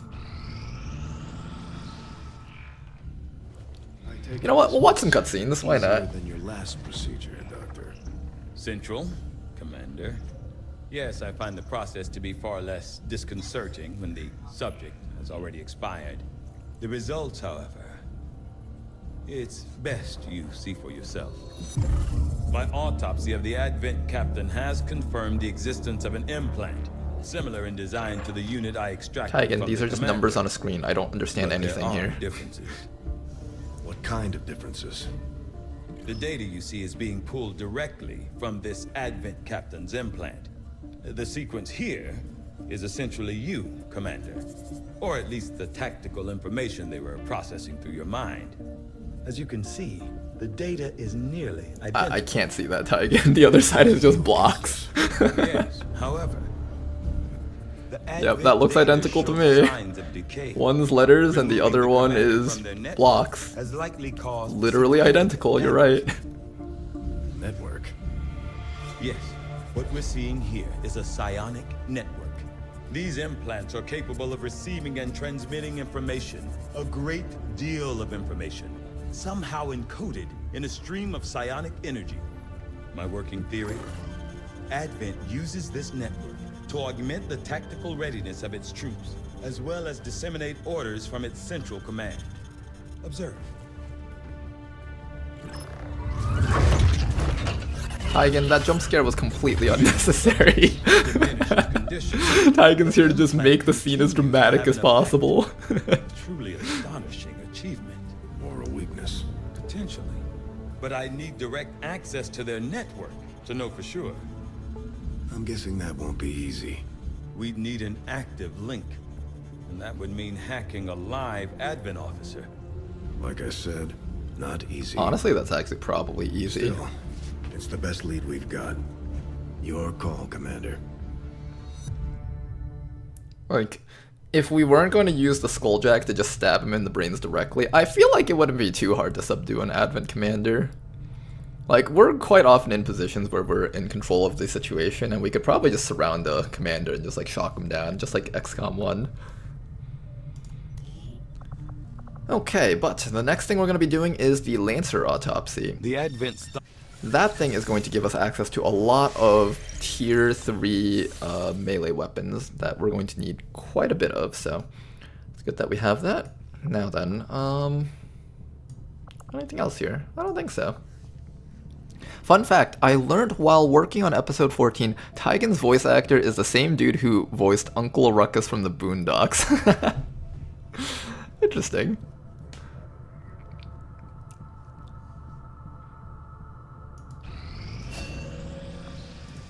Okay, we got some promotions.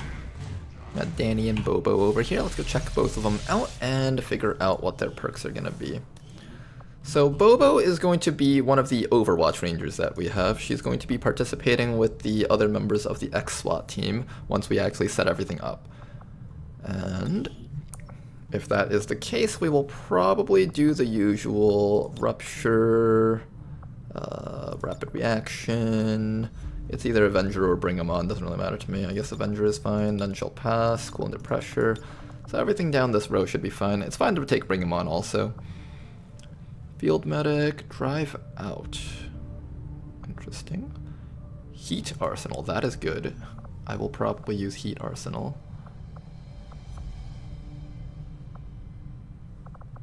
I think just Heat Arsenal is fine on Bobo. I think low gives you 32 points, so if this is, yeah, this is 35 points. So if we don't want to use up an extra point, we don't have to give her resilience, but that will be the main gist of how we handle her build. Something like this. No need for pistols. Okay. Now, we have another ranger here with the 17 mobility. I have plans for Mr. Danny here. Oh, he's even got run and gun. Ooh. Brutality, killing organic enemies with your sawed-off, have a 50% chance to panic other organic enemies within 10 tiles. Okay, that's interesting. He comes with lightning reflexes. Ooh, okay, I'm liking this.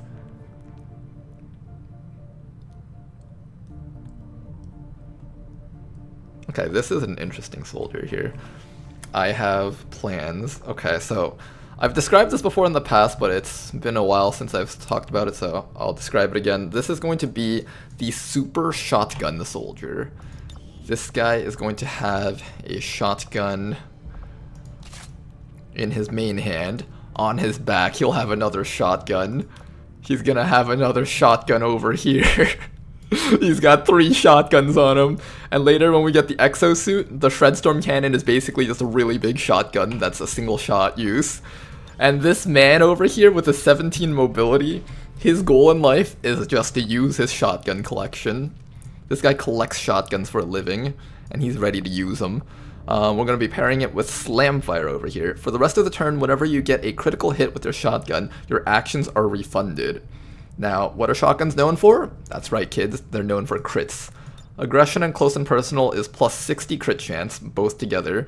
And if you're right next to an enemy, that's another plus 40 crit chance. So that's 100% crit chance between all of this stuff. We're just going to go to town on enemies. His goal in life is to just move to the middle of the enemy team and just start unloading every bit of ammo in his hunting, sawed-off, and I guess his pistol shotgun or something. Technically this is only with the primary shotgun though, but still, he's going to have like the pump action shotgun. And likewise, we're going to teach him pump action. We're also going to teach him scrap metal. Kills with your shotgun restore 1 sawed-off shotgun charge. He doesn't need rapid fire, contrary to what you might be thinking, like, oh, why would you give up 2 shots? With slam fire, he gets to shoot as many times as he wants. He doesn't need rapid fire to keep shooting. Then after that, bring them on sounds like it would be nice, but things will eventually die if you crit them enough times, so it's not like I need the bonus damage. What I actually need is the relocation ability. The ability to run up to something, kill it, get a bonus move next to something else, and then just continue the slam fire action. And on the final action, we would use the sawed-off shotgun to kill things. If we ever run out of sawed-off, we have the whip-it shotgun. If we can't get within range, we'll have the Shredstorm cannon. This will be a really fun build, I think. We'll be giving him, I know there's a suit of armor called like Stun Lancer armor that gives bonus mobility. We're just gonna give him all the mobility stuff. And he's just gonna zoom straight in and just start killing things. It'll be so funny if he doesn't die within like the first month of his build. Give him Fortified and just give him some survivability. In terms of perks, I think what I would do is I would give him, he'll probably want run and gun. I kind of want to give him a brutality, but I think we're running out of points here, so we'll probably just go with like this. I was thinking about lightning reflexes, but he'll probably be running past a bunch of stuff, so lightning reflexes gets weaker the more stuff you try to dodge, so I don't want to just let him take anything at all. His goal is just to kill the stuff that he runs past, not to burn the overwatches. I'd really like this because this gives him like some utility outside of just straight shotgunning, but that's going to take quite a few points, which I'm not sure we have. 35 plus 20, that's like already 55 points, and he's only going to have like 42. So we're already burning like 13 extra points just to give him all these perks. But yeah, that's that. That's his build. Run in there and murder things. If I can stick on Takedown, I'd also stick that on too. Takedown will allow him to bypass run and gun if he needs to. Doom guy in XCOM. Yeah, why does his face look like that? Let's customize him a bit. How do we want him to look? Killing enemy is the best utility. It truly is. It truly is. If I were to give him a different look, let's go with... He looks like an alien. I think that's a skirmisher face. That's why he looks like an alien. Hi, my name is John Doe. I am human like you are. Is he okay?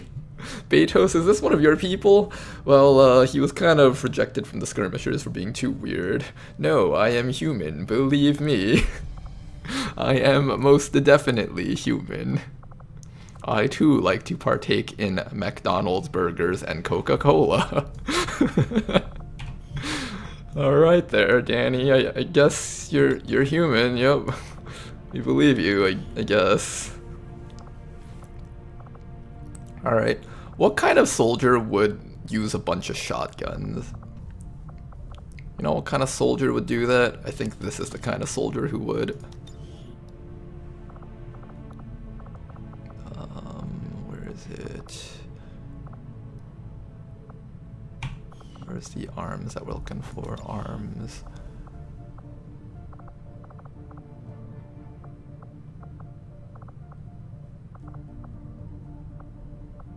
Where do we get normal arms? Why is this so hard to find normal arms? You can give them spark arms.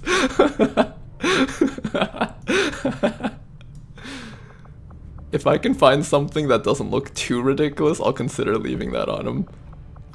Hold up, let me see what we can put on for his torso. I have a feeling we could find some really fun things to slap on him. Let's see. Which things from our mods can we slap on him? That's like Titan armor. Okay, we're reaching something here. He doesn't get to use any of the stuff on his back though.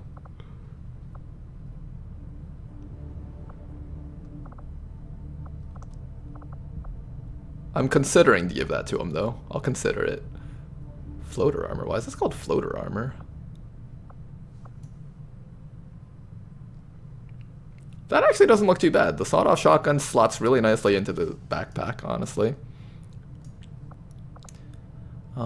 If I were to give him something, I think we should give him the exosuit look because he is planning on wearing an exosuit once we get to tier 2 stuff. Well, we don't have to give it to him for the padded look. Once we get to plated armor, then we'll give him the exosuit look. What else can we do for him? This one's kind of tempting. I'm all for no arms, all the shotguns. Let's see. Maybe we'll do something like... I'm having way too much fun with these soldiers. To be fair, this is honestly a lot of fun. Here, let's give him like... Here, we'll try the ranger armor. That's fine. So we'll just remove all of this stuff for now. None, none, and none.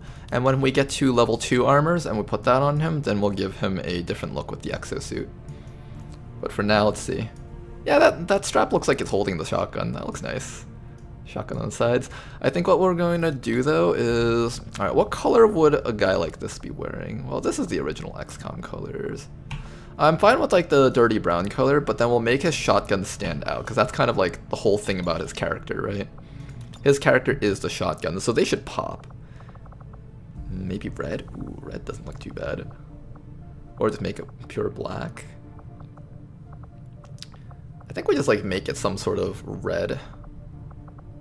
Like a deep crimson kind of red. Burgundy.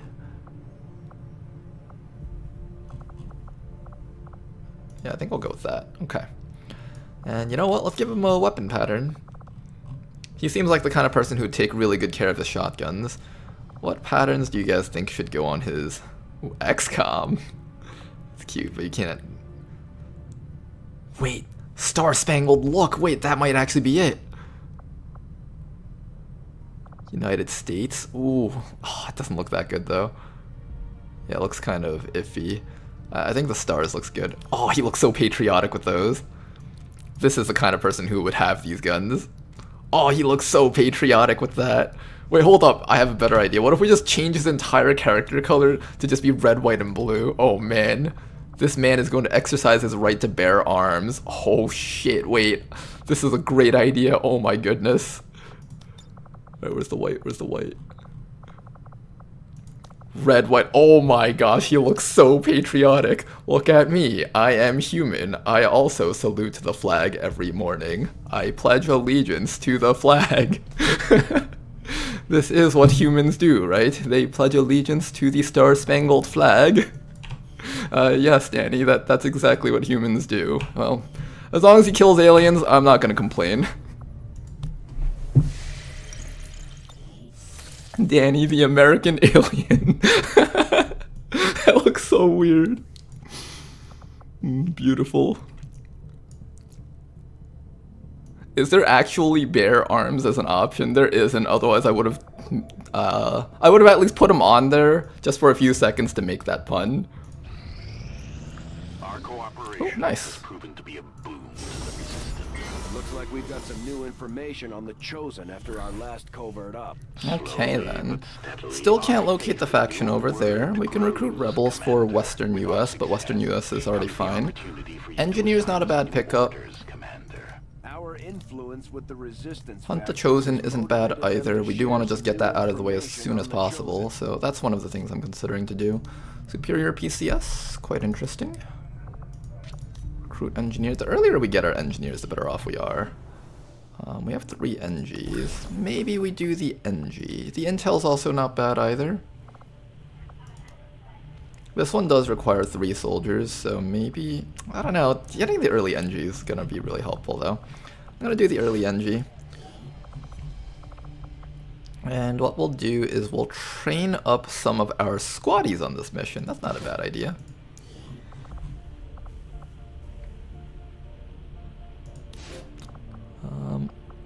Here, let's bring Danny on an actual mission. Someone with that many shotguns has to be useful on a regular mission. Bobo will have a bit of a harder time keeping up at this point in the game with just an assault rifle, so we're going to have Bobo train up on some covert ops, and we're going to have maybe Apple on this mission. Apather, Apple. Either one of these guys should be fine.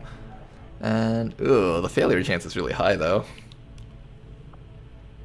Don't like that as much. We do need some higher ranking units. Can we lower the failure chance if I send in... no. No. Let's just do this instead. We won't have our Grenadier, but that should be fine. We'll still train up Bobo on this one. Actually, no. Bobo doesn't have any EXP on her. We'll actually use Toki to train her up.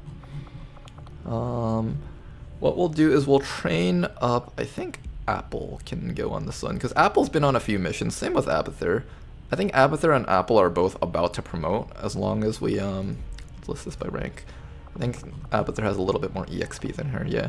So Apather should be very close to promoting with Squaddy, and I don't want to bring a Squaddy Dragoon on a mission, so I'm going to do it this way. I'll order my people to get underway immediately. In reality, I'm French, says Danny. Well then, I mean, French, alien, it's pretty much the same thing, right? The French are aliens to us Americans. We don't understand them.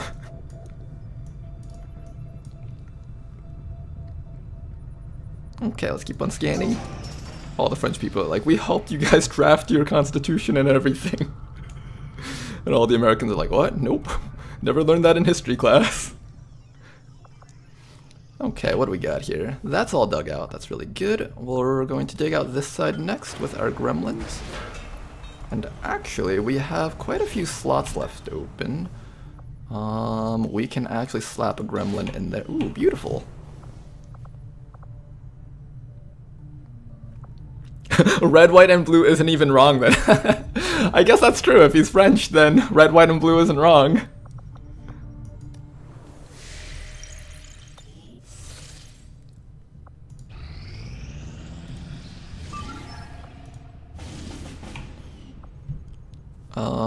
Okay, let's see. Keep on going here. I should check to see if there's any officers that can be trained. There's no officers that can be trained right now, though. Alright, do we do this mission? I don't really want to get Advent's attention right now. I want this region to be clear of Advent attention. That way they can focus most of their stuff here, then we destroy it, and then we're good.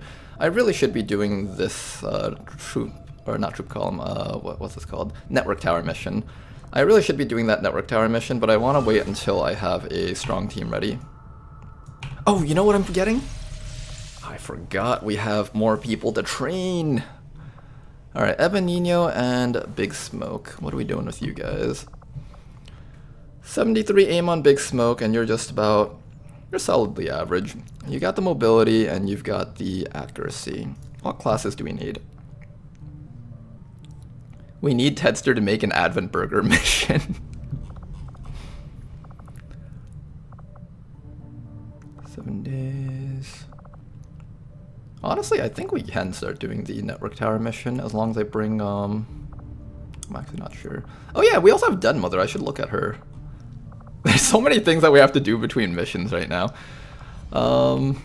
Okay, so if I were to list our people by classes, we would probably... I think we're done with our stealth team comp. 3 Dragoons, an Agent, and I guess a Shinobi or something. That's plenty for that. We have enough Grenadiers. We have a Juggernaut that's currently out. We have a Gunner. I wouldn't mind another Gunner. Do we have an Electrician, or did we lose the Electrician? No, we have the Electrician. He's still there. We have an Electrician. We have a Gunner. What other classes do we need? We have a decent amount of Sharpshooters. We have 2 Shinobis. How does Tedster have 95 aim? Jeez. This mod goes wild with the numbers, and I'm all for it. Alright, let's take a look at what we can actually train up. Alright, so Big Smoke is the accurate one. Well, what do we do with an accurate guy? Stormtrooper, Shinobi, Sharpshooter, Scrapper, Recon, Juggernaut, Infantry, Hunter. I could try like a Hunter. I don't really have too many of other types of units like that. Arsonist. You know what? Let's try an Arsonist build. I'm gonna make Ebenino into an Arsonist, I think. I've never tried one of these, and I kind of do want to try one. Let's try one Arsonist. And then maybe we'll do... What's our last... Do another Gunner. I did want to have a Suppression Gunner, so since our last one died, I guess I would need a replacement one at some point. We also don't have a Hitman for this run. Hitman's not bad. It's a nice stealth unit to have.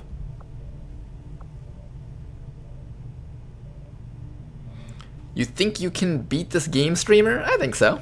I think it's definitely doable. Probably.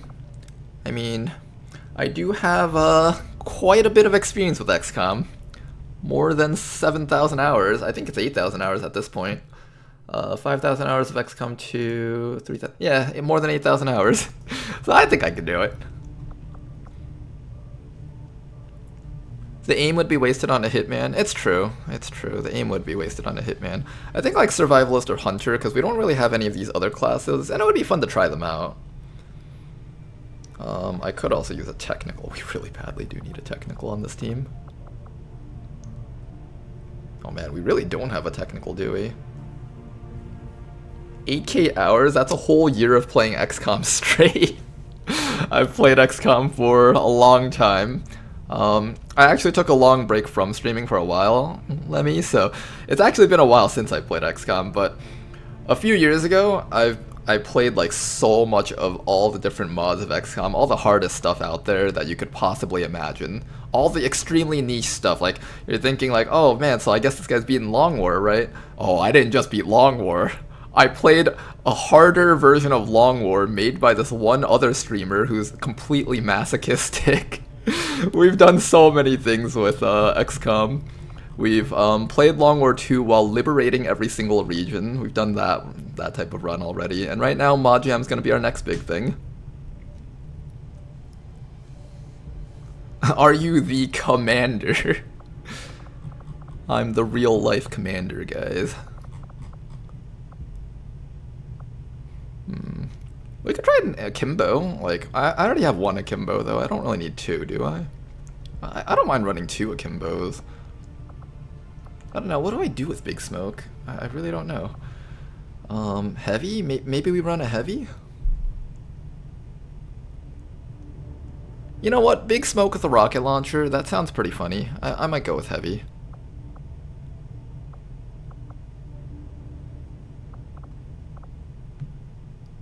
Survivalist seems nice. Survivalist is another option. I've already built a few survivalists before. I had like this other campaign which had a decent amount of survivalists.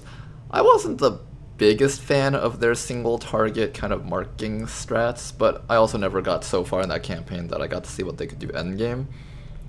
I wouldn't mind that. Heavy like XCOM 1 class? Yeah, they actually just have the machine gun and the rocket launcher. I actually do need an AoE unit. I'm probably going to go Rocketeer. Or not Rocketeer, the Heavy. Yeah, I think we need a few more of these types of units. I'm going to make him into that. He'll be a very accurate Heavy, so he will not be missing his shots, hopefully. Is my crap soldier still alive, Ronar?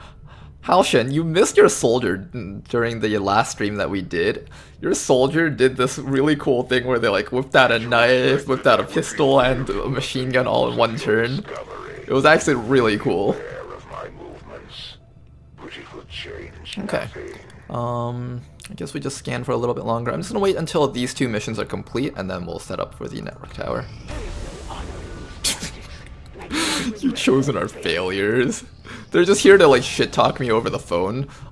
I mean, it's already too late. Bradford already gave them my phone number, and with Advent in control of the world and stuff, it's really hard to get another phone number.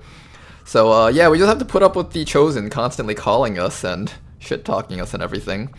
I'm glad I infiltrated as much as I did with 5 people, because this did get brought down to light. That's really helpful. Let's do it.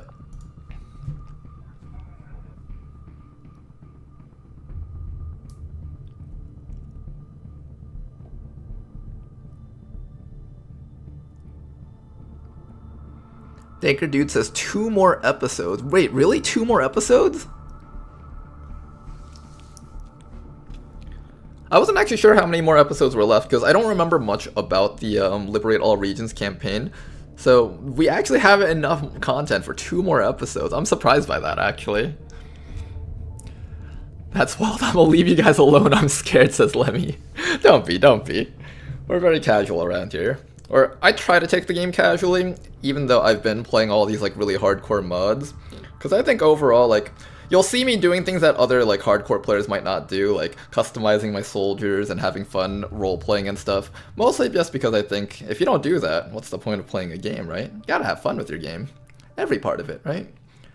I mean, XCOM isn't just dots and X's drawing lines at each other and crunching numbers. There's actual like soldiers and stuff. There's an actual skin on this game. So I try to enjoy all parts of it. Even if you don't understand what's exactly going on between my decision making and all that stuff, you can always just sit back, enjoy the wild rides. I mean, we just had a mission where nearly everyone almost died, so there was that. In this area pretty hard, and the aliens still haven't managed to get it moving again. There should be plenty of valuable tech on board that thing. So we're moving to eliminate any hostiles in this area. Secure whatever cargo you can find.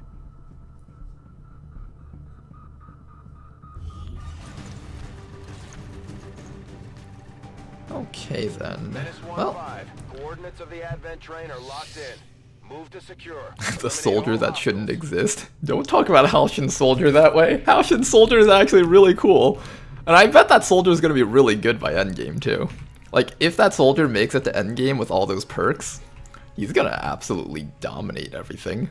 I feel at least. Moving out.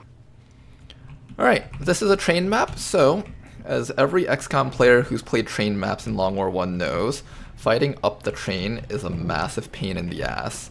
Now we do have this little spot over here that our snipers can try to like shoot down from, so I'm gonna set up our snipers just like so. Nyan and Isbal. You guys hang out over there. Meanwhile, everybody else is going to move up. Ooh, this turret's on this mission.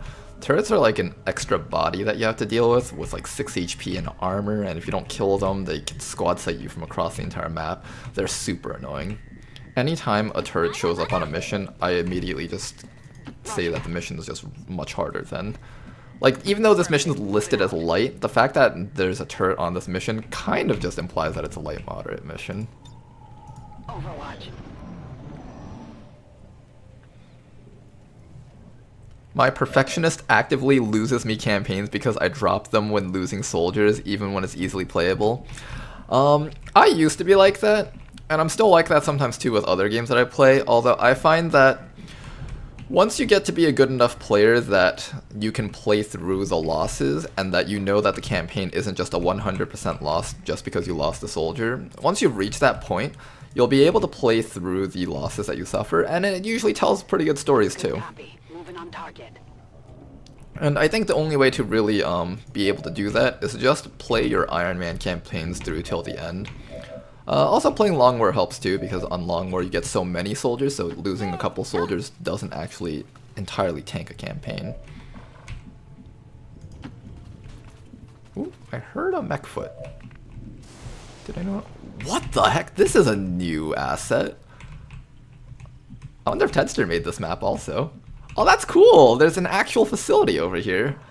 That's kind of balls though, because I don't get high ground against Advent if they're up there. Okay, we'll have to keep that in mind.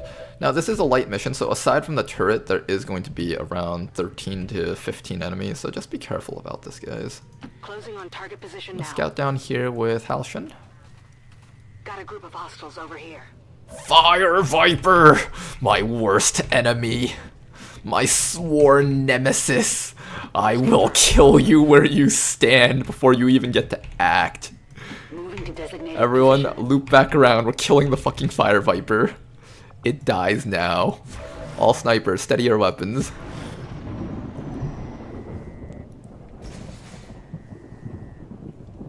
Time for squad wipe. Well, as long as we just alpha strike it, we don't have to worry about it. We just got... Okay, so Yuna can't go back through here because of that turret. We have to actually climb up the sides. I should keep that in mind next time I run down here. Before I run down here, in fact, just in case I trap a soldier down there. That can be really bad. Alright. Fire Viper, you little turd, where are you? There you are.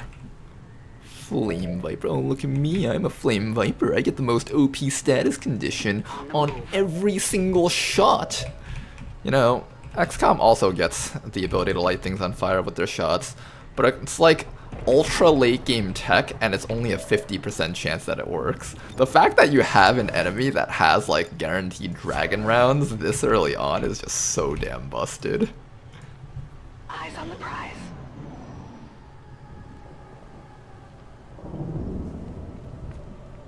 Okay, you guys. Wait till Yuna arrives.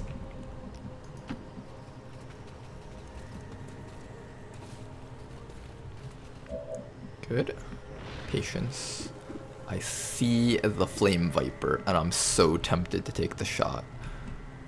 But we need just a little bit more time. Once Yuna arrives, we can get the game. Well, it's probably gonna die, right? Do you have a precision shot? Oh, you do have a precision shot. It's actually dead. Let's do it. Yeah, that's a dead Viper. Okay, don't have to worry about it anymore. There is still a sectoid, but we don't have to worry too much about that. Yuna also does not get to participate on this turn. There will be a turret that we have to destroy, and we should be able to kill it no problems. Okay, you're gonna steady your weapon again. This man over here, he can actually kill the drone, or he could try to kill the turret. Let's think about which one we're going to go for. The drone can stun us, but if we move back far enough, then the drone's not a threat to us anymore. Is that a flank on the sectoid? Not quite. Alright, I think we just focus on the... on this thing up there. Nice shot from Halshin. These laser weapons are really nice. Glad I built them. We could go for the control. If I control it and there's more enemies down there, they'll all get revealed though, so I don't plan on having that happen. I'm just only gonna go for the shutdown. and we just give it more defense and aim. Never mind. That's alright. She's actually got the failsafe, so she's fine. She actually gets to stay in concealment after that. That's actually something that I feel like vanilla kind of needed. Maybe.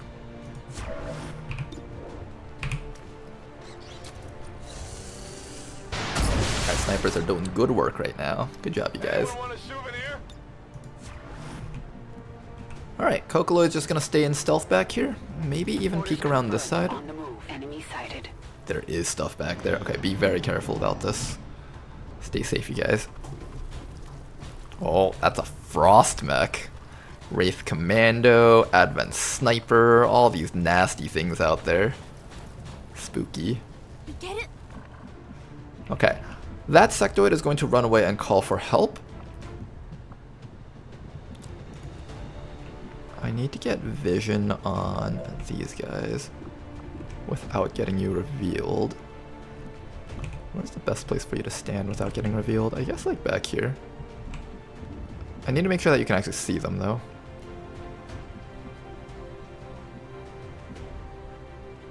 On my Back here should be fine. Okay. Now, unfortunately, my snipers can't see them just yet from this spot. Kind of unfortunate. I'm thinking maybe quick reload and steady, and we just wait here. Rock and roll. We'll ignore that sectoid. He'll run back to his friends, and maybe he'll bring them towards us. I think we can afford to do that. Probably. You have a free reload. We don't want to waste that free reload yet. Can I get like high ground on you? Maybe I can. I guess that'll be okay. Okay, so you're just gonna sit back here nice and safe. Yuna is going to regroup with you. So until they get within range of our overwatches, they won't engage us, so that should be fine. Come get some. And just patience. I'll move you maybe down here a little bit more. They'll probably keep walking this way.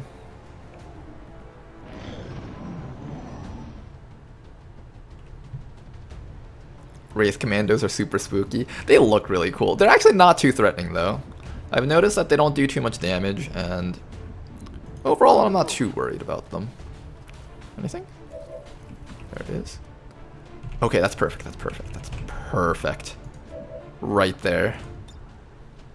We're gonna lead the target on the sniper, and then after that, we're going to lead the target on... As long as we kill their sniper, we're fine, I think. What's this guy? Duelist we can ignore. The Frost Mech doesn't take cover, so next round our snipers can just take it out. And then we just go for the Wraith Commando. After that, everyone else... Oh, hi, welcome back. Got it covered. That was my girlfriend coming back from work. Scanning. Okay then, I think we just wait right here. That should be good. I really like the new lead the shot perks that our snipers have. Oh, that looks so cool. Like, look at that. Just dealing a bunch of free damage right there. The lead the shot didn't work on the sniper though. Oh, here's another shot. Beautiful. I love it. I love it too.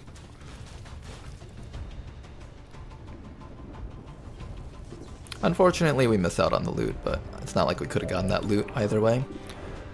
Alright, we got a Wraith Commando down there. We have... Halshin, can you hit anything from here? Not quite. Unless we stand out in the open. And neither can Yuna, unfortunately. I guess this turn will be mostly a turn for our little snipers. I'm going to start with a shot on the Frost Mech.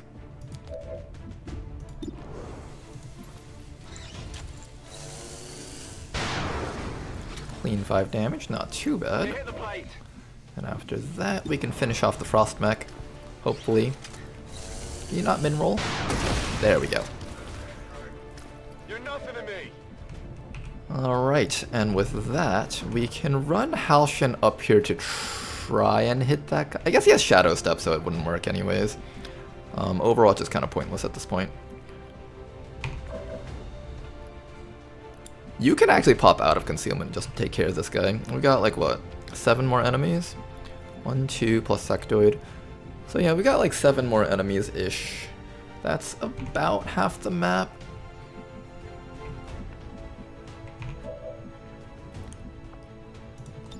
I'm actually going to smoke up this round because there's really no other opportunities that we'll get to use that smoke, I think. And just chill. You can just chill here and hopefully they don't realize that you're down here. And there we go.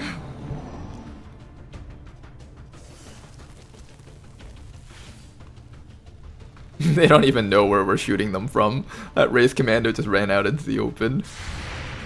And there's a dead guy. Beautiful. It's dead.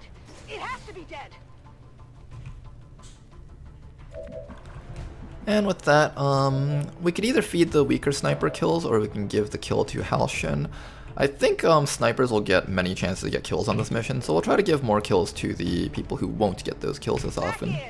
Halshin probably needs some shots.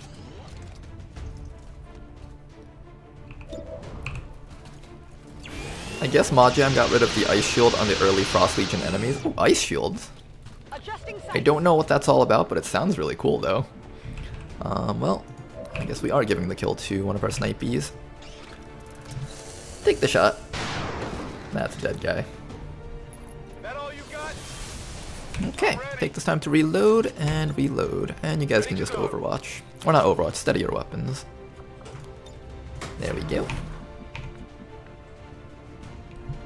Okay. Alrighty then. Alright, so Sectoid is still out there. 7 enemies found or killed. This is a light mission, so that's 3 plus... So there's still 8 more enemies out there. It's actually not that easy. Understood. I for some reason thought we were almost done with the mission, but there's actually a lot more enemies out there still. Gonna have Cocoloid scout while she's in stealth. Everybody else, hold tight. It's basically an energy shield that negates 50% damage. That actually sounds real. I wouldn't be surprised if they got it later on in the game. That's what I'm expecting. That Sectoid's just been sitting there for the last few rounds. What's he doing? Alright, let's see what the Sectoid does here. Let's steady your weapons. All I want is our snipers to have good shots. Everyone else can steady and overwatch. Affirmative. Covering now.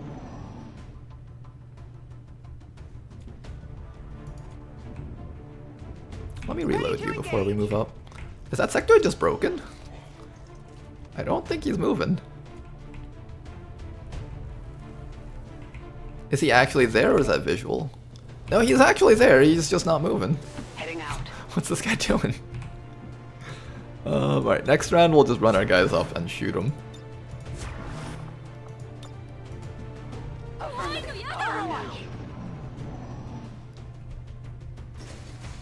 I heard a door open on that side. I'm gonna be a bit more wary about sending my snipers up here to take that flank. Ooh. Oh, right down there. Okay, we have another shot. Clean shots. Okay.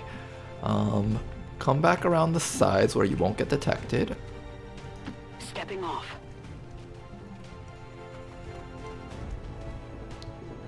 Good. Now then, you guys are gonna lead the shot once again. One shot onto the Nausea, I want that thing dead. And maybe one more shot on Mr. Viper. Sounds good. Let's just be patient. This is the type of mission where XCOM's kind of in control of the situation with our snipers. We really shouldn't give up our advantage here. Nice kill. Perfect. You're just lucky they don't let me use my hands. I'll let you use your hands. Oh, you don't need the sniper rifle, huh? Alright, good shot right there. Uh-oh, that's really close to revealing our stealth person. Let's try to kill these things before they get a chance to reveal them. First things first, we do have high ground against the Viper, but it's not exactly the best shot. Let's see if Halshin can get any shots off from here. Halshin can really only see the Celatid grub, so I guess I'll take that shot first. We can also go for a suppression, but that doesn't exactly reach the Viper. I'm just gonna take the shot.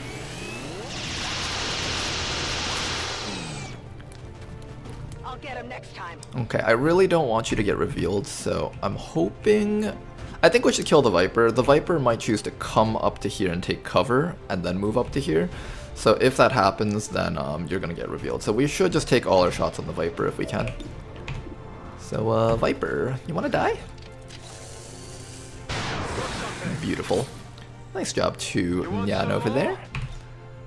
And after that, we need a shot from you onto that grub. What we'll actually do is we're gonna have Nyan give you the hollow target. You are kind of the weaker, the junior of the snipers. So with that mark, we can now give Isbal a nice clean shot. If he max rolls it, he might kill it. Not quite. Nice try. At the very least, the Celatid Grub is less likely to run down that way, because that's an enemy that doesn't take cover. So that's always good. Now, if I could just get Yuna up a little bit closer, it would be nice. And what we'll do is we'll set up the intercept. If he comes closer, we'll just slash it a bunch. Don't move. Just stand still, Cocoloid. And we'll see what this thing does. Oh, he's just going to shoot from all the way over there. Interesting. I'm taking fire. That was surprisingly good accuracy for something with 60 aim. Alright, finish it off, Isbal. Nice. Anyone want a souvenir? Another group of 3 enemies down. We're now down to 10 enemies revealed. There will be 3 to 5 more enemies left. So everyone just keep your eyes peeled. We're going to get ready to take care of that sectoid maybe. We're also going to grab some loot. This is a nice and relaxing mission, considering it's a supply raid. Supply raids are usually not very relaxing at all.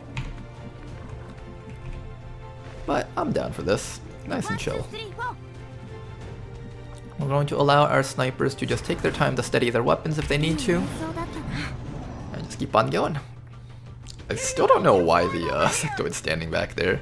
Is it some kind of battle maggot? I don't know. It's called a Celatid Grub, and it can spit acid and create a poison AoE that like stuns for 1 action. It's really weird of an enemy. I don't really know much about it, besides just that it exists and it does things. Yeah, I know, it's really descriptive what I just said there. It exists and it does things. Okay, slowly move up so we can just get more vision on the sectoid. Ooh, we don't see him from there. From here you'll probably see him. Yeah, I don't know what that sectoid's doing. He's just doing sectoid things, I guess. Can you just flank him from here? Is he even there?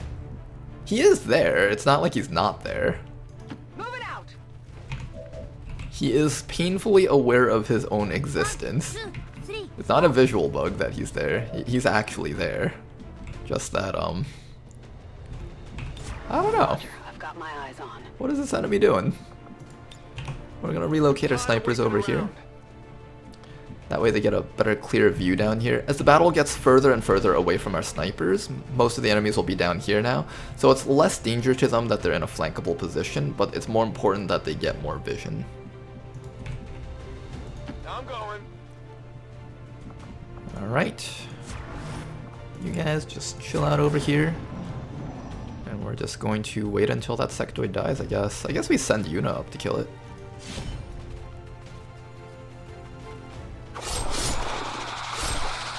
Oh jeez, that animation always looks so brutal. With the double slashing and all that. Alright, there's a turret down there. I was not prepared to have a turret down on this angle of the map. I thought it would be like on the train, but it's a good thing we moved past the train. If we were still back here, there's a possibility. No, we would have been able to see it either way. Alright, precision shot, let's take it out. Nice. Who's keeping score? Alright, that is a good turn. Now then. 10-4. Cocoloid is just going to keep on revealing enemies. And nothing. Interesting.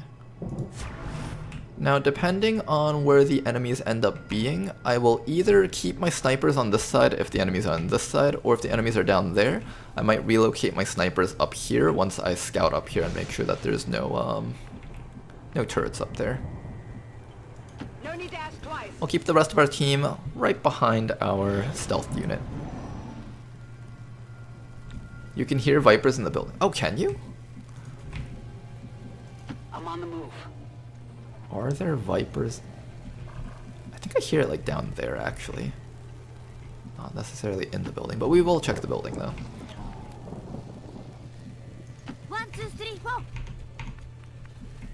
Okay, I don't know if our snipers are within range to assist. They should be. I think over here is okay. If we have to, we could just run back towards our snipers. It's not like we have to dive all in. It always feels bad when you take turns not doing damage, but sometimes it's not about doing damage, sometimes it's about just getting away with things. Nothing.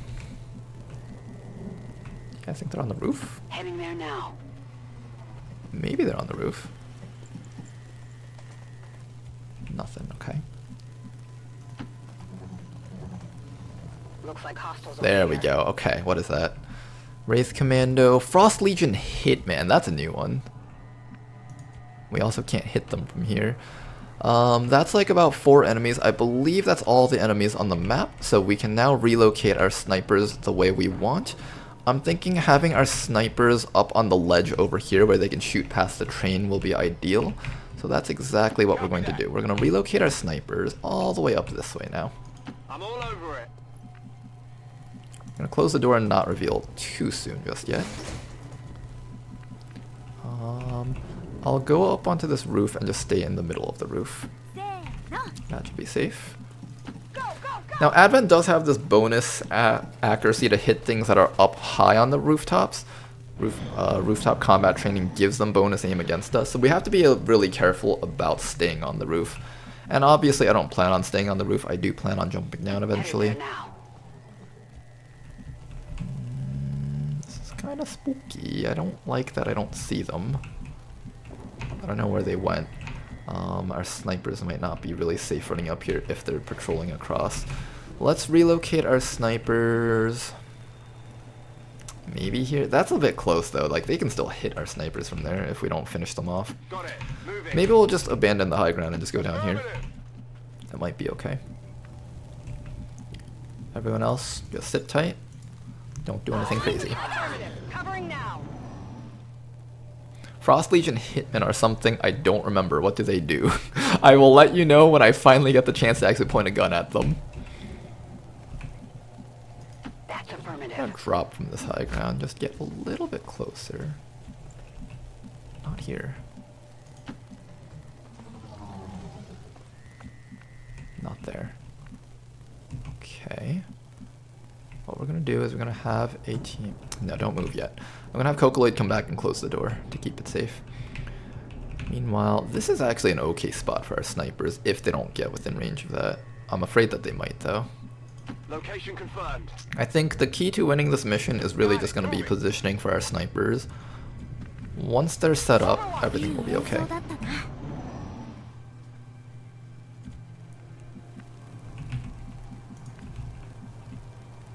Position confirmed.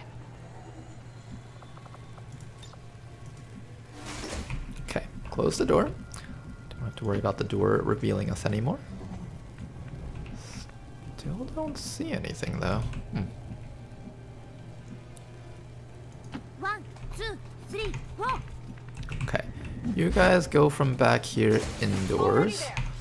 Snipers need to find a safe spot from up here. I think this is one safe spot. From here you are allowed to step to the side and shoot, even if it doesn't look like you can. And maybe up there. Just be patient. Patience is the key to finishing missions where you're outnumbered, or outgunned, or out-somethinged. 1, 2, 3, 4. If you say so. Okay. I really want to get you, like, a little bit close. I'm scared that we're gonna get revealed and we're just not in position to help out. That's what I'm worried about. We'll take only blue moves for now. I don't think you guys can actually shoot through the... I think you guys need to be up here. Kind of iffy though. Really don't feel comfortable about moving my snipers this close, but they've got backup. They're not alone. Got it covered. Moving to Overwatch. It's about the teamwork and the friendships. いい演奏だったな。 Oh, they're coming back. They're coming back. Okay, okay, okay. We get the chance to lead our shots against them. Alright, let's take a look at this Frost Legion Hitman. What is this? Frost Hitman pistol, 2 to 3 damage. Throw a freeze grenade. We all know how good freeze grenades are. Face off! Dang, he can learn face off? Frost marked target. Okay. Return fire. Ooh, he gets return fire. And Avenger. What is this set of perks? This is the I will shoot you no matter what unless you're at squad site range perks. Alright, well, I think it's quite obvious that he is public enemy number 1, so we are going to ensure that he dies. Okay, he will never get to take an action ever. That's the play. Meanwhile, I want to move you to a spot where you can get vision of everything. Here should be safe. Patience. Now, our people can eventually start moving out. I'm going to... Do I move you guys out? It would be cool to be able to, like, run you guys to, like... Ooh, this is not a bad spot, actually. Location confirmed. Stealthy. Okay, okay. I'm down for some stealthiness. Let's go from behind. And when the time comes, we just pop out from behind this tower and just start destroying their brains. Beautiful.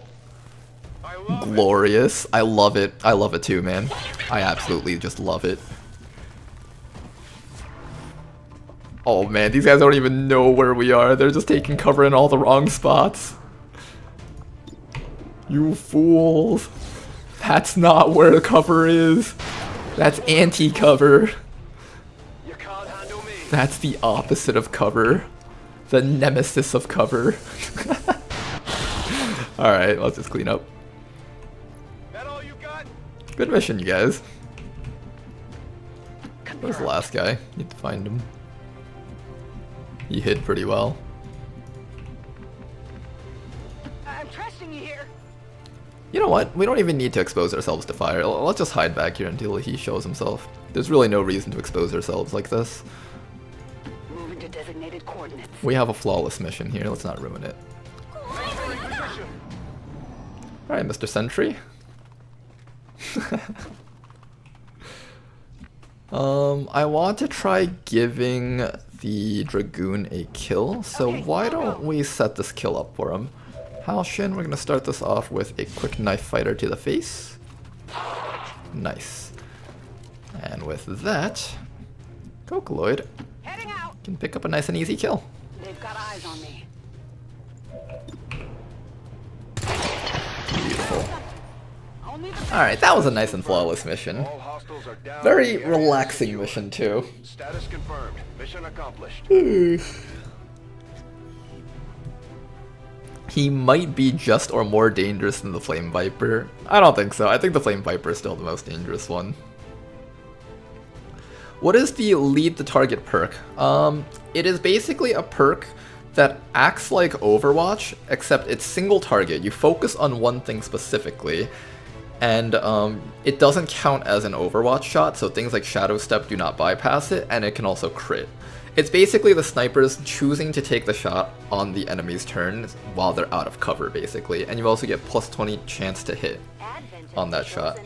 So basically it's just a much more powerful standard shot, but it carries the risk of, well, quote, risk of not having the control over whether or not you know the enemy is dead or not. But if you use it to engage, it's just a really powerful tool to just wipe things immediately. And it works at squad site range, yeah, it's just super good. You know, the aliens are probably like, you know, we get Flame Vipers and all these OP units, but have you seen XCOM snipers? Those things are just unfair. They can just one-tap you from across the map. the game says they do 4 to 7 damage per shot, but their crit chance is usually like anywhere between like 40 to 70% because they got like steadied weapons and everything. And then they have center mass on all their snipers. Their snipers do the same damage as our mutons, but we can't even hit them. It's so unfair.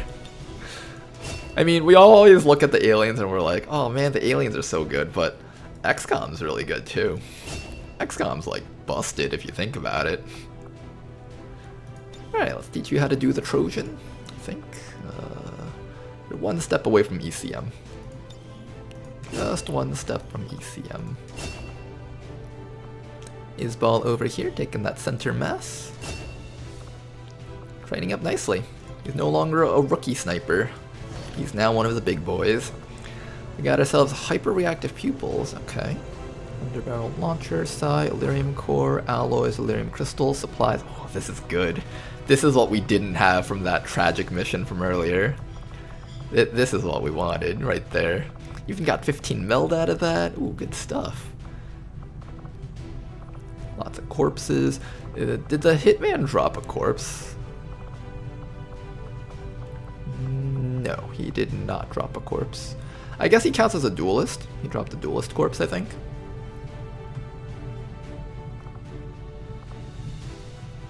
My XCOM never good, only aliens good, says Anton.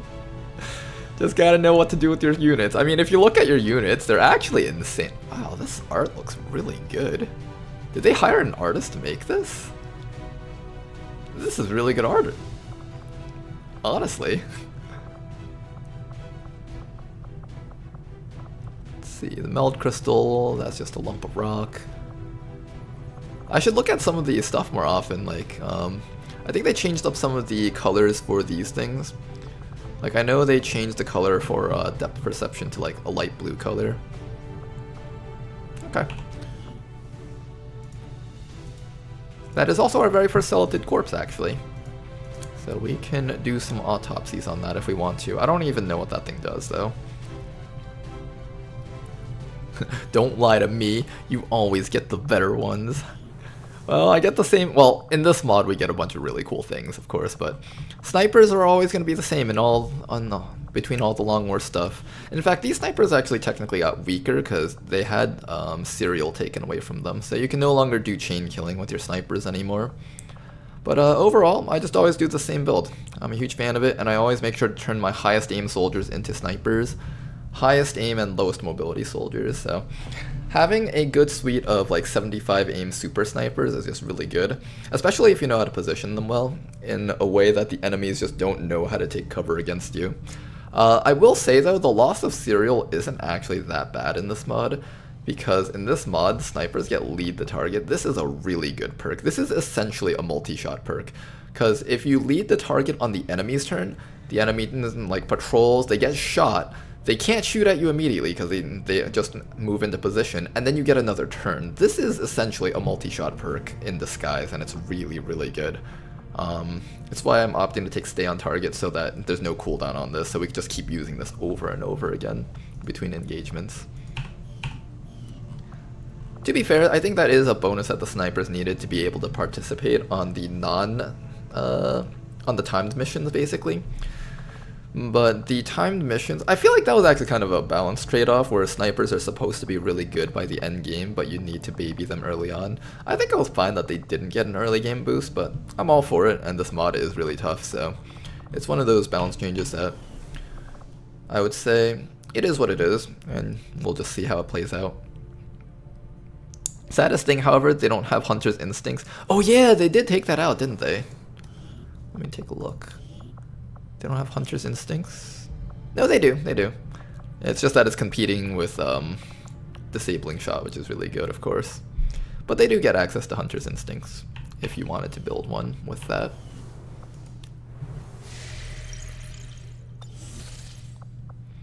Okay, good mission. One more mission over here.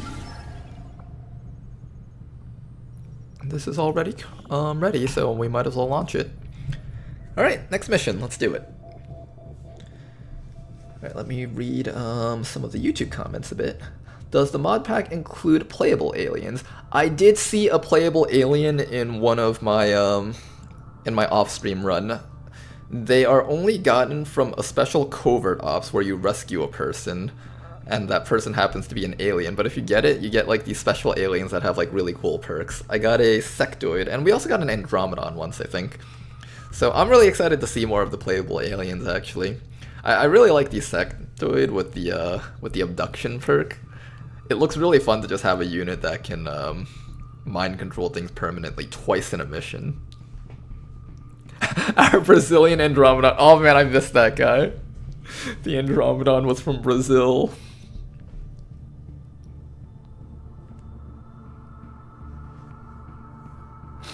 I mean, as much as we call these aliens aliens, I feel like a good portion of them canonically are probably born on Earth, or bred on Earth in like a test tube and stuff. So it wouldn't be too far-fetched to say that the aliens in Chimera Squad would have nowhere else to go besides just helping out humans on Earth. I'd love to see what XCOM 3 does with that narrative. I know some people just really don't like aliens. They just think, you know, it's like humans versus aliens. That's how it should be. None of this like making friends with the enemy stuff. I'm down for it though. I'm not against it. I mean, canonically it would make sense.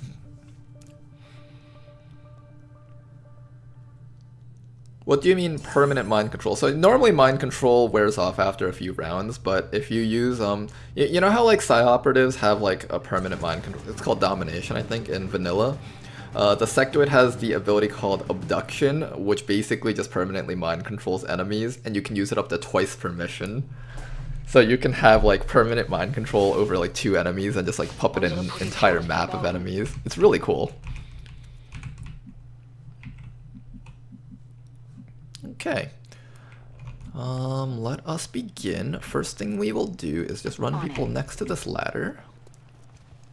I've got enemy movement here. Ooh, biotrooper.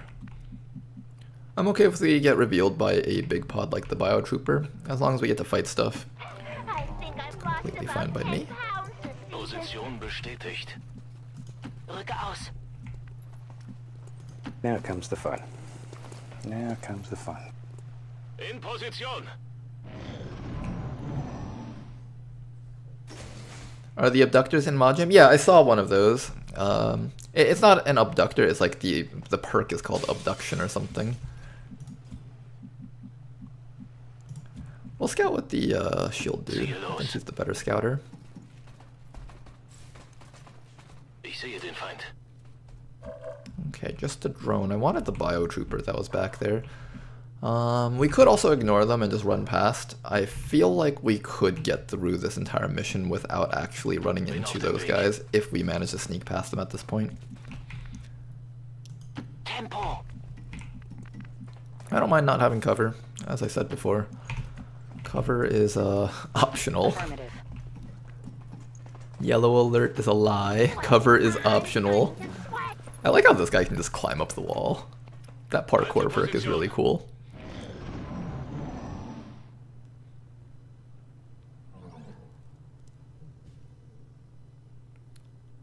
Canonically, the aliens are oppressed and bred as expendable pawns by the elders, so it makes sense, a degree of sense, that they would rise up. It's true. It's true. Cover is purely psychological. Cover doesn't actually exist. That side is being watched.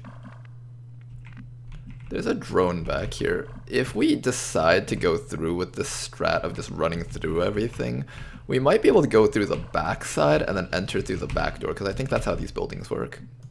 Today the paint salesman's in town. So let's do that, actually. I do not mind this plan at all. Just run past the civilian. Nice and quick. Oh, we're feeling extra stealthy today. Enemy squad located. Oh, we see them. We see them.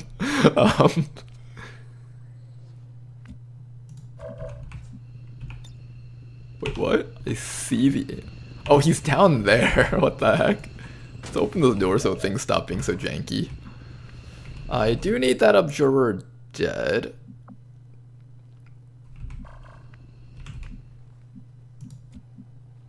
How do we do this? How do we do this? How do we initiate on these guys? Does this reveal me? Become enraged. It doesn't say if this breaks concealment. What about power up? That doesn't say either. I don't mind if Advent finds us here. I'm gonna probably just move up for now. Bin unterwegs. Hi. Sie kennen unsere Position. Come closer, sectoid abjurer, so I may use all my perks before slashing you. No, he ran further back! He was a genius! What the heck? The sectoid is a genius! He knew that we would do this! Doesn't matter. Enrage. You can't use power up because that takes 1 point of movement, but we can still do this. Get him, my nuke-a-lot! Nice damage. Then you're gonna come back to here. Now, this guy over here can't reach the sectoid, but if we double time, now we can beat up the sectoid. There we go. You damn abjurers, get the hell out of my game. It looks so weird when they do the shield bash, because it doesn't look like they're actually, like, hitting them properly. Also, bayonet charge is busted. It's so good. Positioning? That doesn't matter anymore. I feel like melee attacks in this game are just way overtuned. Like, positioning just does not matter in this game at all. Okay.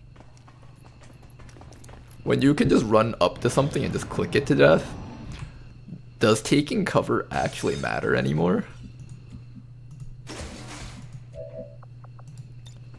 I'm gonna do the double system infiltration. And by doing this, we should be able to lower the hack chances enough for us to possibly get the advanced PCS. And next turn we'll go for it. As long as this door stays closed, the enemies actually can't find us. So what we can do is we can run someone up to plug up that door if we wanted to, but I'm okay with that doing that. First of all, let me take just a moment to thank you for allowing me back into your homes. Am I dead or am I still a cool hoplite? I believe almost everyone is still alive. Nice shot from Bob Ross. And by nice shot I mean 1 damage, but we can't complain, you know? Try your best, everyone. Ugh, not the best shots. Son of a gun. Yeah, son of a gun indeed. Who can actually hit that thing? You can actually hit that thing. Imagine there's like an enemy up there. Nope, no enemies up here. Done. Zufrieden. Alright, 78% chance to get the advanced PCS. Let's try to get it. Ooh. Advanced? Yes, we got it.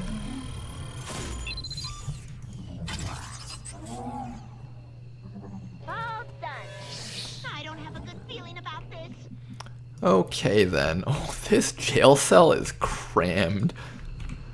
Alright, when we run up here, we might activate stuff outside here. Let's find out. No, it's completely clear. We somehow managed to just run past the entire group of enemies on this map, I think. You know what? I'm all for it. Let's get out of here, guys. Good mission. To get up there, we need to like climb up this building. So let's make sure we scout out the backside first. Maybe we'll use your scouting protocol. I never use this. I should use this more often.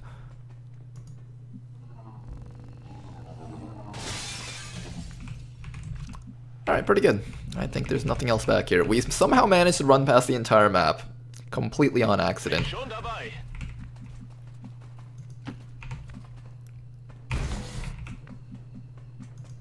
Make sure not to block off the ladder in case someone else needs to go up. If you guys always see me moving and like trying not to place a soldier here, it's because I just think it's good habit to make sure that your units can always access the ladder in whatever order you need them to.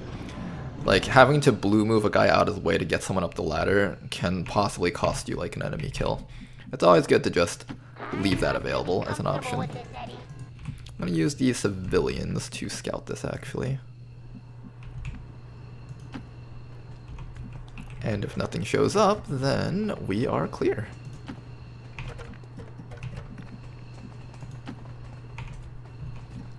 Wow, this is a really uneventful mission. We will wait until all the civilians are clear before we send XCOM home.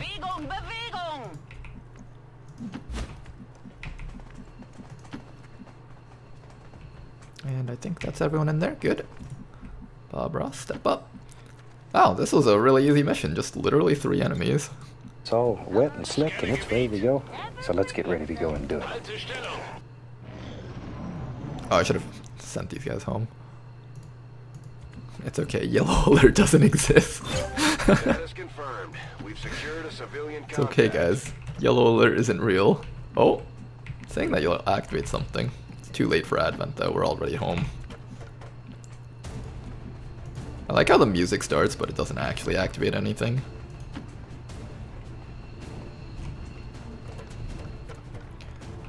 Alright, so you guys go home first.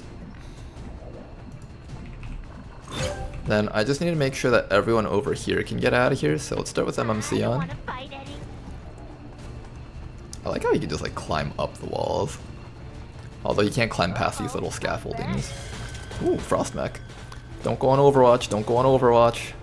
Don't go on Overwatch. Good. Now we can fight them if we want to get EXP. It's actually not the worst idea to get some EXP here.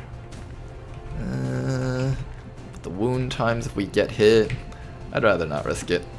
We have a mission where these people can immediately participate on the next mission. We should really try to preserve that. In my opinion, more missions is worth more than, that guy almost couldn't make it. Probably should have also calced, just to make sure everyone can make it before I started dashing people up. Status confirmed. This was a difficult mission? That is not a difficult mission. That was the easiest damn mission ever.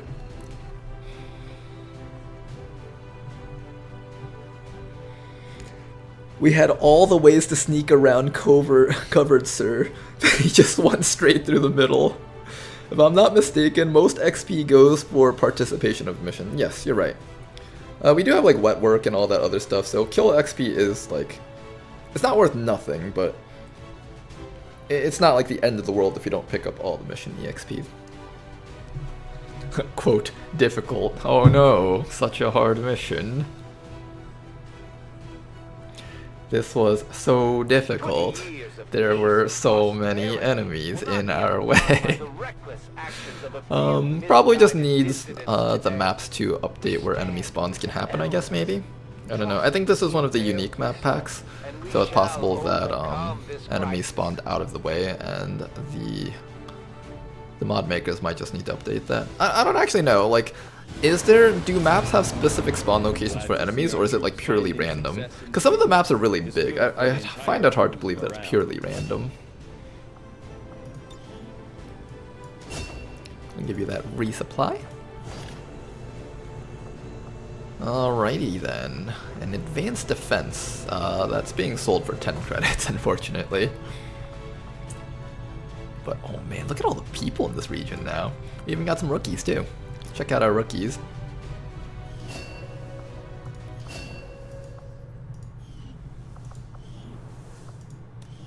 Alright, you rookies, let's take a look at you guys. 65 aim, 66 aim. Ugh, the 10 mobility is kind of gross. I think I'm immediately training you up into something and then just throwing you in a haven. I think you're best as a haven manager. This guy over here, he's literally a perfectly average soldier. Perfectly average human too, look at him. This is what I would imagine like the average guy to just look like. Exactly average. No wacky outfits, no horse mask or anything like that. He just looks like a normal human. Quite interesting.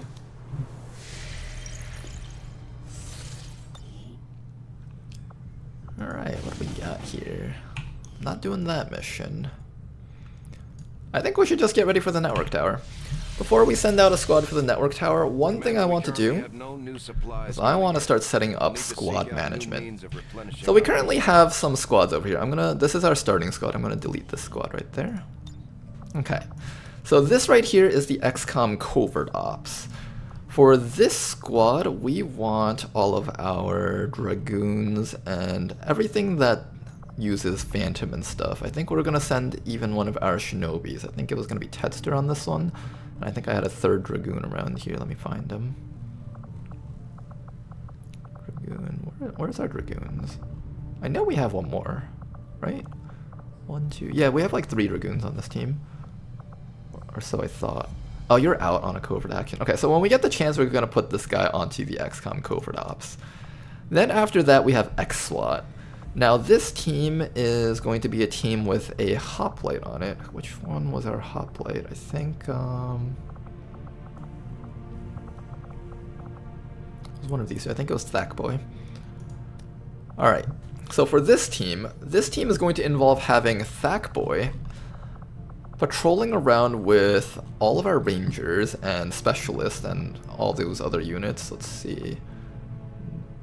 Bobo is on this one, not Danny. Danny is a different type of ranger, and I think it's supposed to be It's Easy. Okay, so basically the hoplite has a perk. How do I do this while showcasing things nicely? I think we can go to squad view. There we go. Why am I wounded? I think some stuff happened. Right, I think you missed that mission. We had the super intense mission where a flame viper was ruining everything. You managed to survive through burns, poisons, getting shot at. You actually got burned twice because you used a medkit on the first burn. And somehow you did not die. You managed to grab a bleeding out canoodler and bring him all the way out for Jane Kelly to pick up, and then Jane Kelly pulled Canoodler all the way out to the evac zone with maximum mobility. It was the greatest daisy chain ever. Okay, so how this team works, okay, is it will be focused on 2 perks. Aegis. Shield Wall now reduces incoming damage by 33% and redirects any attacks against nearby allies. So basically, as long as we have 4 people surrounding you, all shots at them get redirected to your soldier instead. And then we're just going to give you a bunch of these other perks like instant reaction time, give you more dodge, you have like guard and all that stuff, shield charge, protect and serve, and this will set up Shield Wall for the entire team. And the final thing that'll put everything together is pack tactics.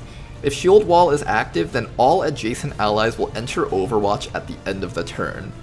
So, we're just gonna have this team of 5 people 4 people surrounding Thackboy as Thackboy charges through the entire map like a brick wall, and they're all just gonna constantly be on Overwatch, okay? And the team that will be constantly on Overwatch is going to be a bunch of Overwatch-built Rangers with the perk Rapid Reaction, which gives them all triple shots, and along with like Cool Under Pressure, None Shall Pass, Avenger, and all these other perks. We're just going to have a whole bunch of these Rangers run through the entire map together and just like stonewall the enemies from getting to do anything. Now the last step here is to actually have everyone become more uniform. Okay, sorry Chili, I know you look like you belong more on the Covert Ops team, but for this campaign, we're gonna change everything up. We're gonna make the entire squad look like they're part of like some X-SWAT team. So what we're gonna do is we're gonna start giving people... Well, we'll give you all sorts of different types of armor. Let's try the... This looks nice. With that, and then we'll give you...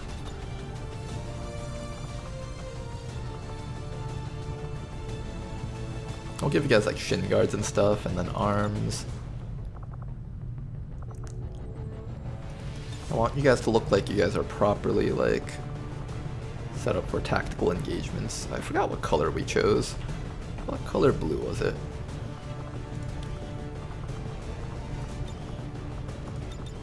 I think your main armor color was 38. Okay, so everyone should be taking the color, the 38 color here. We could do like slight variations of it to make it look like some people have like slightly more worn out suits maybe. But most people should have like color 38. There we go. Secondary color, we want more of a dark color maybe. Ooh, yeah, you know what, Chili? You look nice and different. And your weapons should all be black. A nice and elite black kind of color. go. Do you have your weapons color coded?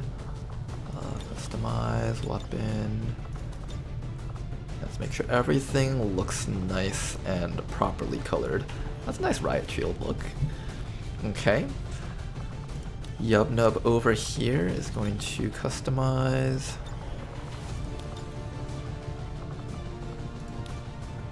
Is that the right color? It looks brighter. That's fine. Make sure your arms have coverings and stuff.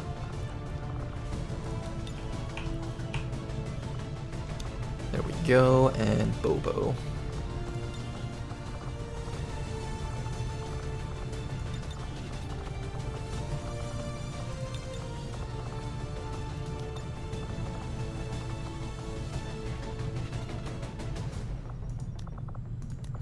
Okay then, and maybe we'll give you more of a darker kind of color on the other one. We'll let you be like slightly unique, and we'll let you keep your gun at least. Let's do that. Something like that might look good. Alright, this is our X-SWAT team, okay? We got the entire team just hanging out around Thackboy as they just charge through the maps together. It'll be such a cool team. Early on, before they get their Overwatch perks, it'll be kind of shaky, but eventually it'll work out, and it'll be really cool, I think. Alright, I'll keep that in mind, Danker. Let me see. Ooh, already? Oh, it's the preview. Okay, okay. Before we end the stream today, we'll be taking a look at one of Danker Dude's previews for the next episode that's about to come out. So look forward to that. Weapon, let's see. Let's get you all customized. Oh man, you guys are cool.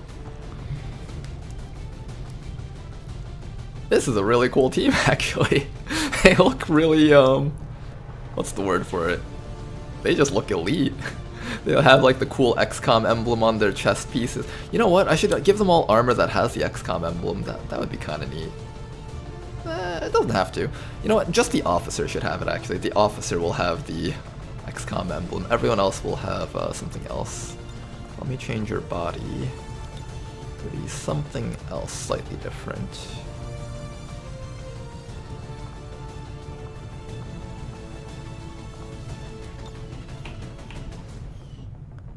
Okay, this is our squad. Let me change the secondary color also. I want everything to look uniform with this team. There we go. Oh, this team looks so cool. Minus the random headpieces that some of them have. But it makes them unique, you know? The X-SWAT team. Oh, that's gonna be a really cool one. Let's also change up the covert ops a bit. The XCOM covert ops. What am I gonna do with the XCOM covert ops in terms of looks? They look like blue guys. Alright, the XCOM covert ops. Right now Canoodler is kind of damaged, but I think what we can do is we can give them a look that is... Let's see. What's like kind of a stealthy look that someone would have? One option is to just dress them all like civilians so it looks like they're maybe we have them all in suits. That's not a bad idea, actually. Alright, I'll think about the suits look. Suits look might be the way we do it. Kinda like that. I don't think most of this other stuff looks too stealthy. Yeah, most of this stuff doesn't look too stealthy. We might go with the suits.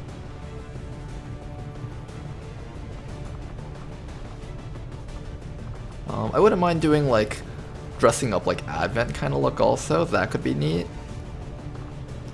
The big smoke body. Alright, I think we do suits. Well, let's do the suit. Where's the suit? Suit.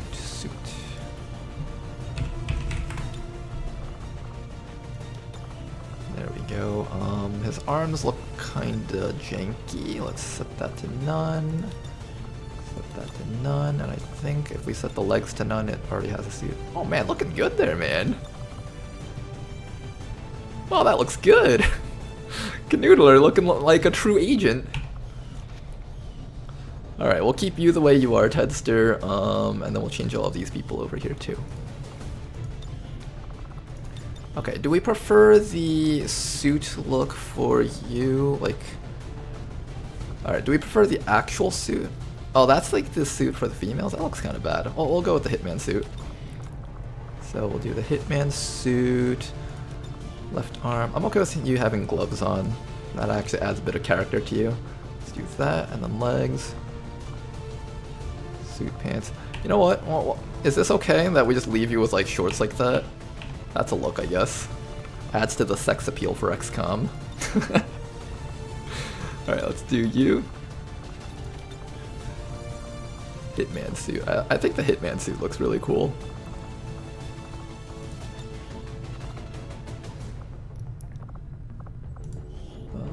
Let's do Hitman pants. There we go.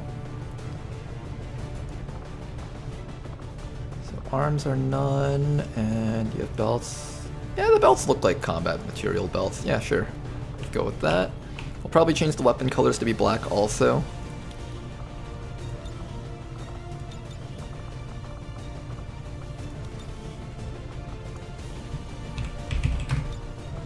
Okay then, oh man, this team looks so cool.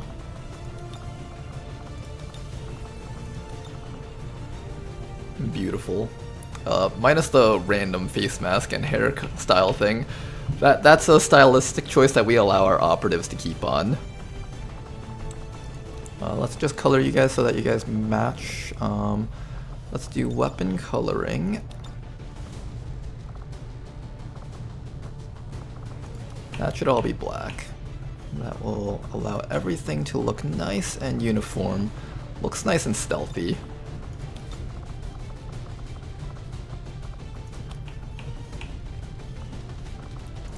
Okay then.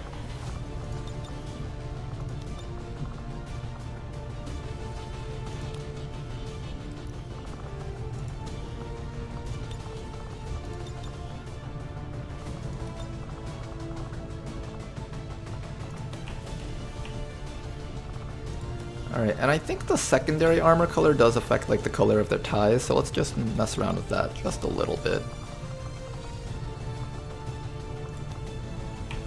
Okay, let me just see. Does this mess around with like... Oh, it does! Okay, okay. Let's do like a red tie and... Let's go with white insides. There we go. Okay, this team's gonna look so cool when we're done with them. Main armor color. This doesn't seem to affect anything on these guys. Okay, so the guy stuff won't change too much. Mostly the girl stuff, so let's do that.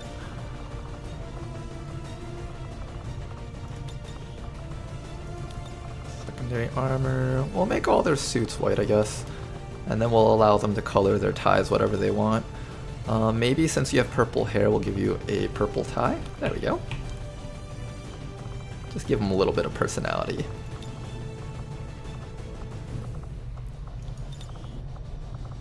Let's see, secondary armor color. Let's make it white on the inside, and then maybe we'll give you the color of your eyes or something. Well, what is that color like? Pinkish? Not quite. There we go, okay. Alright, this is gonna be the XCOM Covert Ops squad. These people will be using the power of the hacking units. So our Dragoons, let me see, what can I showcase their abilities? The Dragoons have the ability ECM. Enemies have a 10% smaller detection range against all squad members. Now, if you guys didn't know, this stacks. So if you have 3 Dragoons on your team, we have 2 and 1 currently is not listed here, but we'll eventually get them in here. But when you have 3 Dragoons, that's 30% smaller detection radius. That is a huge amount. And combined with Tedster, our Shinobi over here, who's going to be going down the pure stealth route, that's like another 20% harder, and how much more is this one? 33%. So that is like what, 53% plus like the 30. That's like an 80% detection radius reduction. And with all of that combined, this person plus double time is going to just be able to walk up to the objectives and hack it without ever getting spotted. And plus quick feet refunds 1 action point when you're revealed from concealment with your own action. So this person can just like run up to the objective, hack it, get a bonus action back, immediately conceal or fade back into stealth and just run away. That is going to be a really fun team, I think. XCOM in black. Is it a Thin Man squad? No. Thin Men look too ugly. These people look good. Like, look at these suits. They look so good in there. Alright, that's going to be this team. Now, let's create some other squads.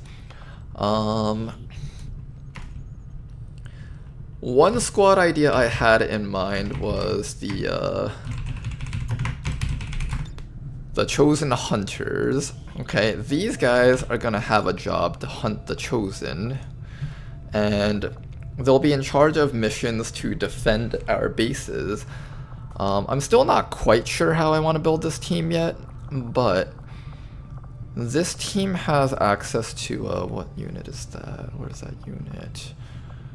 Where's the other hoplite that's not in the other squad? There you are. Shinan. There are a set of perks, like Bullseye. Fire a shot that deals critical damage and gives the target penalties to aim, defense, and will. Now, there's also another perk for the knife called Lacerate, and I want a whole team of people that can debuff the Chosen to the point that the Hunter will have 0 aim against your team, and then he just can't do anything against you. If we have a team that can do that, I think that'd make for a really fun team to just like mess around with the Chosen. And what you can do is on the final mission versus the Chosen, where they constantly respawn, is, for example, if you're fighting the Hunter, right, you have your entire team just apply the, it's permanent by the way, so minus 20 aim, right? Let's assume the Hunter has like 100 aim on the final mission. If all 5 people just hit him with minus 20 aim, he loses 100 aim. He will have 0 aim to do anything, and his only forms of damage is shooting. So if we just have everyone apply the 0 aim to him, he can't do anything to us. And then we can just wait the 4 turns until the cooldown is off, and then we kill him, and then he resurrects, and then we just reapply all the debuffs to him again. So if we have this team available, I think that'll be really fun to do. So some sort of Chosen Hunter team. I'm still not quite sure what I'm going to apply to this team. People who can do damage, people who can kill are really important for this type of mission. I think Danny and his shotgun love is going to do a lot of work for that team, actually. So, Slam Fire. Well, no, the Chosen are kind of immune to crits, though. I don't think you'll fit as well on this one, actually, Danny. Sorry. We might have to take you out of this one. Am I allowed to take him off through there? No, I'm not. I have to go through here. I'd have to think about who I apply to this team, but people with, like, sawed-off shotguns are really good against the Chosen. It allows you to kill them quickly, so if I have to, I think Rick might be okay. Let me take a look at him. Soldier abilities. I didn't give him these perks though, I gave him these other set of perks. I was considering to give him the sawed-off shotgun, but accuracy usually means you want to go with swords, because sawed-off shotguns are basically 100% accuracy if you're next to them. I'm not sure who would go on this team. Well, we'll think about that for now. For now, we'll just leave that empty. I'll create another squad over here. This squad will be...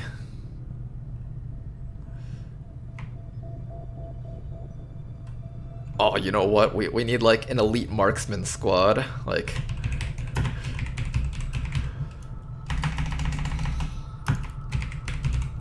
Okay, this will be the elite marksman squad.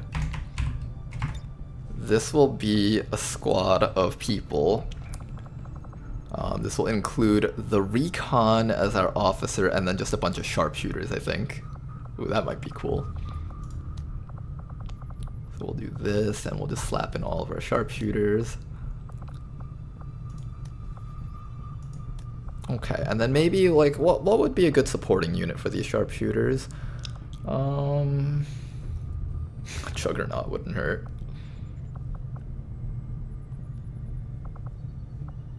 Combat engineer. Ooh. Combat engineer giving them smoke and then they all just go to town on the end. Wait, I like that plan. Alright, this is gonna be this squad. What is going on here? Theory crafting? No, we're just making up squads. That way, whenever we're doing missions, we can just select the squad tab, because there's a squad tab that you can select before you begin missions. That way I don't have to like pick the units myself one at a time. Alright, this is gonna be our elite XCOM sharpshooters, okay? The elite marksmen. These guys right here. How would I change their outfits? Let's take a look. So these guys, they've got an engineer in Bob Ross to help give them stimulants as well as protect them. The smoke will protect them while they just start shooting at things, and N-Scott is the recon that marks things with the holo targeter. So that holo targeter is basically like going to feed them supercomputer data to their headsets or something. Oh, you know what? I should give them headsets. Wait, that's what we should do. Okay. So for this team, I think we'll give them maybe like military camo, kind of like this. Except we'll also give them headsets, so it looks like they're getting like computer-generated information from the holo targeter to like calculate wind speed and all that stuff. I think we could get something really cool with this. So where is that thing? I think yeah, there's some really cool headset pieces here. Okay, for this one, I think I'm gonna give you. This is the only headpiece that actually stands out against the tactical head cooking pot, so let's give you this one. Looking good, looking good. This sharpshooter over here, I think you would look good with maybe a scouter. Let's give him a scouter, like the one-eyed version. There we go, the one-eyed version looks pretty good for this kind of hat look, I think. There we go. And then finally, Eula over here.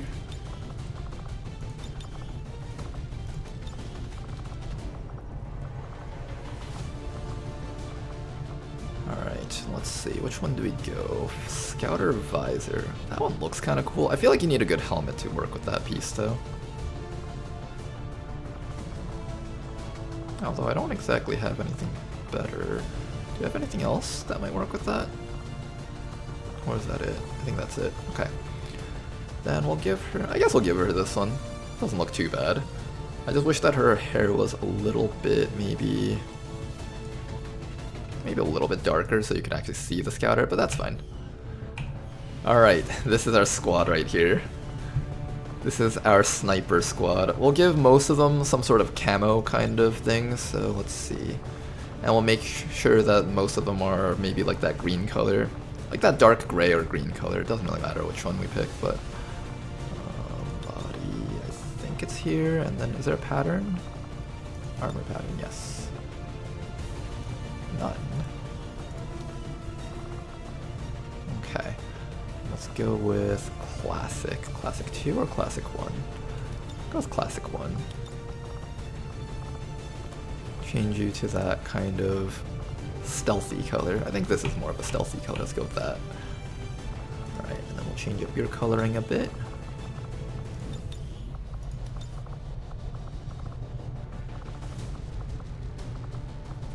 I don't mind like sort of a dark olive color for one of our guys maybe. That looks kind of off. Maybe something like so. Soldier customizations with Ronar. Don't worry guys, we'll only be here for the next few hours. Alright, and then Bob Ross over here. I think I'm gonna give him... The net looks fine. And then we'll just give him proper legs. He doesn't need to have arms if he doesn't want to. There we go.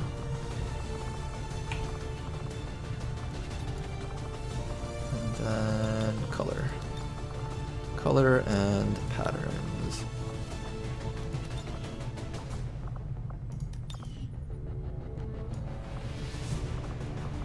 I feel like his arms gives everything away. We have to put something on his arms. We'll give him like short sleeves, I guess. Alright, cool. Ooh, let's change up his gun color also.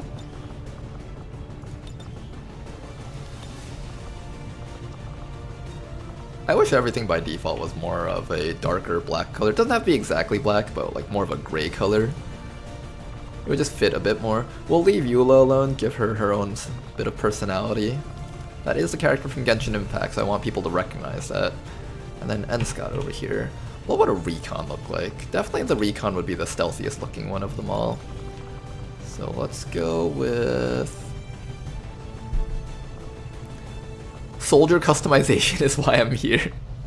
This is the most exciting part of the stream, actually. Maybe we'll give you something like...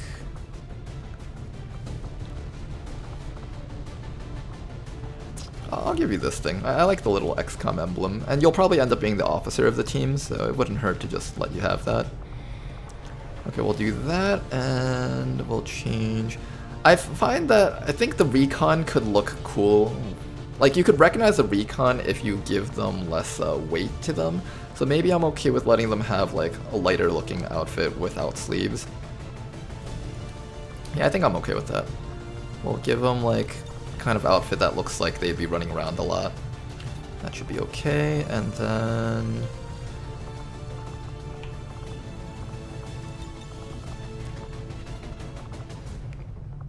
Is it torso armor pattern? There we go.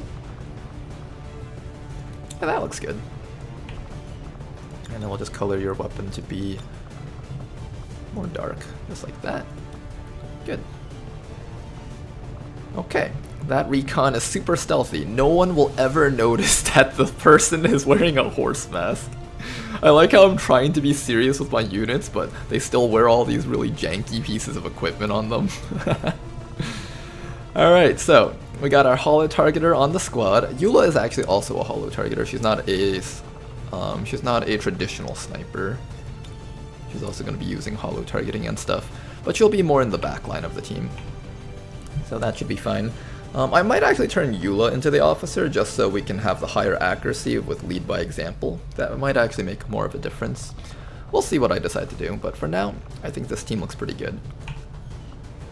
Okay, so our elite marksman division is done. Then what's next? Oh, you know what we should have?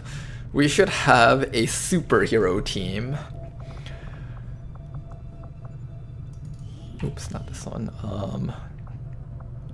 Create squad, there we go.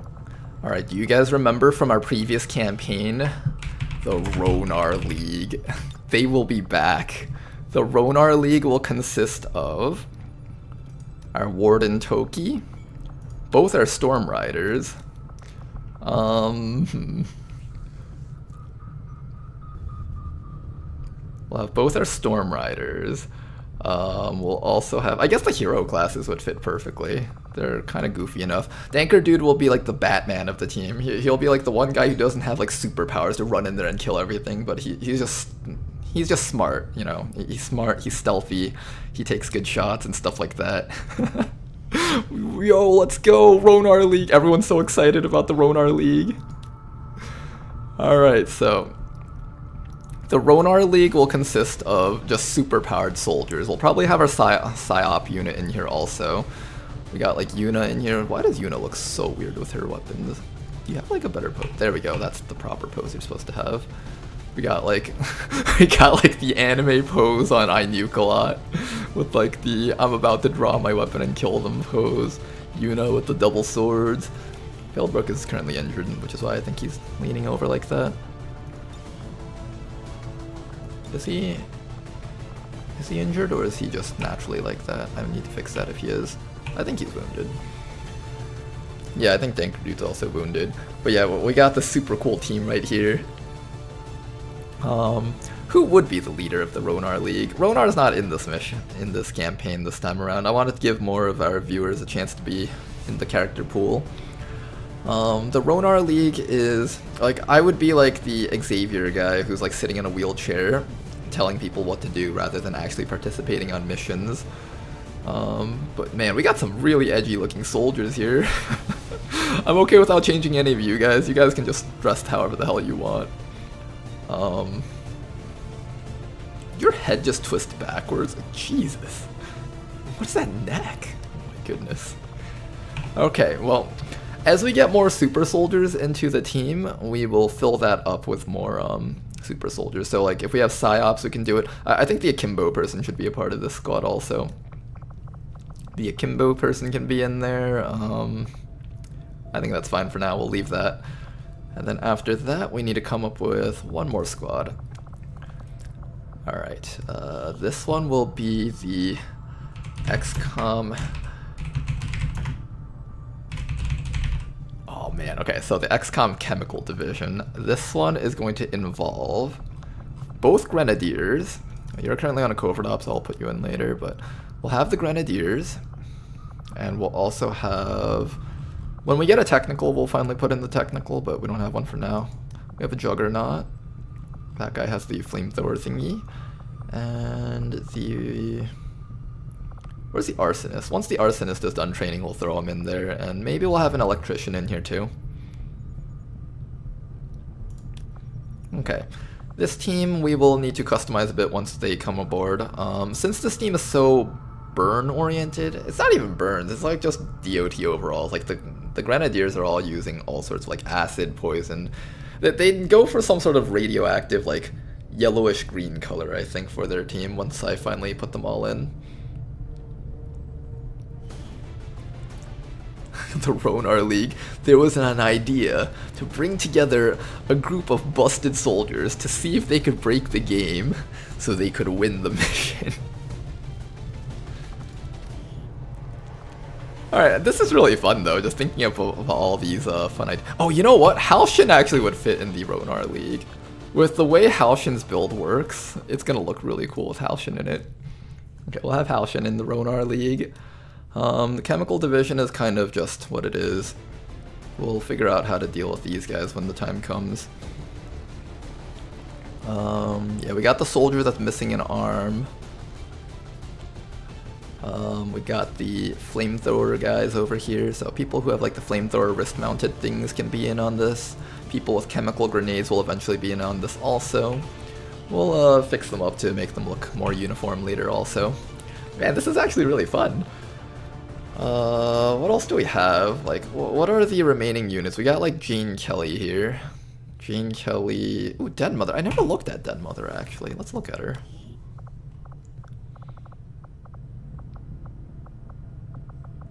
Where is that? The Keeper? Oh shit, she has an eye patch! Dang, she's got like scars and everything. Oh man, that looks so good. What is that gun that she's with? Is that a unique gun?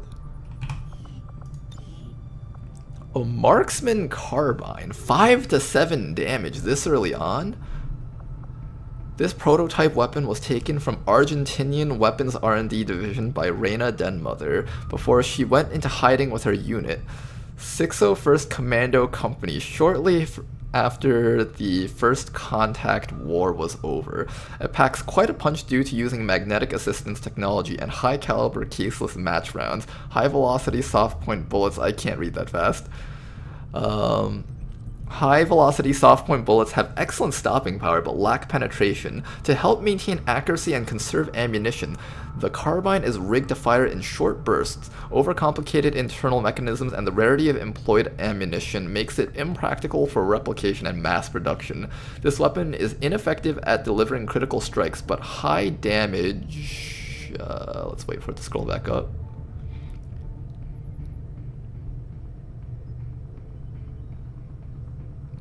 Ineffective at delivering critical strikes, but high base damage and improved ammunition economy make it great option for Overwatch duty.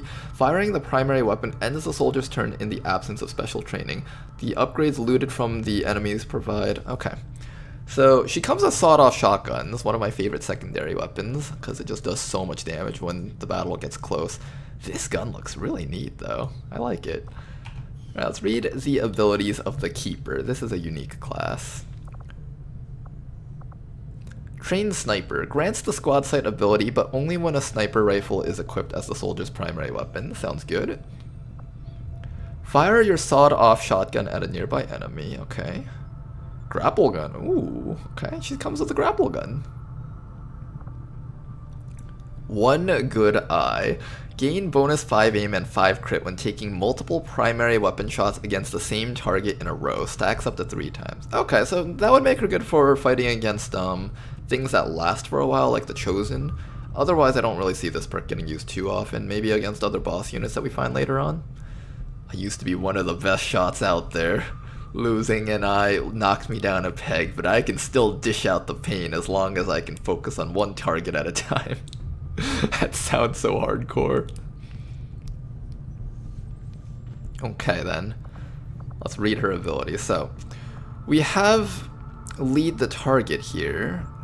Grants a 20% increased chance to hit, but delays the shot until... Okay, so this is the same one as the snipers. I'm assuming she has like a sniper build, a sawed-off shotgun build, as well as whatever this is. Let's read through each of these. So, bandage throw. Provide an ally with a pack of bandages to stop bleeding effects and heal them for 1 HP each turn for 3 turns. 4 uses per mission. 1 turn cooldown. Huh. Interesting. Tech. Battlefield medicine tech improves the bandages heal to 2 HP per tick.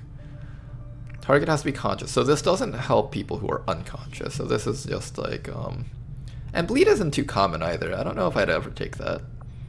Mark target. Mark a target, making it easier to focus fire on that target. Any attack against the marked target has a bonus to aim. How much bonus to aim?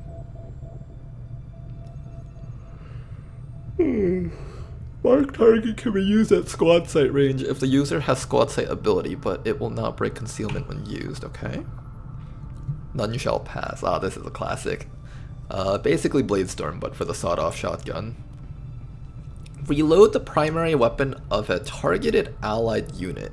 If this unit is equipped with special ammo, its effects will be applied to the reloaded weapon until its next regular reload. Ooh, that's interesting. So if I gave Den Mother dragon rounds, I can help someone get dragon rounds for until their next reload. Oh, that's neat. Okay. Cover me. Grant an ally with a bonus Overwatch shot and the cool under pressure ability. Support, okay. Steady hands if you want her to be a sniper. Pump action if you want her to be a shotgunner. This Den Mother is perfectly average. I don't know if she always spawns with average stats or if that's just how she is right now, but 65 aim and 15 mobility are literally average. Slightly above average HP. I guess like slightly below average considering she's... What rank is she? No, she's only Scotty rank, so... Yeah, it's like slightly below average. She actually doesn't have great aim. We probably won't have her shooting too much. Pump action is always a classic if we want to make her into a shotgunner. Supply run. Using resupply ammo or bandage throw on an ally grants a move-only action. Wait, these are cool perks. They're very unique. I wouldn't say that her class is really good. I'd say she's very average minus like the gun. I don't know, like if you can put the gun on someone else, I'd probably choose to do that. But overall a unique take on a class though. I don't dislike it. I don't mind having like, and she is a free soldier, so a free soldier with, even if it is an underpowered class, is free. It's a nice bonus. Okay, stop at nothing. Whenever you enter Overwatch or use suppression, you gain 20 defense until the start of your next turn. Okay, so this is just to prevent your Overwatch from getting cancelled. Return fire. If you get shot, you shoot back. Use the grapple gun to pull an allied unit towards your position, preferring tiles and... Wait, this is neat. She's got like all sorts of toolbox perks built into her. I'd say like if there was like a tier list for XCOM soldiers, this soldier sounds like they'd be solidly C tier maybe. Solidly C. It'll really depend on having strong damage dealing units on the team comps that she's been being put on. She's meant for supporting, so she wants to like support the people. Average intelligence, I'll keep that in mind when I read this stuff down here. Low profile, lock and load. Call for fire. Enter Overwatch. All out. Ooh, this is a good one. I think I might be building her build based off of Call for Fire. We'll see how that goes. Fire at a target, then command all adjacent targets to fire at that target. Ooh, wait a second. I have an idea on what to do with her. I have a really good idea. Avenger. If you wanted to do the sawed-off shotgun build, you can, but I feel like there's other classes that could do the sawed-off shotgun build just fine, so I'm going to leave that alone. Okay, I have an idea on what to do with Den Mother. Death from Above. She actually does get this. Not the best though. She's not exactly the greatest sniper out there. She gets Death from Above. She gets Lead the Target. That's like not bad, but those two perks alone don't make a great sniper. Stats make a big deal. Jingoistic. It's time for war. This soldier is granted a grenade slot as well as a heavy weapon slot regardless of armor worn. I like that kind of. And combat presence. Grant an extra action to a squad mate. Ooh. Between these two, I'm not sure which one I would pick. This is actually quite interesting. She would make for an interesting, almost officer-like unit. Where she would, like, for example, if you had like a mission where you had like 3 or 4 long-range marksman units, having her just like command everything next to her to just shoot at a target would absolutely decimate them. Like, for example, assume like the chosen hunter is sitting there, like the dumbass that he is, right? And she's standing next to all of your snipers, and let's say you have like 3 or 4 snipers on a mission, and she activates coordinate fire on the hunter, he's gonna get wiped from the face of the planet. I like this idea. And then Call for Fire also gives bonus shots to all of your snipers too. She also would work with XSWAT team. She's actually very flexible, which is really cool. Okay. Grapple gun. Ooh, grapple gun. You use the grapple gun to pull an ally next to you and then use coordinate fire or Call for Fire. Oh, this is neat actually. You could do something where you have where you give her a sniper rifle, have her sit next to all 3 of your snipers or 4 of your snipers, and then she'll just coordinate fire between all. I like this build a lot. Let's do that. Okay. So she's kind of rusty with her combat. She also gets inspiration. Okay, that's good. All your ranged attacks gain +10 aim and crit against targets at full health. Deadeye, precision shot, butcher, flashbanger.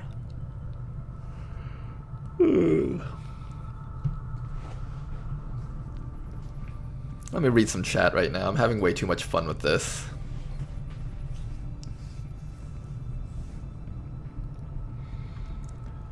Miss, I struggle with depth.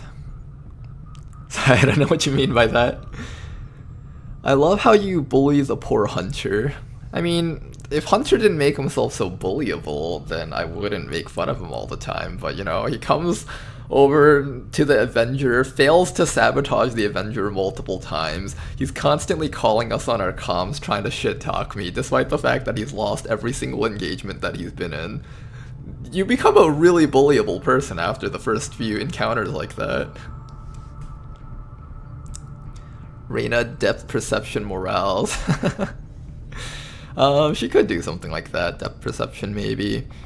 Yeah, I think I'd take reposition. It would be really cool to do something where like you pull a person to you and then you coordinate fire with them. Oh, that's neat. Steady hands, pump action, supply run. If I do decide to go that route, we might actually give her a sniper rifle. Reload the primary weapon of a targeted. Like, she has a really good build for just covering people, I think. Mark target. Oh, you know what? She won't even shoot herself. She's just gonna mark things for the entire squad. Wait, I like this. I like this idea. Alright, so if we do that, then we give her like, she's average intelligence. We'll give her like butcher so she does more damage per shot, and then 42 points. This costs 35, so she would have 7 more points to spare. Or you can give her like target focus or something. Or inspiration. Maybe we do something like this. Maybe like her shot doesn't matter. Maybe we just give her like all these support abilities. 15, 25.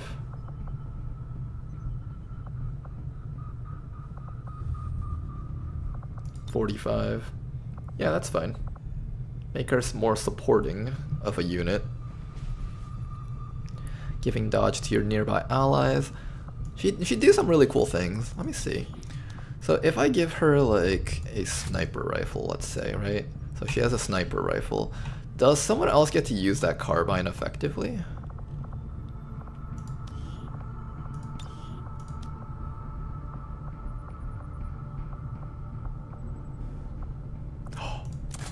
We do get to use the carbine. Oh, that's cool. Wait a second, that's neat. Okay, so this is not limited to a single soldier. The damage is 5 to 7 damage, bonus critical damage 1. Okay. Let's compare that to the laser rifle. Who has a laser rifle? I think it's easy has it, right?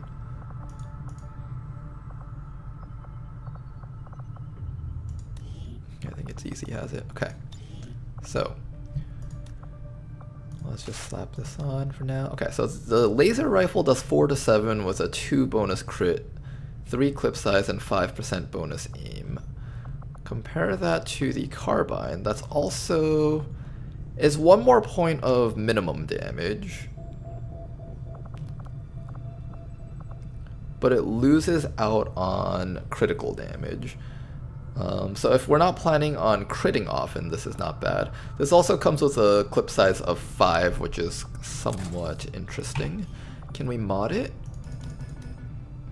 It cannot be modded. Okay, so this is an unmoddable weapon, but it looks kind of neat. It's got a cool color to it too. Okay, we'll keep that in mind. That is going to be that squad right there. She gives me Vanilla Reaper vibes minus the edgy coat. Yeah, she doesn't have the edgy coat. I'm actually planning on putting her on the sharpshooter team, actually. Let's see, squad management. Alright, the elite marksman. We're throwing Dead Mother onto this team. Beautiful. She fits perfectly on this team.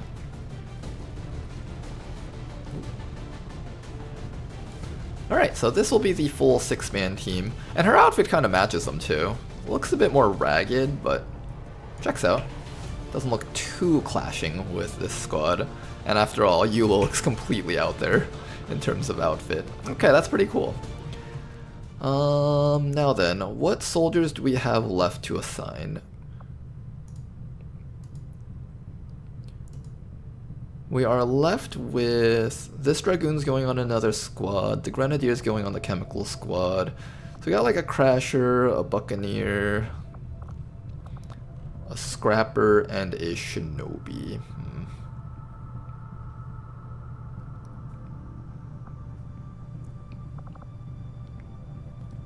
Well, we could have like a team comp that's like all about like brute forcing things. Scrapper, Shinobi, Buccaneer, You know what? That's not a bad squad. Let's create one last squad. These guys would be the... Well, what would they be called? The Gate Crashers.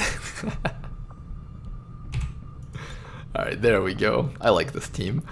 So we're gonna have Jane Kelly as the leader. Most likely she'll be the leader. I'm not actually sure yet. We'll have like the Shinobi, we'll have a Scrapper, we'll have Jane Kelly on this, we'll have Rick Sanchez, we'll have Danny on it too. Alright, that is going to be all of our squads. We just need to put the Grenadier on this team, and we got to put the Dragoon on the Covert Ops team. And then I just need to figure out who I'm going to make into... we also have a Heavy also. I have to think about what to do with some of these other units. But the Chosen Hunters, I need to figure out how I'm going to build a Chosen Hunter team. I think we'll probably use these 2 rookies maybe. Well, this guy's not very good, only 10 mobility, but maybe I'll try to use this guy and make a unit that has the Lacerate perk. I think agents get Lacerate. Let me make sure about that. I think the agent class...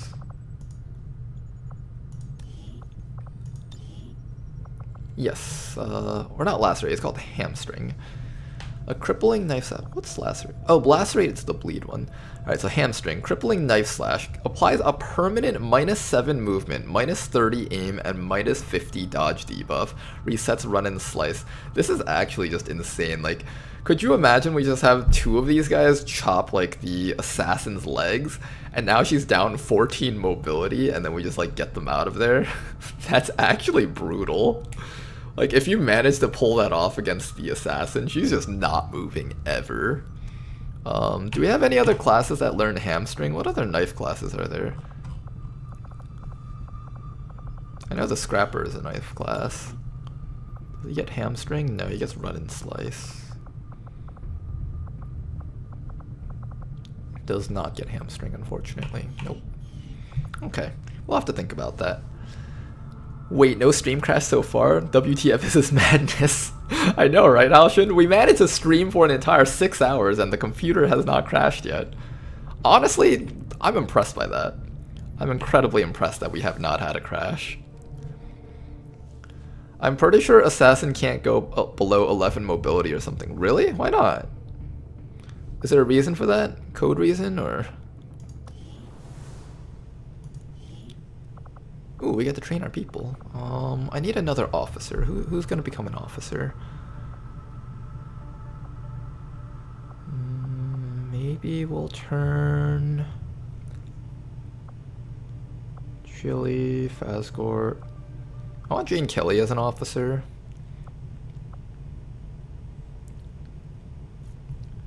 Sion. Who would be the officer of this team comp, I guess, is the better question. I'm thinking if there was an officer for this team comp, it would probably be... Who would I want to be commanding? I think that's the better question. Who would be commanding most of the time? Probably one of our Dragoons. The Dragoons are mostly there to apply the ECM, and I guess we can think of this as kind of like a covert ops squad where there's like the logistics people, right? People hiding in like the van in the back, and they're at their computers telling the agents what to do. And then Canoodler and Tedster would both be the agents out in the fields. Yeah, I think that would be the play. So one of you two would become the officers. And I guess in terms of who would be the officer, the question would be, do we want... Oh, no, actually, no. Canoodler should be the officer. Do you see his hack stat right there? 111 hack stat at Corporal? This person's beating out the damn people with the gremlins in terms of hack stat. Wait, what? 111? Okay, yeah, he's definitely the officer. And the reason for that is because the officer gains the ability Lead by Example. The officer improves the aim, will, and hack of soldiers within the command range by half the difference between the soldier and the officer. So just by being next to this guy's already providing like, it's 111 minus like 64, so let's just round it. So it's like around like 50 points. So this person's gaining like 25 hack stat just for being on the same team as the agent with their insane 111 hack. Okay, I like that. I'm pretty sure Assassin can't go below 11 mobility or something because it'd be too easy to cheese her with mobility CC. Is that what they did with her? Is that what the... Like, I don't know if they've actually thought about that yet. Because just the fact that you can apply permanent minus aim is honestly really good.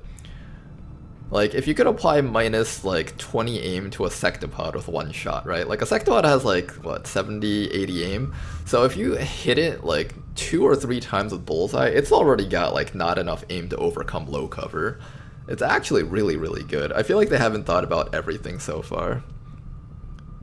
Unstoppable. Yeah, she has Unstoppable. She has, like, a way to avoid getting maimed, I think. Oh, you mean there's a perk that she has that prevents her mobility from going lower? Okay, I could see that. We'll find out once I actually meet her in person. We haven't actually met the assassin. Maybe we did like one mission with her, but we haven't really met her too much yet. I'll make sure to read through her perks next time I find her to understand what she can actually do. Even so, lowering her accuracy prevents her from using close combat specialist, because I think she learns that eventually. So that's going to be important. Same with Warlock. We can lower his accuracy so he can't shoot you whenever you approach him, because I think both Assassin and Warlock both have close combat specialist. I see, so it only works on the other Chosen, but not on the Assassin. I'll keep that in mind. Alright, that's our squad set up. And of course we can transfer units between the squads depending on when we need them, of course. Alright, we spent like almost an hour on that. But maybe let's try to get one more mission in for you guys before we end the stream tonight. Setting course for the Western U.S. Precinct.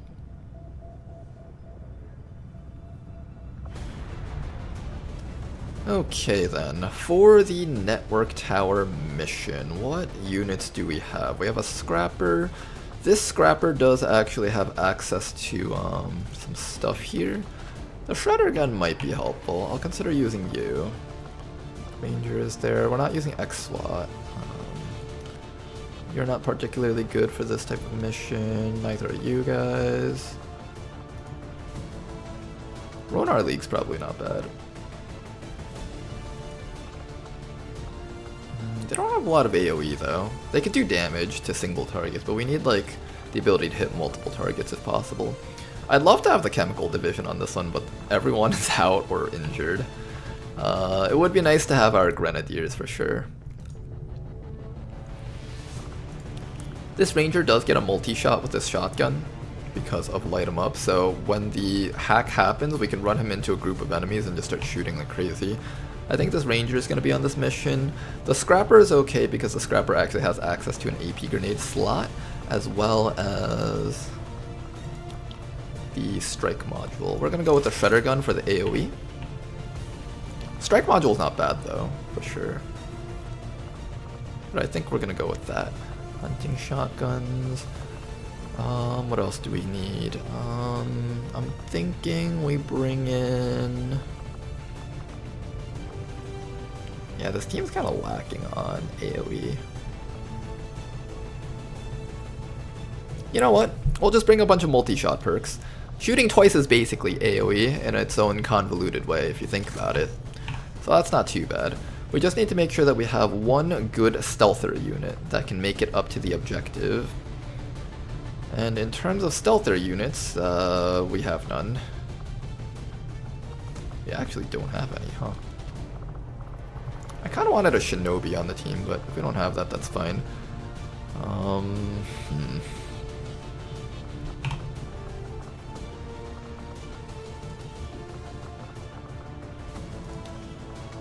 We do have a shinobi, a warden.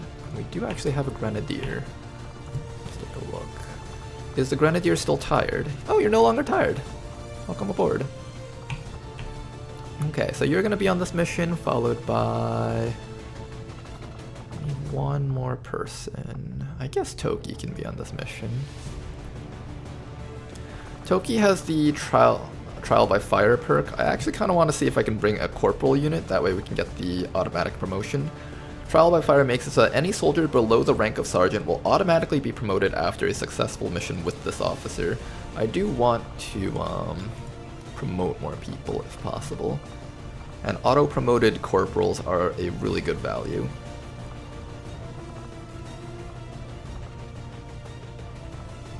We could bring the sharpshooter.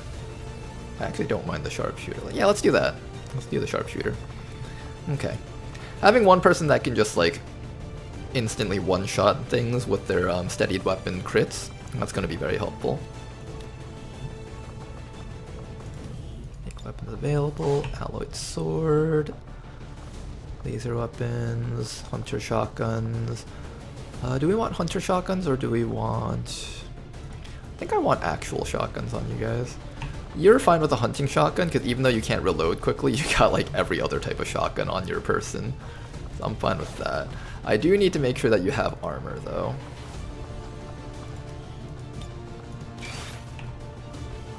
Okay, let's make it so that your armor looks a little bit more bulky, so body armor. Ranger plated.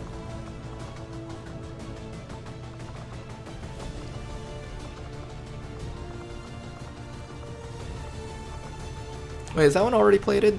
Oh, no, no, okay, okay. So I want you to have plated armor when you have this. But when you don't have this on, I want you to have the, yeah, when you have the basic armor on, I want you to have, oops, customize body. I want you to have the padded stuff. Where's the padded Ranger armor?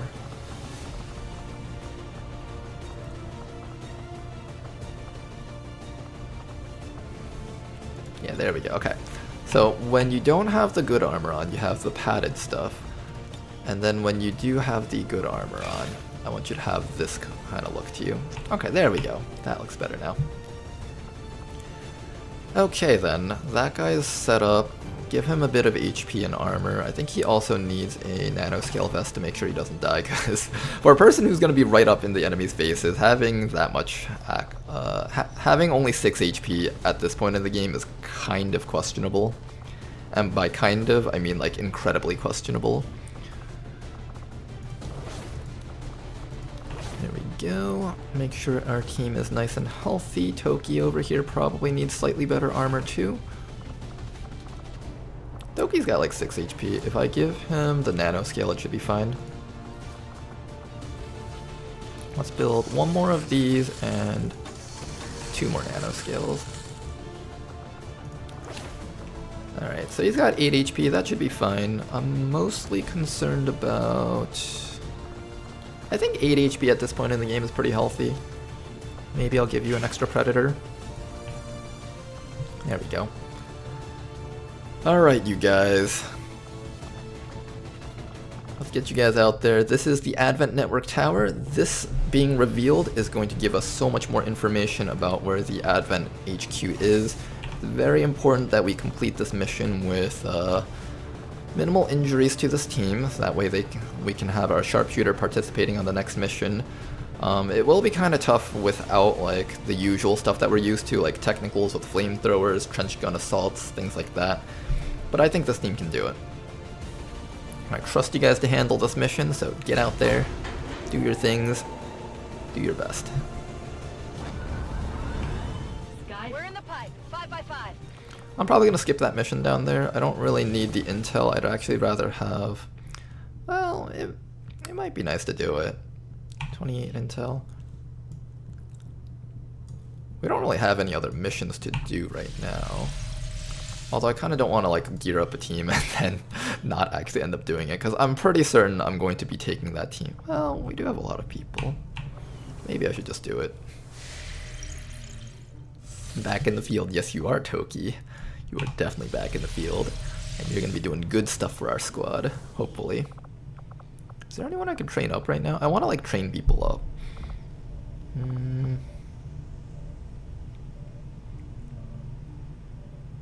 I'm going to start training up Ismaradiel. Get him all the way up to trial by fire. That should be good.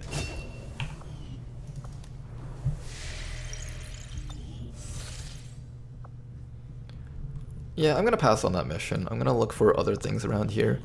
Also, this place is just teeming with people to use. Alright, 12 people over here gathering mission info. I think that's a really good spot to be in. We're going to start scanning over here and looking for our liberation missions in this spot.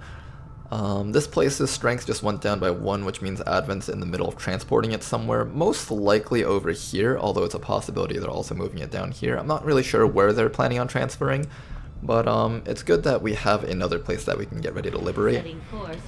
We're also going to just continue keeping an eye out on this spot up here, and we should probably just slap some people down inside of these areas to manage. I'm really bad at like micromanaging all of our Haven advisors and all that stuff. I wish there was a way to make it so that Haven advisors could just be instantly selected for a mission, and as soon as the mission's done, they go back into their Havens. That would be incredibly nice to have.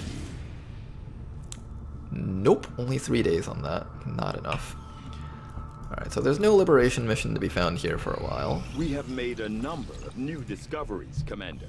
But we also have our stun lancers. Nice. What is this laser sword thing?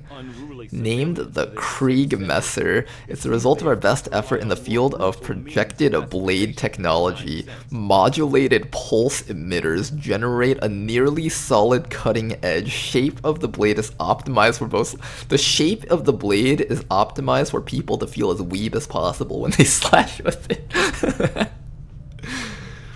And the well-developed crossguard both protects the user from their own blade and allows them to deflect enemy melee attacks with greater effectiveness. A portable battery pack integrated into the sheath ensures sufficient autonomy in the field. The laser ripjack. A laser ripjack, dang. That's cool. Ooh, this is the armor that I wanted. +2 mobility. Provides +2 HP and +2 mobility. Soldier is slightly harder to detect. This is a medium armor for perk purposes. Ooh. Tempest gauntlets. We really needed that for our Templar. Okay. What are we doing next? Magnetic weapons or battle armor? I think we should do mag weapons first, just so we can just quickly pick up all the upgrades. Purifier Autopsy will be something we eventually want also. Sectoid Autopsy. Muton Autopsy, we can do that. Wait, let's do the Muton Autopsy first. Central Officer Bradford has Okay, Muton Autopsy will give us the level 2 swords that we need, as well as knives, I think. Working at the Advent Clinic. Simply 4-person the mission and boost it? I could do that. Yeah, we could. Commander, you should be aware. We're detecting lost activity in this area. How tough would this be if we tried to 4-man it? Hijacker. I could try to be a little bit safe with these things because if we're sending out a team of 4, they have to be really strong individuals. We do have 2 Storm Riders, so that is strong individuals, but let me take a look at this. Like, let's say we had this with a boost. That would get it down to extremely light. If we feel like we have a team that can do this with 4 people. We would need a hijacker for sure. 2 Storm Riders and maybe...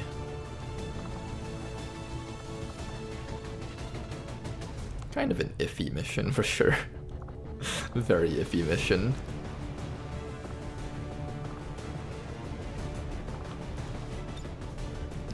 Bob Ross to provide smoke for people while they run in and chop things. I mean, that's doable. Can we build our laser swords right away?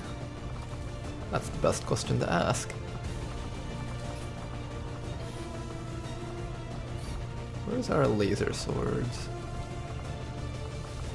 Oh, there we go. Laser sword, 5 to 7 damage, +3 crit, plus aim. Okay, that's not bad. Laser knife, interesting. Laser shorty, alloy sword. So the alloy sword is 4 to 6 damage. Laser sword is 5 to 7. How much does this cost? Oh, a stun lancer corpse. We don't want that. I'd actually rather build the stun lancer armor instead. In fact, I think we're gonna build 2 of these right now. Stun lancer armor for our people.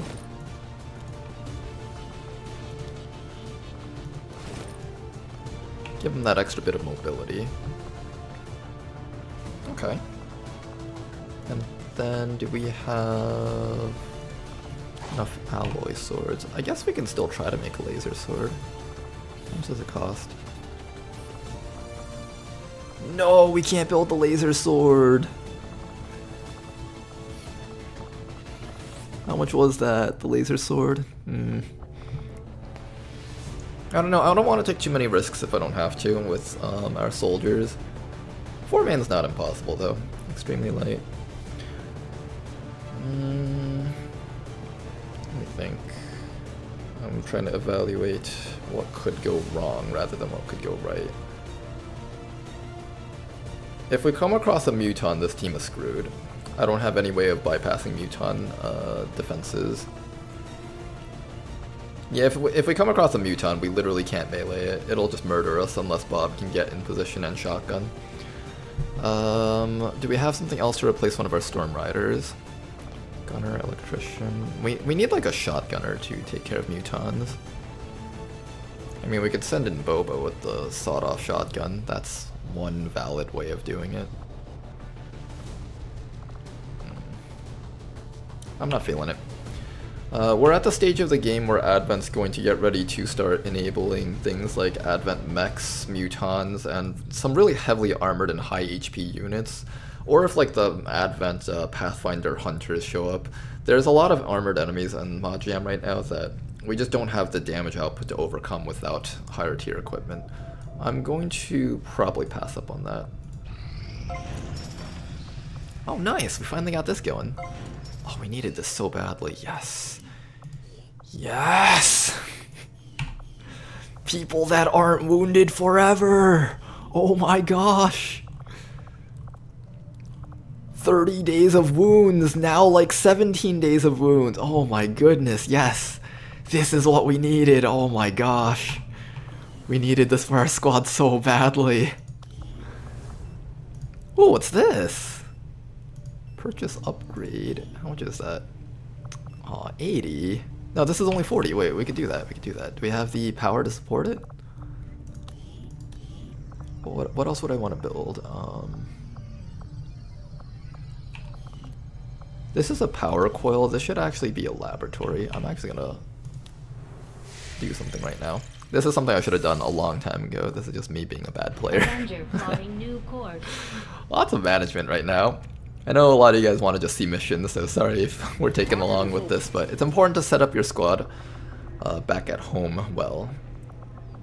Your squad being set up well back at home will set them up for a very successful in-field mission type stuff.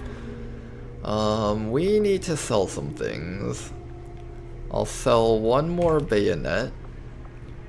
I want to keep all my sectoid corpses because I like to do mine shield stuff. 2 of these. I'll sell some underbarrel shotguns.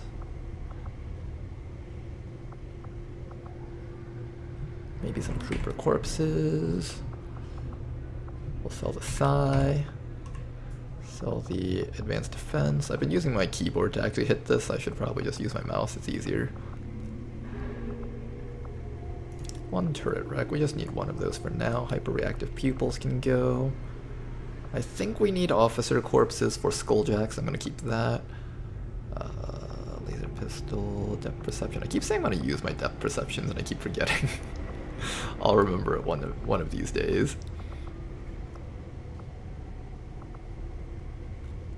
I should also remember to put advanced hacking on people. I'll sell my weapons crates. I haven't been using any of those at all. 120. Let's start with that. Okay. Then after that, Commander, I appreciate you recruiting new I know, Shen, I know, give me some time. Proving ground, and I want to check out, what is this? Genetic modification chamber. Staffing a facility. Soldier receives plus mobility when using light, medium, and heavy armor. Moving will make the soldier gradually lose the bonus, even transform it into a penalty. Lost mobility is gradually recovered each turn the soldier doesn't move. Soldier has better eyesight during the day and worse during the night. What? Upon taking lethal damage... Oh wait, is this a life support except just as a gene mod? They will remain conscious, but they will die if they are not stabilized or evacuated within a few... Wait, they remain conscious! You can have a person bleeding out, but just running around fighting things. Wait, that's really cool. Grants an aim bonus after missing a shot. I don't like that one. I don't plan on missing shots often. Let's try this. Let's see. Let's say, for example, we're going to do our Storm Rider. Congratulations, Commander. You are about to cross the line of unethical medical practices known as genetic modding. Before going under the knife, there are a few rules to follow. Gene mods are permanent. You can cancel a project anytime, but the resources that went into the project will be wasted. Some gene mods require prerequisites. Not all gene mods can be installed at once. Some types are incompatible with others. Some gene mods lower the soldier's maximum will. Have fun opening Pandora's box. Okay. Cheetah genes. This is the interesting one to me. This is one that we haven't seen yet, as well as secondary heart. How much meld do we have? That's the real question. I don't think we have enough meld to support all this. Your orders, Commander? Where's my inventory? There we go. We have 88 meld. I know you need like 40 for a mech trooper. So 35 for secondary heart. I don't know how I feel about that. Look at that rifle it's quite expensive. There's just no way he can be that accurate without some kind of help. Okay, maybe we'll jack up one of our Storm Riders just to make sure that we never lose this soldier. So maybe secondary heart. Or actually, oh, you know what I should do? Where's our Templar? Is our Templar available?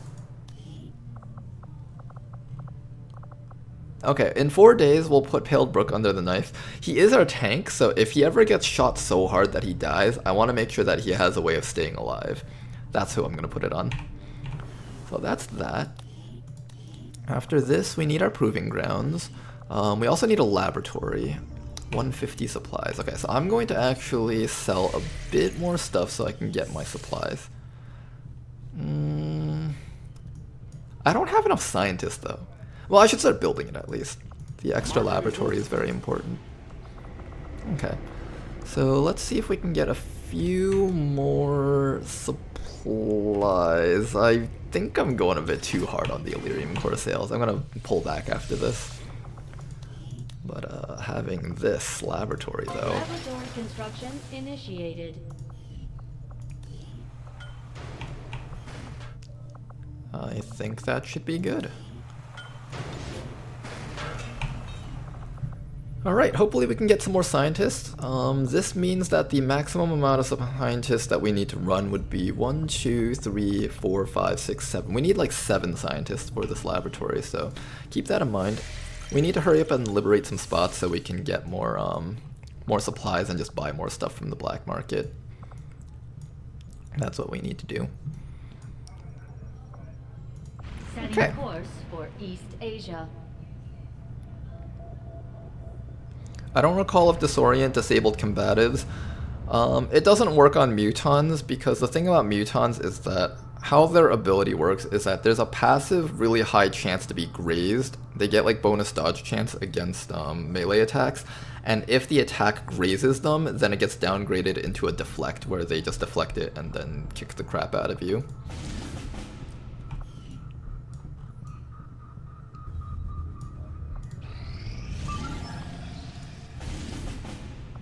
Supplies. Alright. I mean, last time we tried to do the supply mission, things went horribly wrong.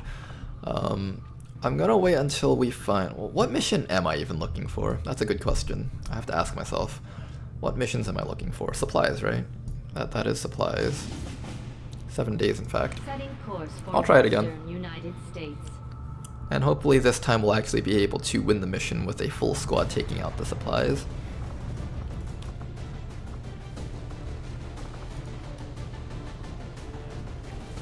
The covert ops is kind of weak right now. We need to get more people in here. Let's bring in the Ronar League. These people can handle this mission. Alright, we'll bring these people plus what?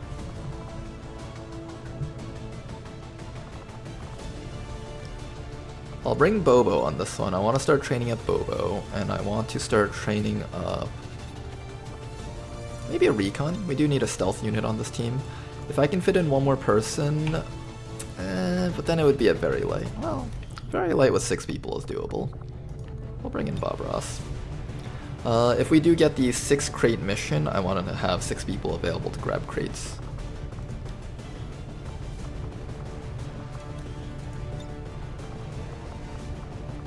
Alright, Bobo, you're gonna get to try out this marksman carbine. Have fun with that.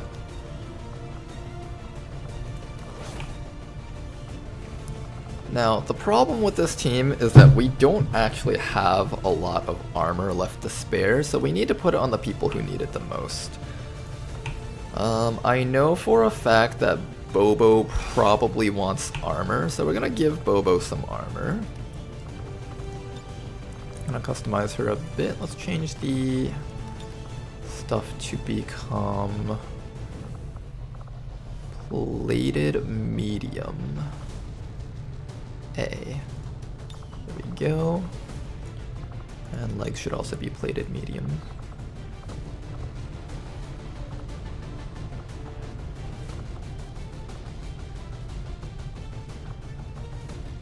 Ooh, I've never seen this before. That looks kind of neat.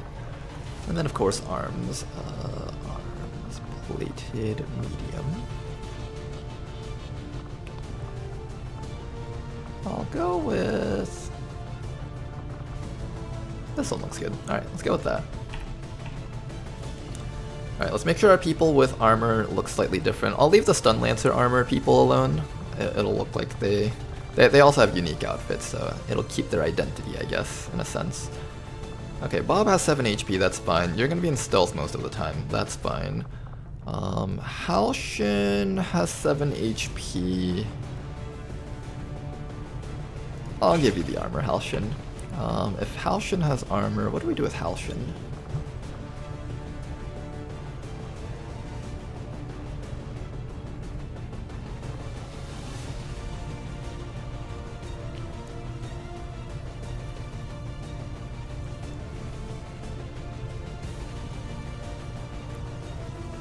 WTF is mob density? What is mob density? Not gonna lie, I missed the mob density of XCOM Beyond the Palace. Oh, that's what you meant. Yeah, the amount of mobs like on a map. So what they're describing is basically there's this guy who modded Long War 1 because he thought it was too easy. And I remember I was playing that mod and we were on the burger map, okay? Like the place that's like a burger joint with a drive-thru and a parking lot around it. And that's a really small map, right? It's the kind of map where you'd be like, oh, okay, like on a small mission you might have like 10 enemies, and on a big mission you might have 20 enemies. There was freaking 40 enemies on an abduction mission there. I kid you not, the entire place was like a fortress for mutons and floaters to hang out in. And you could not like see a spot that didn't have aliens activating left and right. It was absolutely horrible. And we weren't even like 2 steps from the evac zone before like just the entire map was there. And we actually won that one. It was a very bloody fight, but basically we just threw down a bunch of dense smoke, sat behind like the closest half-cover vehicle that we could get the entire team behind, and we just sat in that dense smoke, suppressing and shooting for like 3 or 4 turns until everything was dead. It was very brutal. And basically, the point is, those missions are just an absolute nightmare. Let's see what the plated look for this person should be. I think we'll give you... ooh. Maybe we'll give you, like, a Reaper coat, and then we just have to make sure your arms don't conflict with that. Maybe... is there, like, Reaper arms? No Reaper arms.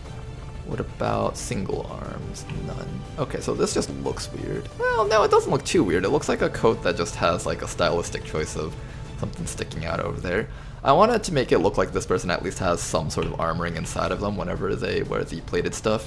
Now, none of their body is actually protected at all besides their abdomen, but we just pretend that it matters. Okay, I think this team should be fine. Let's send them out. Gonna give Bobo maybe a little bit more armor. I don't feel comfortable with Bobo running around with no armor. She's got like no HP on her unit at all. Alright. When we finally get to build laser swords, I'll put those on you, but right now we don't get those. Have fun out there, you guys. What month was it? It was like... I think it was either July or August where things really picked up in Beyond Impossible. By July or August, you started getting like 30 enemy missions, I think, on abductions. I stopped doing abductions in that game, by the way. Basically, I realized that abduction missions were giving me no reward and just constantly costing me units because there's like 40 to 50 enemies on every mission. I forgot the exact number. It was some ridiculous amount. But basically, it was just so impossible to like get any space to kill any of the enemies. And his enemies weren't weak either. Like, he buffed all the mutons to have like, I don't know, like 50% more HP or some crazy stuff. It was so bad that the mutons didn't have enough cover to take, so they'd just stand out in the open and start shooting at us. It was actually ridiculous. Setting course for Sector 14, East Asia. Yeah, wild stuff that we had to go through. Like, the fact that there just wasn't enough cover slots for all the aliens was just so wild. You could tell, like, nothing was set up there properly. Ooh. More supplies. This one's the extract supplies. Which one was this one? Was this one smash and grab? Yeah, this one's smash and grab, this one's extract supplies. We really badly need supplies, so I think I'm going to do another one of these missions. Let's see if we can fit in a 5-man team here. This is kind of questionable, though. This is very questionable at this point. Extract supply. This team, I don't know. These teams do not seem strong enough. Like, we need to train up more people. Like, I'm gonna have like a hijacker, a specialist that isn't very good at shooting. This is... no, this isn't happening. Not happening. We're gonna skip that mission. We need to wait until our better units are no longer wounded, and then they can actually... like, we have like a bunch of support units on that team. There's no damage dealers. They're just gonna die to like the first muton or mech that shows up.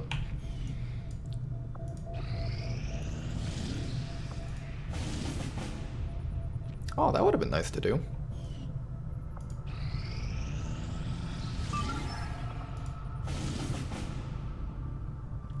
That would have been nice if it wasn't very late. Keep on scanning. Ooh, another supply raid. And it's doable too. Oh man. Would I rather the supply raid? I think I'd rather just take this team out and just send the people over there. Yeah, I think that's what we're gonna do. Let's see, we have a grenadier. Oh, I actually do have damage dealers here. Alright, let's see if I take out the grenadier and the sharpshooter, if that's enough.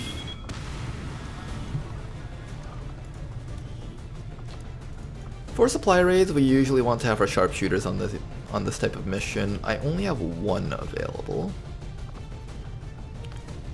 The other ones are out there doing something. Eula's in the middle of dying. I don't remember what happened to her, but she's dying right now. We could do something like Hoplite in the front line tanking with Sharpshooter in the back. Grenadier to wipe the first pod that we see.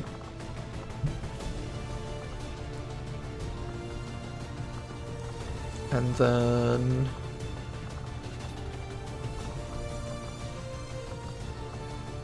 Dead Mother technically gets squad sight, but she's not exactly the best sharpshooter that we have.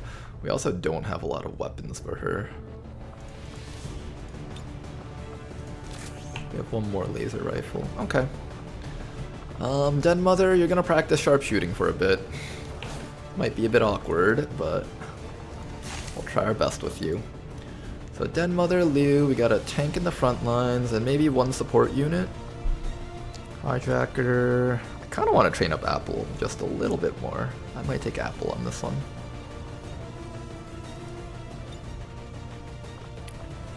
It's kind of dead weight on this team though. I want my units to not be dead weight, especially on an Advent convoy. This isn't too bad though, it's very light. This one we can actually afford to have dead weight on it. Give you a med kit, and that's that. Maybe give you a smoke nade to back up the squad if necessary. I think this team should be fine. The Grenadier will basically wipe the first pod, which means just like 3 more pods, and then just our snipers will deal with them. Over here, we're just gonna give you a laser pistol. You got your alloy guardian shield thingy, and do we have armor? We do. There we go. All right. That is another squad at the ready. Let's get them out there.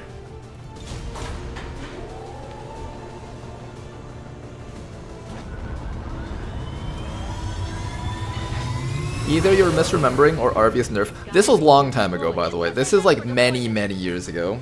I played like the unbalanced version of Beyond Impossible. I got up to like the points where Arvius never got to see himself. So I was basically doing all the absolutely insane stuff, but I wouldn't be surprised if he nerfed it. Like the abduction missions during those times were completely unreasonable. But basically my strategy for Beyond Impossible was only do the necessary missions and ignore all the abductions. So I would do the terror missions begrudgingly and try really hard not to die on them. There was only like 2 per month, so that wasn't too bad. But like the abductions where there was like 3 per month, that was like a chance to lose a mech soldier just for like a little bit of panic. So I basically just let panic ride up and then just hope that shooting down enough UFOs before the end of the month would prevent the nation from leaving. And I literally skipped every single abduction, because they didn't give me any alloys or anything. It gave me like some corpses or some trash, but I really only cared about the UFO missions on that mod. Commander, the aliens are still moving forward on the Avatar project. Okay, Paled Brook has recovered from his wounds. We're gonna try out our very first gene mod on our Templar. Oh, also, Cheetah Genes isn't too bad for him, actually. The thing about... Well, no, I think he only has medium armor, so that's like 4 mobility. I'm gonna go secondary heart first. As a tank, I want that bit of safety on him. So let's do that.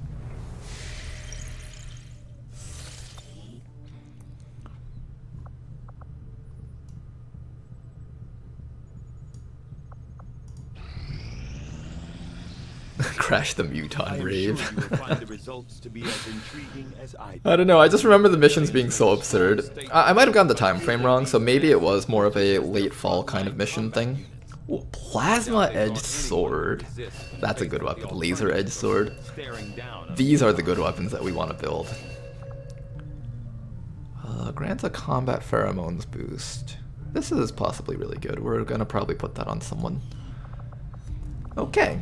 Now then, I want to start getting going on mag weapons, but we don't have those available yet. So we'll start on Sectoid Autopsy so I can start putting mine shields on my entire team. That allows us to skip drones during combat. Like, not having to worry about sectoids or drones mind controlling or doing all those nasty things is really, really helpful. Although more importantly than that, we need to get our mag weapons, so I'm just going to have that running while I head back here, get 50 supplies, and start on our mag weapons. Market is open. Because we really, really badly want to get that going. What do I sell? Is it bad to sell Elerium crystals? The answer is yes, it's terrible to sell Elerium crystals this early on, but I'm going to do it anyways. Nobody can stop me. I can break all the rules that I want. Okay. So we want... Where's the mag weapons? Oh, I don't have the alloys for that? What the heck? No, we needed the alloys. Alright, so I basically just sold a bunch of Elerium for nothing. Nice. If that's the case... Wow, I basically just sold a bunch of Elerium for nothing. I might be stupid. Oops. Nobody laugh at what I just did. Oopsies. East Asia. Oh, you're Cursed Abby. I didn't recognize you. Welcome. Can I go one day without having supply convoys moving all over my territory? Advent. I can't do this mission anyways. Yeah, this one's not doable. Alright, we're just going to do our other stuff. Keep on scanning. I want to get at least one more mission before the end of today's stream, so you guys didn't have to sit around watching me customize squads for nothing. Incoming or get some? I think incoming. That's a free action, as opposed to get some. people seem Hey, to work welcome well back, you together, guys. Commander. Soon enough, the Chosen will be trying to hide from us. You're starting to win over my people, Commander. And that says something. Things are going so Still well. don't have a staff Sounds like my sergeant. Reapers Don't have a can tech take on some new sergeant. orders. Our influence with the Ooh, we need to Resistance recruit scientists. has This is a good motivated one. them to share some new information on the Scientist Chosen. recruits are always good. We'll put a shiv on this. That doesn't...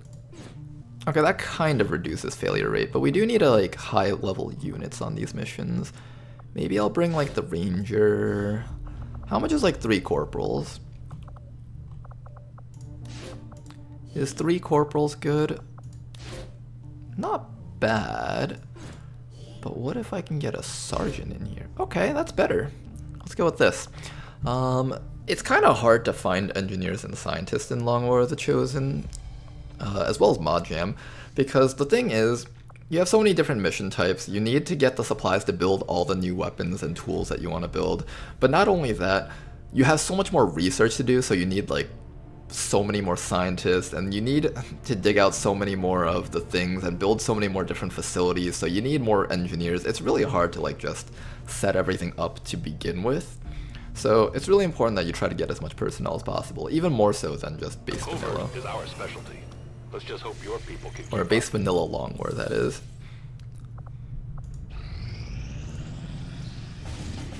There we go. Ooh.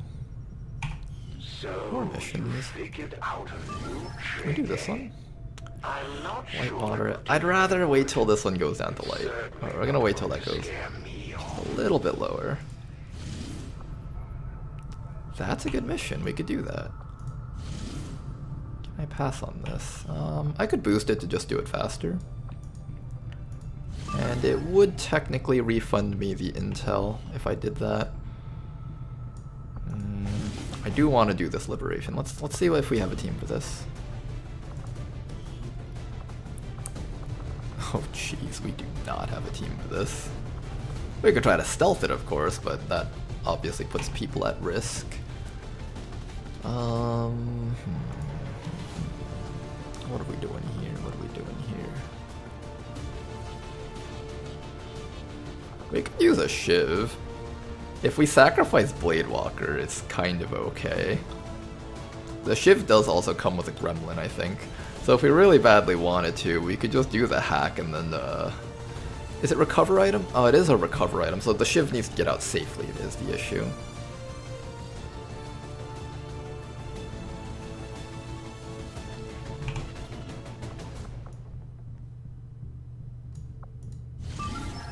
We'll scan for a little bit longer and see if this goes down to light. If it does, then we can launch it.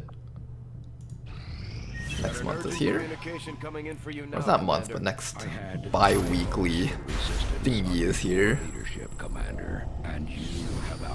Thank you very much, Council Sir.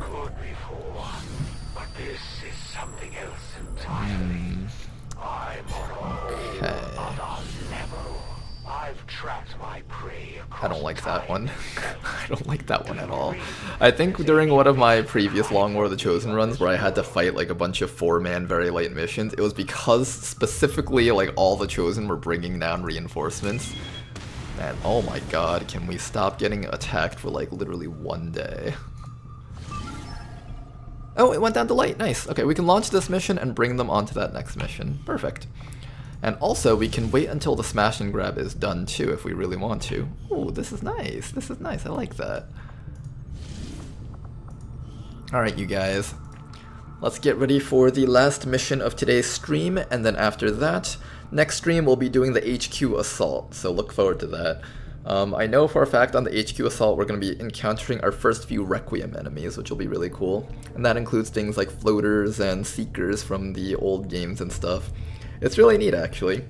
The Seeker AI tries to be a bit too smart, but it's one of those things where it's like the first person who makes a move loses, so as the player you're incentivized to just sit there and wait until the Seeker reveals itself, which is obviously not the best thing, because then you're just sitting there on Overwatch forever. So we'll have to see how that turns out.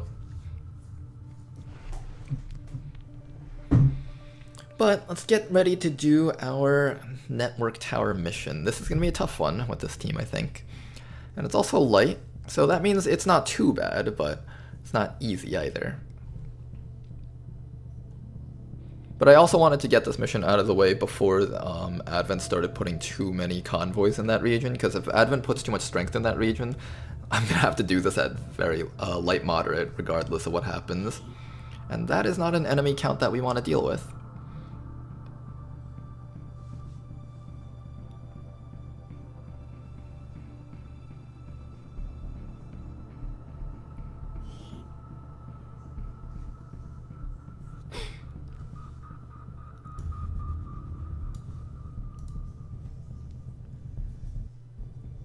Commander. Commander? Yes, Bradford? Would you like to continue? Bradford forgot what he was going to say. This will be a two-pronged assault. First, we hack the heart of the Advent Tower and disrupt their network, but we'll have to move fast. If we can seize control of that data, all right, Shen's squad is ready. Surprise for them that let's get them out there. More than get their attention. Lock it down, secure the surrounding area, and remove all enemy security forces. Now, how this mission works, for those of you guys who are unfamiliar with Long War content, is basically, as soon as contact is made, there is a timer for reinforcements that will show up here. And those reinforcements will drop infinitely once they start picking up, and we will get overwhelmed and die. The way to prevent that is by getting this hack down here. That will cut off all reinforcements immediately and stun every enemy on the map for 2 turns. And during those 2 turns, we will try to execute as many enemies as possible and win the mission. So let's begin. We're going to try to stealth all the way up there without getting revealed. Although if we have to fight it, we will have to fight it. Oh my gosh, Danny's voice sounds so bad. I think that's Ed from the Ed and Eddie voice pack. Why can't it always be my turn? Copy that. Premonition, okay. I should be giving you a shotgun now that you have premonition. I forgot about that. We fight this battle not for ourselves, but for our children and our children's children, which is why I'm forming a children's brigade. I love the Zap Brannigan voice pack. Infinite XP farm. Unfortunately, in this mod, reinforcements do not give EXP. Past the number of enemies on the mission, that is. So if this mission is light with 15 enemies on it, then after you've killed 15 enemies, every enemy after no longer gives EXP. They thought about that. They realized that you'd try to farm it. Peek. Remember, our mission is simple. Safe. Destroy all aliens.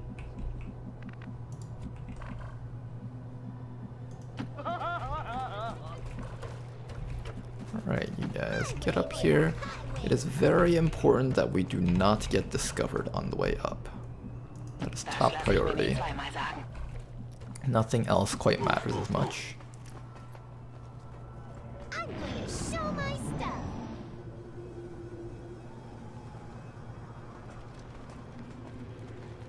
Okay.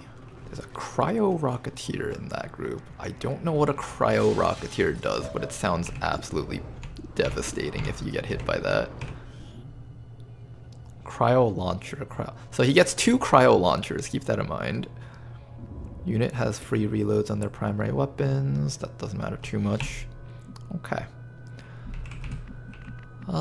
Just play it safe, you guys. Guess we just wait down here or something. I don't see a drone, I think. Yeah, we don't see the drone.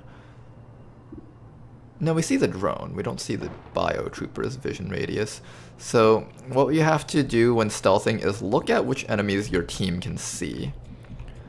We can only see the drone and these 3 in the back. We don't actually see this guy. So even though he's shown in the fog, the red tiles aren't displaying his vision radius. I think it's still probably safe to move up here, but I'm just going to be extra safe right now because we don't want to lose our concealment. This may be found by this guy if he's like just barely close enough. So we have to be a bit careful about that. That's the kind of stuff that really catches a lot of people off guard when they're trying to do stealthing for their first time in Long War. And because it's so important to be able to stealth a good portion of this map in Long War, that oftentimes gets people killed. And is the cause for a lot of frustration for many.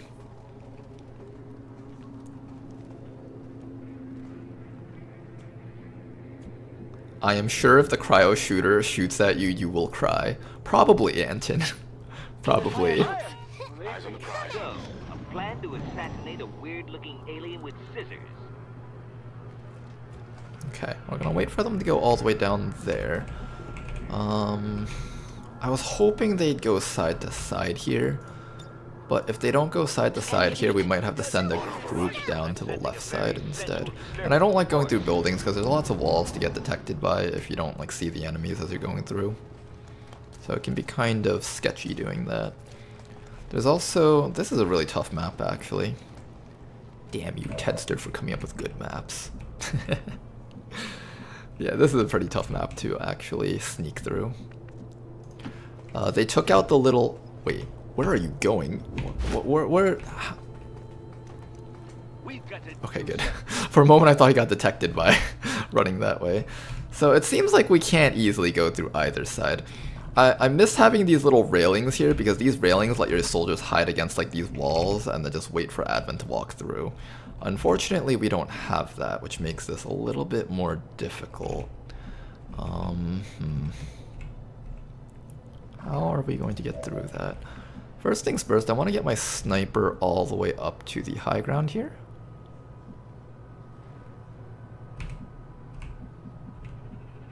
Right here should be fine. I want to get my backliners all the way up.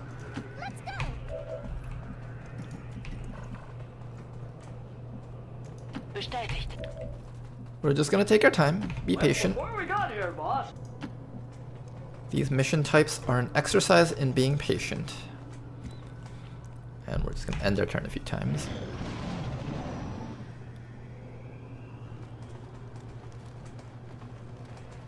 I really badly need this group to like go to the left side and just keep one end clear, but instead we actually have two groups, and what the heck is a Muton Beleaguer?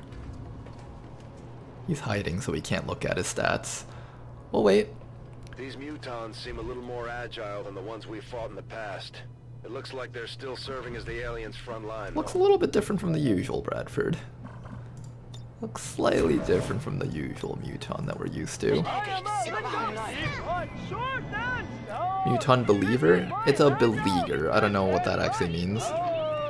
I'm not very good with vocabulary sometimes. Patience. Patience is the key. I'm gonna have you come back down here to just check that corner again.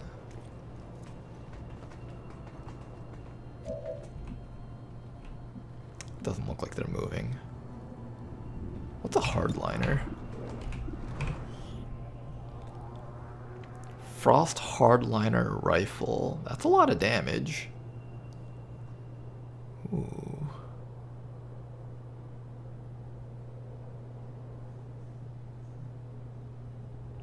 Okay. We're just gonna back away from that. Here's to us push modes, working for the man. I think we might have to do some combination of like getting onto the roof and waiting for them to leave. Absolute worst case, we're gonna have to fight this, and I don't know how well that's gonna turn out for us, honestly. I don't trust that. Start by planting your toes and placing your left foot right. I really just need one group of them to like go the other way. Is that two separate pods? Dang, that makes this mission so much harder. What the heck? Okay. Muton Beleaguers are mobile mutons equipped with heavy plasma rifles that can shred through most armor with ease. 2 shred, wow. Brutal. Center mass on this guy? Oh no. This unit has free reloads on their primary weapon. Russian roulette. Oh damn, the Russians now have mutons? Damn. First Ukraine and now mutons? Damn it, Russia. This is why we can never have good things in life.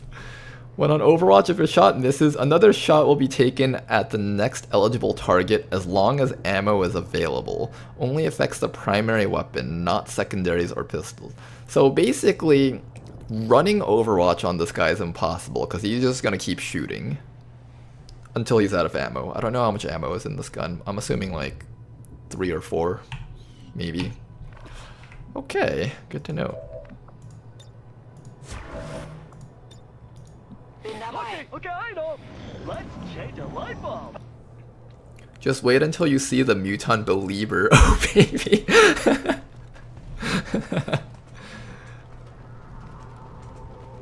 We got a funny guy in chat over here, don't we? If everything moves up to here and I can push a team close enough, I'll also just go for the fight, I think.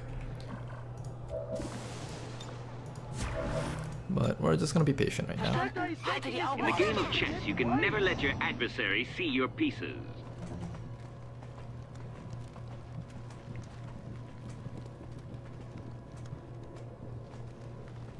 Doesn't seem like they're moving anywhere past this line right here. So this might just be our place to reign free.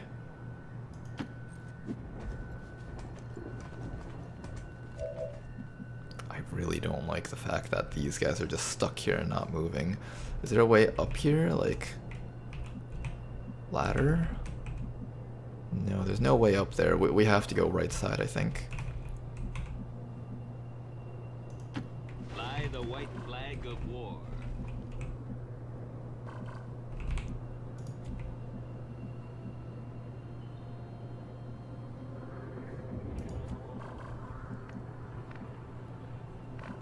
I don't see the drone. I don't trust the red tiles.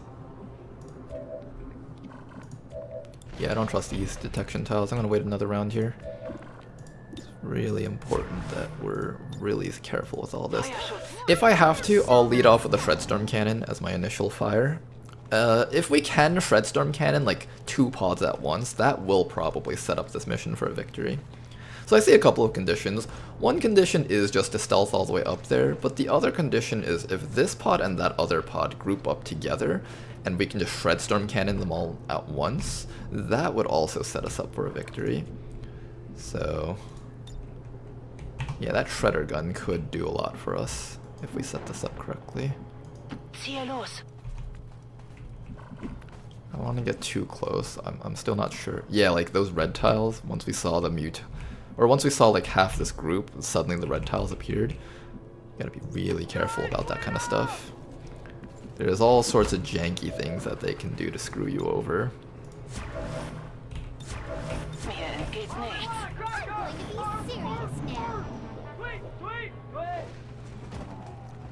Why is there some rookies on the mission? There's no rookies. They're all, at the very least there's a squatty maybe, but I think they're all corporals. Wait, this might be the opportunity we've been waiting for. Oh, it's so close. It's so close. I don't know if that's it, though. Is this it? Not quite. Not quite. We just need, like, a little bit more distance. Oh, it's so close, but it's not there yet. Oh, man. Be patient. Be patient, guys. Just be a little bit more patient. If we can just wait until they patrol right in front of us, all together at once, that will set us up. Oh no, come back. I need you guys to come back. No. It was so close to perfection. No, go away. Go with them. No. Synchronize. Synchronize your patrol pathing. Please.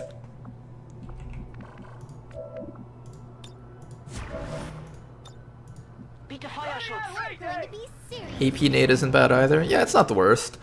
It doesn't do much to the muton though. I want to be able to shred them. There's a decent amount of stuff in here that has armor. That'll reduce the AP nade damage by quite a bit. Although, if we're able to just one-shot like the 4 and 5 HP guys, it's not that bad, honestly. Okay. Mr. Shredstorm. Oh, I can't get you closer. I just need... Just go away for a second, guys. I need to, damn it, Advent, just go away for a second. The pants are down. We need to pull them back up. Just go away. Alright, you guys can come back as long as you're not too close. You just need the muton to go away for a bit. Good. We have a general idea of how their pathing works though, so that's good.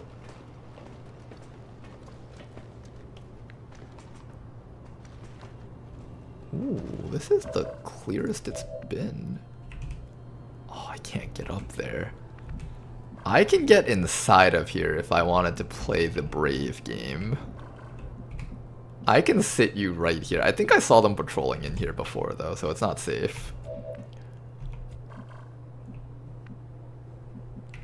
Nah, the ladder's not close enough. Alright, just up here. Up here is fine. Here, Fazgor. Danny will come up. Patience. Just be patient, team. A little bit longer. What if we turn this into an XCOM ASMR stream? Oh yeah, you guys are there. You're right there. Set them up for the shredder gun. Oh yeah, the shredder gun.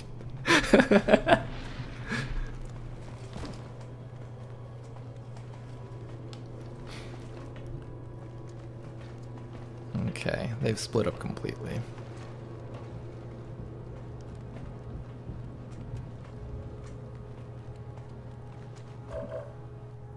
You know, they can actually just patrol past that point and just detect us. Then we just actually have to fight things. You're tickling me, Eddie.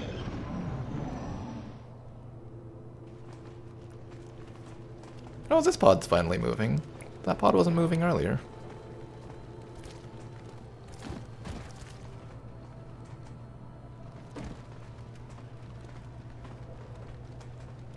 Oh, don't come any closer though.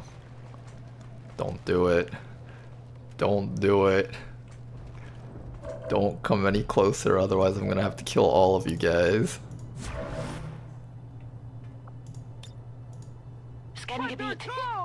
Turn around. Turn around. Oh god, if they activate, we have to fight something on our flanks too. Oh, thank god. Okay, good. Good.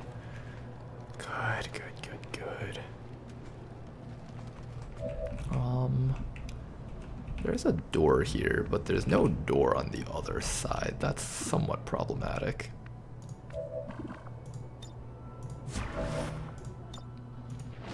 Hey, have you guys seen Attack of the Zombie Brain Munchers? Go away.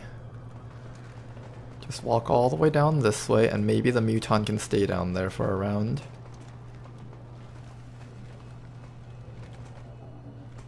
Walk away. Okay, good. Oh, this is so good. Okay.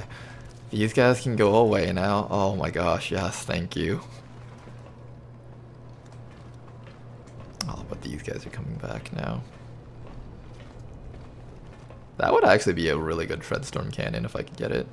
But detection radius is too far though. We can't actually do it. As much as I want to. That's a really good AP nade though. If I could hit that. Nah. We don't have enough stealthing capabilities for this.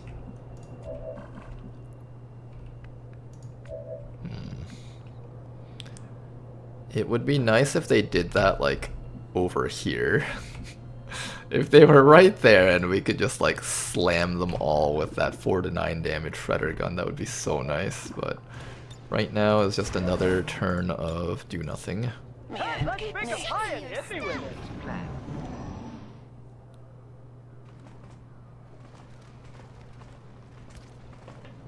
Did you hear, guys? He doesn't want to kill us. Let's not go there and we will leave 100%.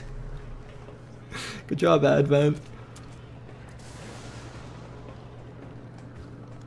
Mutons going through that. Oh, they smashed that window. We can actually jump through that window. So if there's ever a point where they're not there and I'm hiding here and I need to get up, I'm actually allowed to go through this window and up.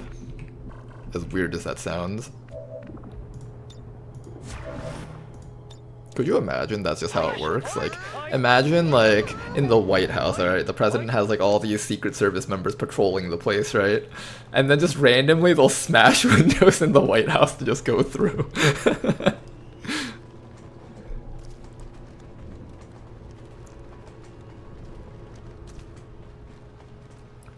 They might actually all end up here together.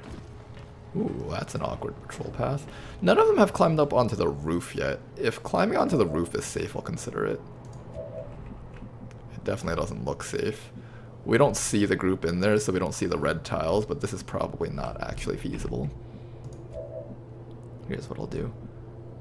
I'll have, do we see the drone at least? 1,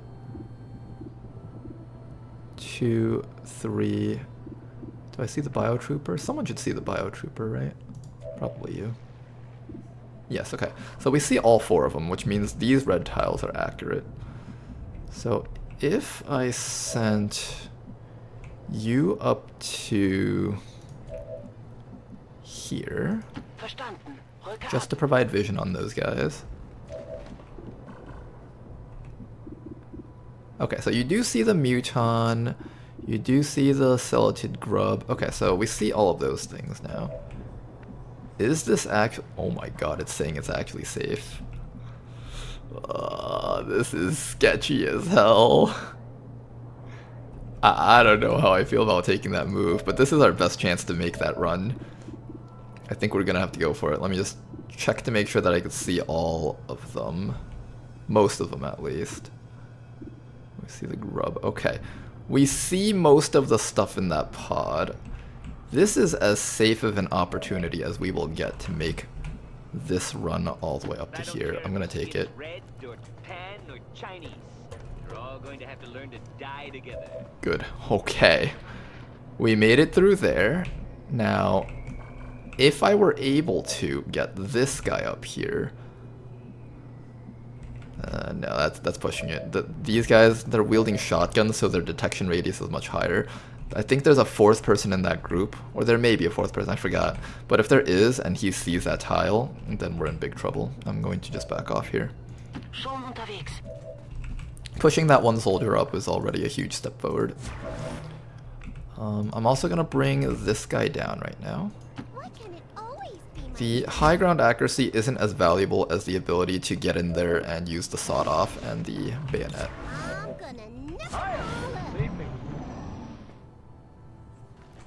I hope someday Ronar does a shooters-only campaign, no melee and no nades allowed. It would be kind of cool. I wouldn't mind that.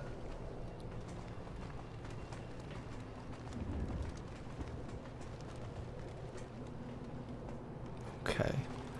We just need the Muton to leave, and for these guys to not be too close. Oh, there was only 3 people in that pod.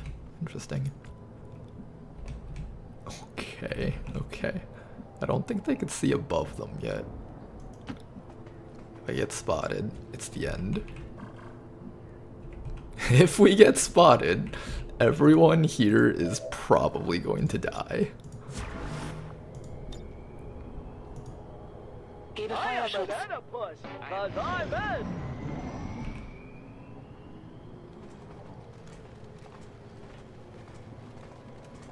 Oh, if they come up close enough, we're going to get spotted, aren't we? Holy. You guys want to just like turn around now like you guys have done like the other 10 times that we've done this? Okay, okay, okay. Did we make the break? Not yet, not yet. We just need to get a little bit closer. Okay, okay. We can possibly make it out though. We can possibly make it out. All we need is for these guys to turn around instead of stepping forward. That's all we need now. Please just turn around and don't step any closer. Just turn around. Just turn around. Oh, come on. Turn around. Please. Come on. Come on, turn around. Oh my god, but they're doing something weird. They're going inside the building. Oh my gosh, now I can't see them.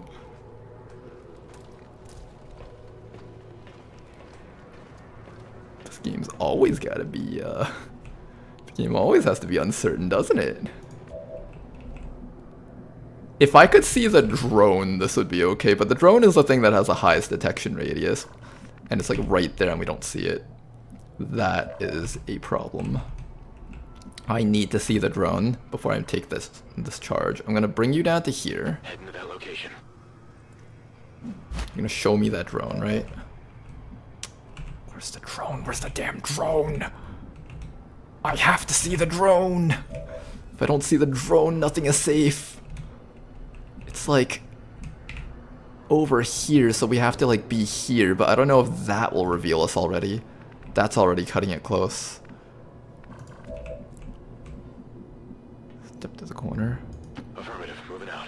You see the drone? Please tell me you can. Please tell me you can.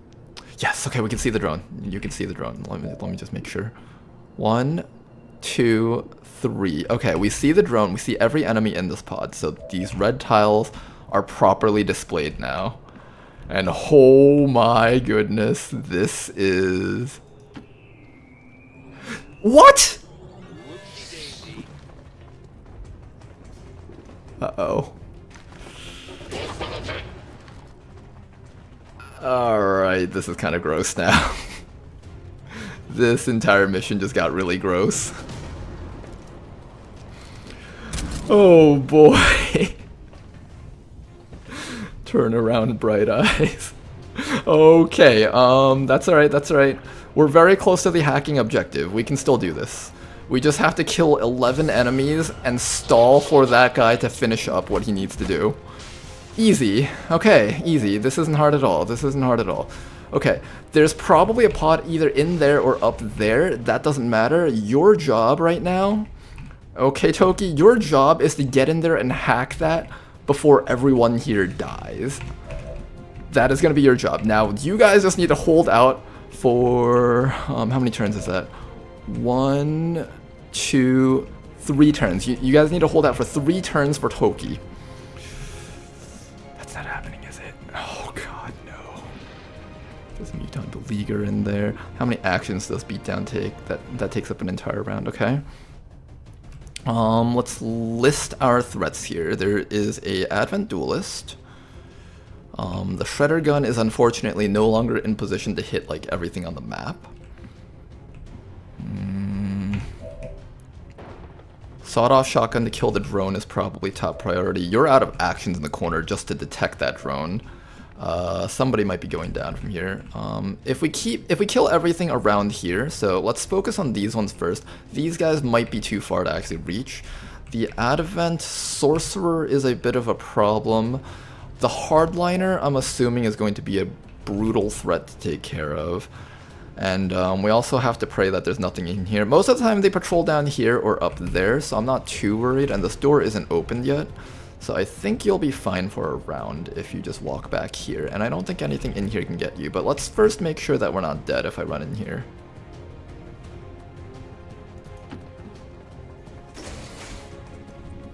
Clear. Alright, so that group of enemies is probably on top, if I were to guess. They might be in there too. Okay, but now 3 actions to take. How do we keep this team from dying during these 3 actions? Let's see.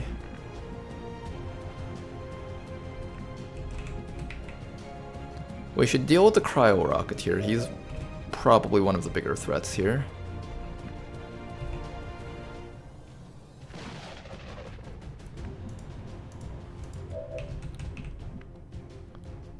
You can't beat down that guy. You can only beat down Duelist or that trooper over there.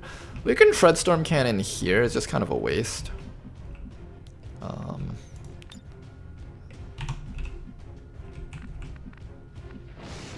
It's not the worst thing to like move here and try to get all 3 of them in a big Shredder Cannon though. I would not mind that. Okay, let's do that. Alright, Fazgor, let's start by moving you back to here. Ist es auch sicher? Get a little bit closer.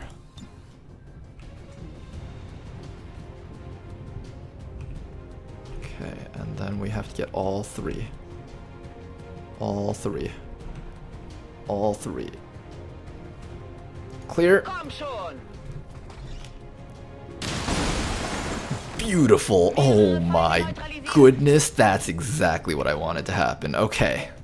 At least something can go right for a change. Oh man, this is gonna be so brutal. There is an Advent Sorcerer down there. He does do damage. We can't ignore him completely. We can remove this drone pretty easily without expending too many actions, I think.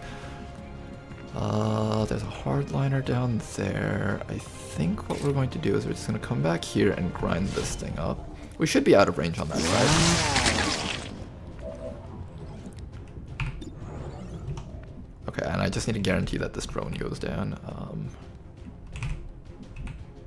Do I want the guarantee or do I want the distance? I want the distance, I think. Oh, we'll come down here first. 91. Got it. Alright, one round. Oh, I should have thrown an evac zone. I'm so stupid. Okay, give it a second there. Frost Legion hardliner. Let's see how bad he is. Frost Mark. That's scary as hell. He's gonna use Deadly Marionette. I don't know what that does, but he just killed a man. Okay, wow. Are they doing my job for me, or are they doing something extra spooky? I'm gonna have to assume extra spooky. Overwatching from everything over there. Spit from that thing. Good miss. Hang in there. Oh, big hit. Alright, hang in there, you guys. Toki's on his way. Just give him a little bit more time, alright, you guys? How do we get Toki down there? Is there a way to do it this round, or do I have to wait an extra round? I probably have to wait an extra round. Toki. There's nothing in this room, it seems, so at least we have that going for us. Is there a way for me to, like, get there just now rather than waiting? I think the next pod's, like, up here, so don't go up here. Wait, they're not up here either. Where is command pod? Spooky. Command pod is not there. Alright, you guys have to just wait for another round, I think. Just last for as long as you guys can. Don't move because that Muton Beleaguer is probably just opening fire and killing people. Let's get an evac zone out right now. Right about here so Toki can also reach it. Well, that's it for me. Okay. If we need to run, we can. Our sniper does have shots, but not good shots. That's the issue. We need good shots right now. I could reposition you up onto the high ground so you can get ready to take actions, or I can try to take care of a grub. I think we prepare you for next round because Toki's going to be doing stuff next round for the team. So as long as we're like in a spot where... let's count how many tiles this is. 1, 2, 3, 4, 5, 6, 7, 8, 9, 10, 11, 12, 13, 14, 15, 16, 17. If I'm behind this line right here, so behind this object right here, anything taking cover behind these doors can't shoot at me. So here is actually relatively safe overall for the sniper. I'm going to take that move probably and just keep you up here. Now you guys, okay, what do we do with you guys? I think it's just hunker and pray. I'm mostly scared about the Muton. The Muton... Will you survive with hunker down half cover while marked?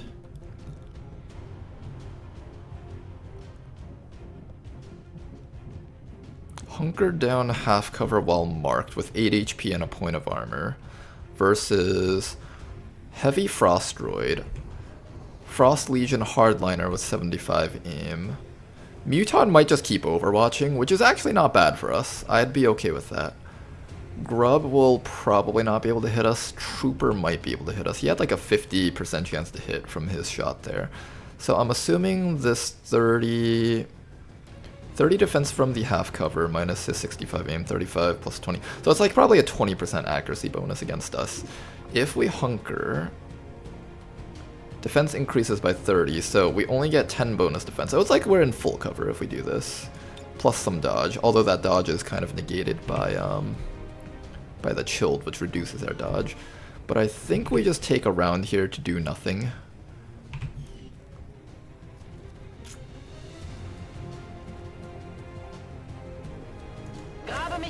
And we'll just take this round to be extra safe. Let's do a single reload. And just, you're gonna hunker down also. Maybe even Overwatch, just keep things at bay. Don't run up, that Muton Beleaguer is just gonna keep shooting at you with the Russian roulette ability and you're just gonna die. So, do that. You're gonna sit back here. That's a lot of exercise. I'm actually gonna Overwatch so we can try to get some damage off on the things that are approaching us. Very few things should be able to shoot at you, so that's okay. Toki is just a few tiles away. Not here, because if we peek and there's something in there and I didn't see it, that's gonna kill us. Here is safe though. Alright, next turn Toki can hack that and that will stun everything on the map.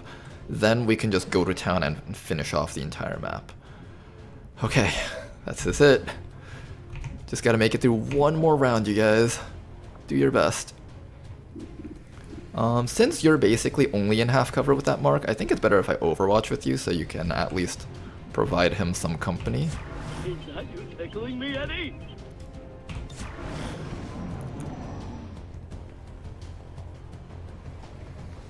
Sniper has flashbang. Isn't that a smoke grenade? I thought I gave him a smoke grenade.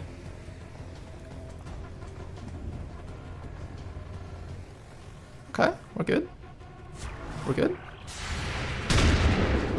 Hey, YOLO 5% shots. I'm a jetpack.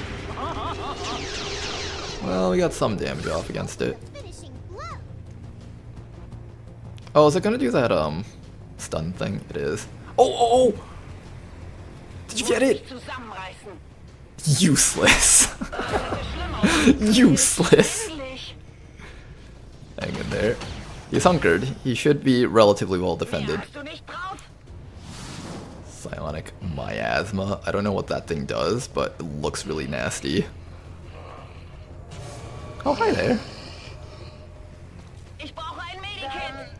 Okay. Disoriented, that's fine, that's fine, that's fine. Okay, Toki, you got this. Whatever it is, I'm willing to put wave after wave of men at your disposal. Target in range. Move to hack the command console. Why would you make the... No, this is a temporary thing. I just wanted a trial by fire unit. Just to train up my baby units.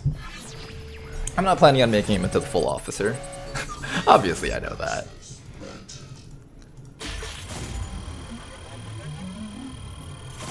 Okay, then.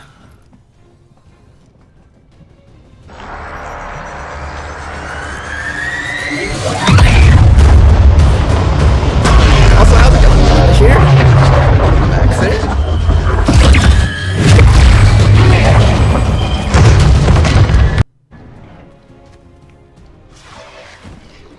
Okay then, yeah, that's a smoke grenade. It's not a flashbang grenade.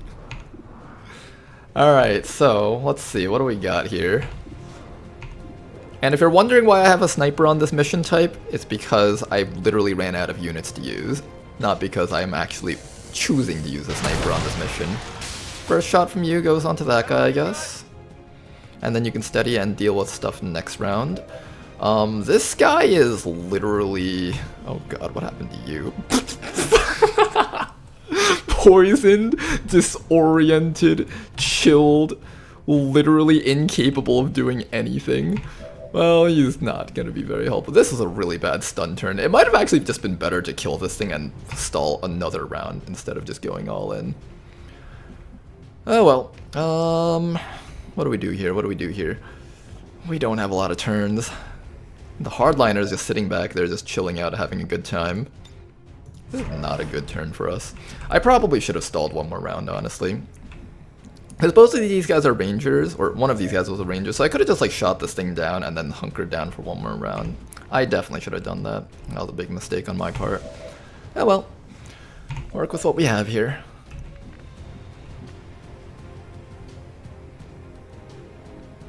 Danny has the sawed-off shotgun. He can get up to the Beleaguer and destroy it. Or if I want, I could have him destroy the hardliner. I think the important thing is that our sawed-off shotgun people start killing these guys with like absurd amounts of HP. I'm not sure if the sorcerer is dangerous when he doesn't have the miasma thing. I should probably read his perks. Let's do that. does he do? Empowers the Warlock. There's no Warlock. That's not good.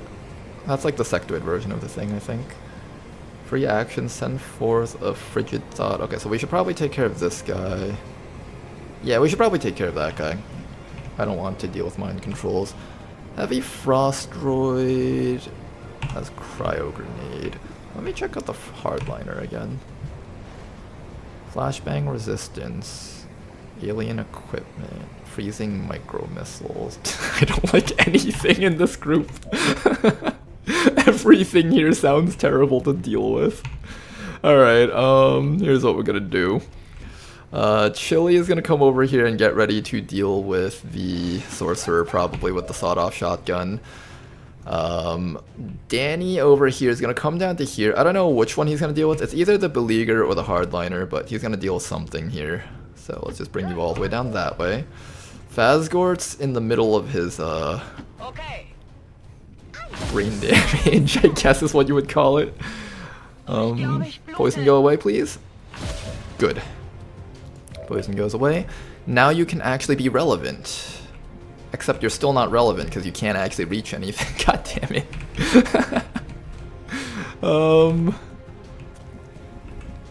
I guess we should deal with the beleaguer with you.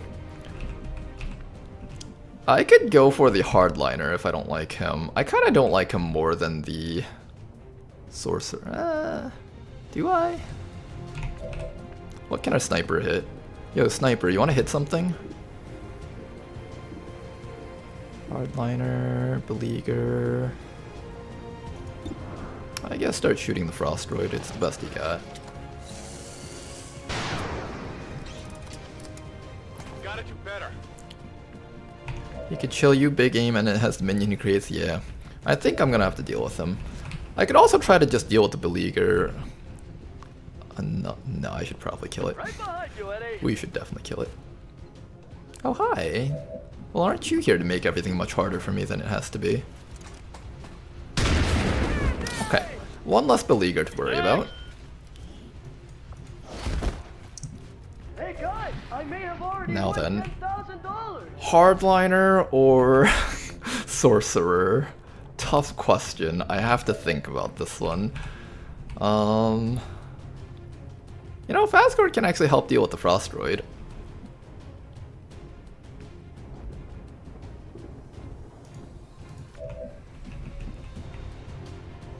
I'm thinking we have you deal with the hardliner. Okay. Let's do this.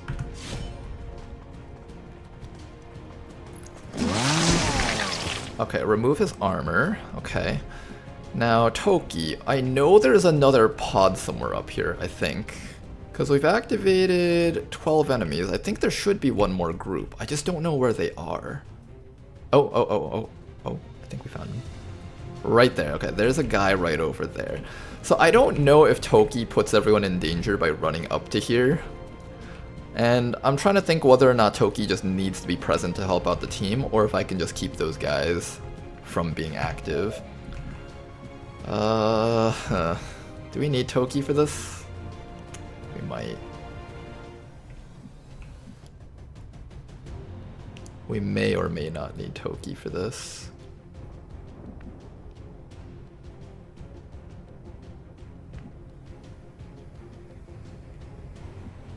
Let's see.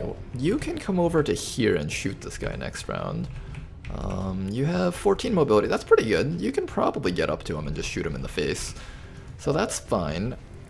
Then I just need to take care of these two. I can have this guy come back and bayonet the sorcerer, and then we can double AP grenade both of them with a free action plus a shot. And then we could just leave the Advent Trooper alone, and we'll just fish for shots using our sniper up there. I don't think Toki needs to put the team at risk by running out here. Because if I run out here and these guys spot me, that can be really bad. Although, to be fair, I did run down here and I never found those guys, so it's not the end of the world if I try making that run. Let's try to detect exactly where they all are. Because I want to make sure that I have Toki with us if we need him. One right there. Is that one? There's one guy here.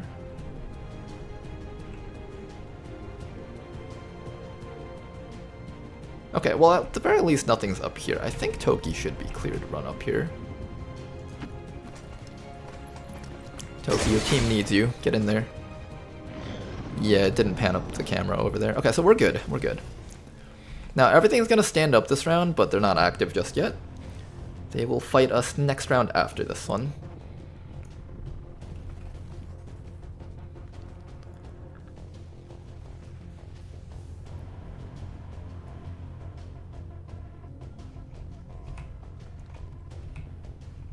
Okay then, now then, how do we deal with all this nonsense?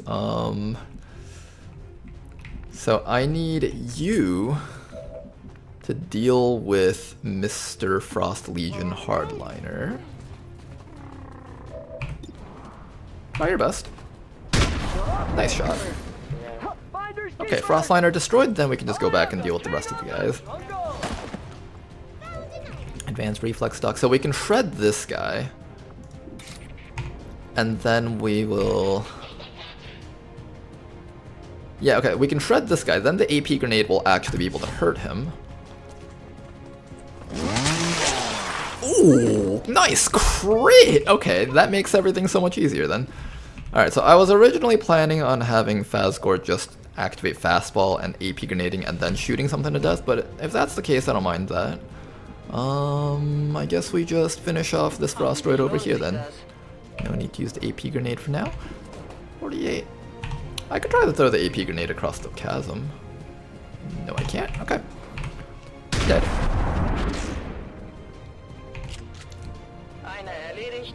Okay, okay. Do we go for the trooper or do we try to take out the tower? Ooh. The tower can shoot at people. Same with the trooper. They're both kind of threatening. I can have Toki come back and deal with that trooper, and I don't remember... I think we were around here earlier with someone else, and we didn't activate anything, so this should be safe. Should be. Theoretically. Nice job, Toki. Delicious. Not too bad. Yeah, because before Danny was right over here fighting the Muton Beleaguer, so it'd be kind of bullshit if we ran over this way and now they activate. Also, the turret can't see us, so this is a safe turn for us to just reload and steady.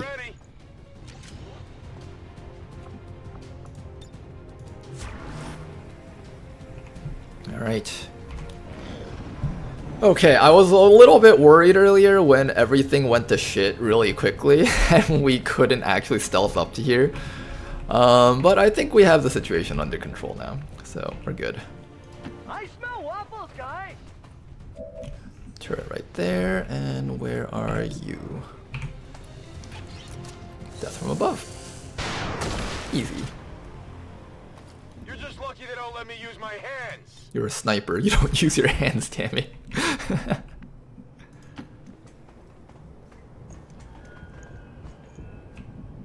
Okay.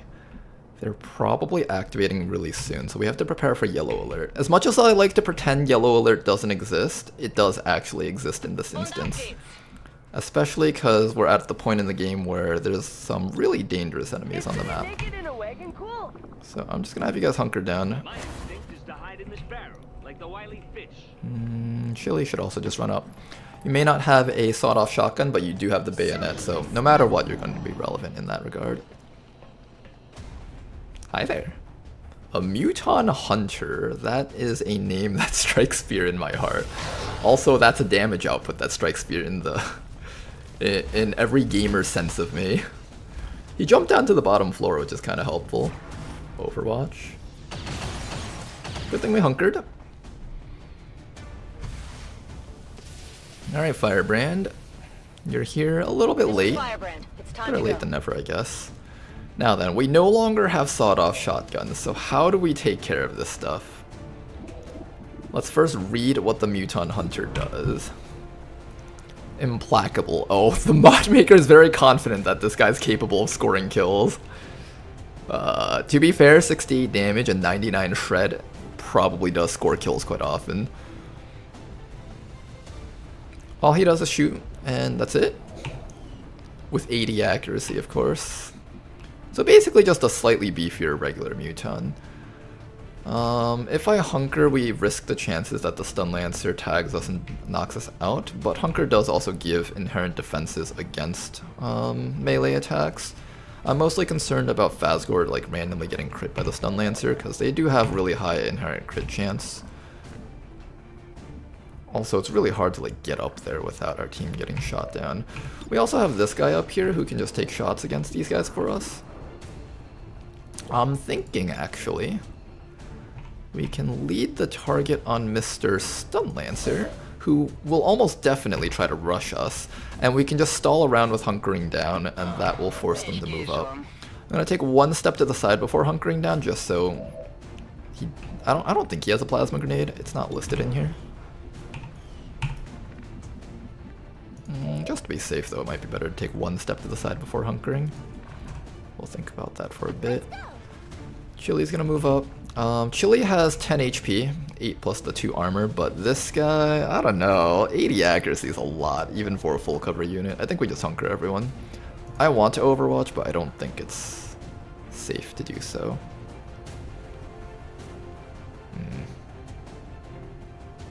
It might be better to overwatch. We'll overwatch. You stay overwatched, everyone else stay hunkered down for just one round. Fly the white flag of war. And hopefully everything will be okay. Just to hide in this barrel, like the wily fish. I keep thinking, how can my feet smell if they don't have a nose? The Muton Hunter. What is that shot? What was that?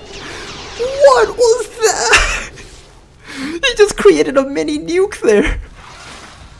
We're immune to poison, it's fine. Hey, Stun Lancer, come over here. He's dead. Bye-bye, Stun Lancer.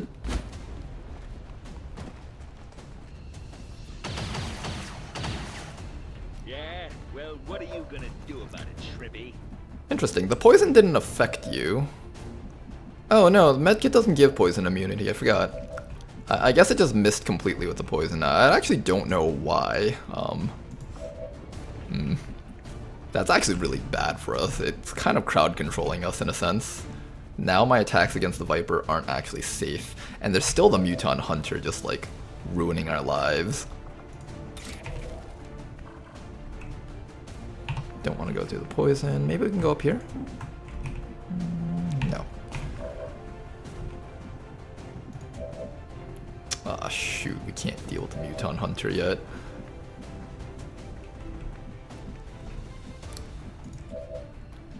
I need to wait for the poison to go away. I think it takes like multiple turns though, it's not safe. And from this range, the Viper can just tongue grab us and kill us. Because if we get tongue grabbed and then this guy gets a chance to shoot, someone's going to go down either way. So we have a couple of choices here. One choice is to find a way to rush in and fight them. That's kind of the reckless way about it. I can YOLO a shot against the Viper, and if it kills, then we can hunker down still. That's another option, but I could also steady my weapon and have it ready for next round. I'll YOLO the shot, why not? Oh, you got it, okay, cool. We take those. I love it. I love it too, man. Take a reload, you deserve it. And then that means we can spend another round hunkered down, and hopefully we can stall out the poison, and maybe we can get the Muton Hunter a little bit closer. Now, if he grazes us on the 26%, he won't be able to kill us, and even then, this guy would not be able to follow up. So it should be okay. Just kind of iffy. I don't actually know how I want to keep my team. I think this person with the 5 HP should definitely just stay hunkered in the full cover for now. Like, this guy's entire existence is just stopping us from pressing forward, which kind of sucks, but not much we can do about it. Eventually, he might come close enough, and then we can possibly get something to happen when that happens. But right now is just not the chance. I could move forward. I might need to reload, though. Let's reload and then hunker for a round. And worst case, we just keep hunkering here until our sniper just finishes off the job. I guess that's like one way to do it. Just keep stalling. Oh god, we have to take another one of these shots. Oh, it's so so scary. That super explosion. And the fire isn't even like gone yet. The fire is still there just to piss me off. Alright, steady your weapon, Isbal. We're counting on you, man. The team is pinned. They can't do anything. That Muton Hunter just has us locked down. Just stay still, guys. Hang in there for a little bit longer. We can do this. I'm gonna start slowly inching Chili forward. Although Fazgord still needs to stay hunkered just to guarantee that we don't die here. I'm okay with getting grazed by this guy. I'm not okay with like taking direct hits from him. Oh, there's loot over here. The loot is baiting me so hard and it's working. If I can graze the hunter, I can cancel his overwatch, then we can pick up the loot. Worth it. Try your best. Nah, not quite, not quite. I got nothing. Don't worry, Commander, I got cancer all over my body from those mini nukes, but I'm still alive, says Toki. Oh my goodness. Does anyone here have Shadow Step? I should have checked that. I don't know my soldiers well enough yet. No, none of them have Shadow Step. I think we have a ranger here, so we can participate in firefights. Look guys, it's what you guys have always wanted, firefights. Oh yeah, there we go, we got the graze. Alright, who's risking their life to grab this loot? Toki, or I think it's gonna be Danny actually. Oh god, this is so spooky. Alright Danny, grab that loot. Hey, an Illyrium core, worth your life. Okay, head down. And everyone else heads down. Oh my gosh, we're getting locked down by the Muton. This isn't really exciting. It reminds me of Beyond Impossible bosses.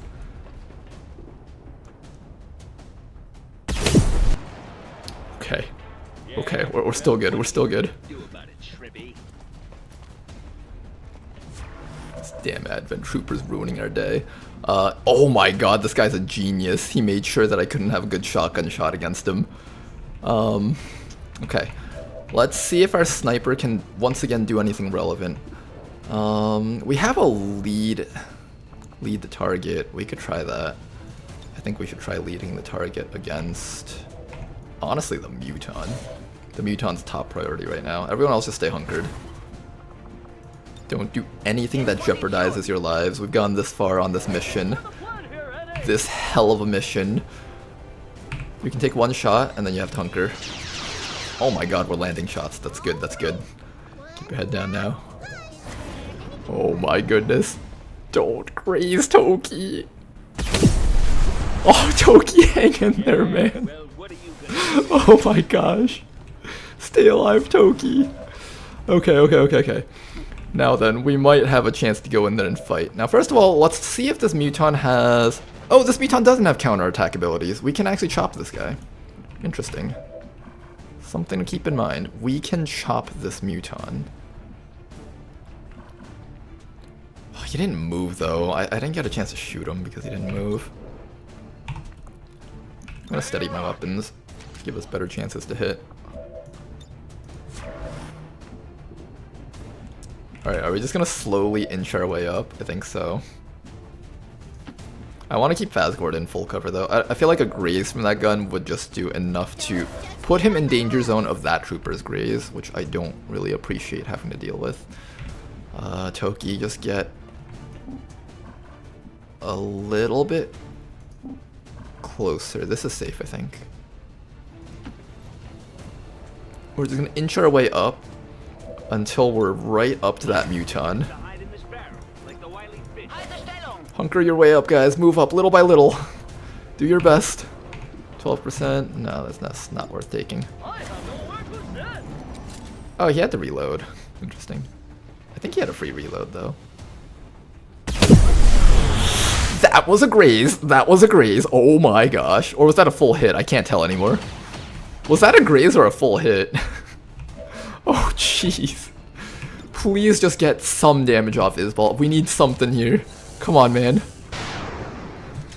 There we go. That's what we needed, Isbal. Steadying that weapon on you was a great choice. Okay. We can finish this. Why can't you see him from here? This bothers me that I can't see him from this tile. I have to be here. What? I can see him from here. Oh my god, we have to actually risk more lives. Alright, alright. I think we just go all in. We have a command on Toki if necessary, and Toki can finish off that trooper. I think we're good. Can Toki command after running in for a chop? I think he can. Maybe. I don't actually know.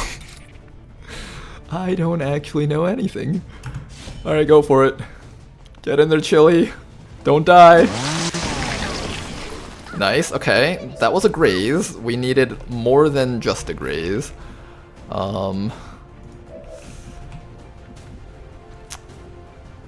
Can you hit the Muton through this wall? I can command a shot out of you, but then the trooper is still able to do stuff.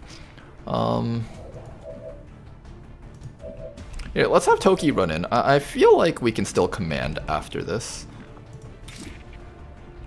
Okay, just make sure you're not going to be on fire, Toki. Good. There we go, okay. Toki has taken out the enemy leader. Good work, you guys. Double Illyrium core. Does he get to... Oh, he doesn't get to do his thing. He does get to activate this. What does this let you do? Oh, that lets you command. Okay, there we go, there we go. That works, that works.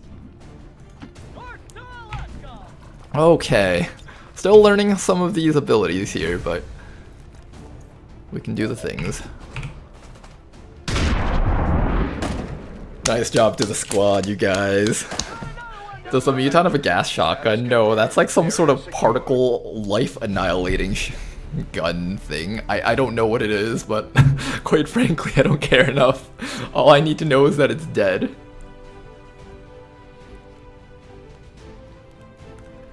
Alright guys, that boss Muton presented so many problems, but we pushed through. We overcame. And that's what matters. Nice job to the squad.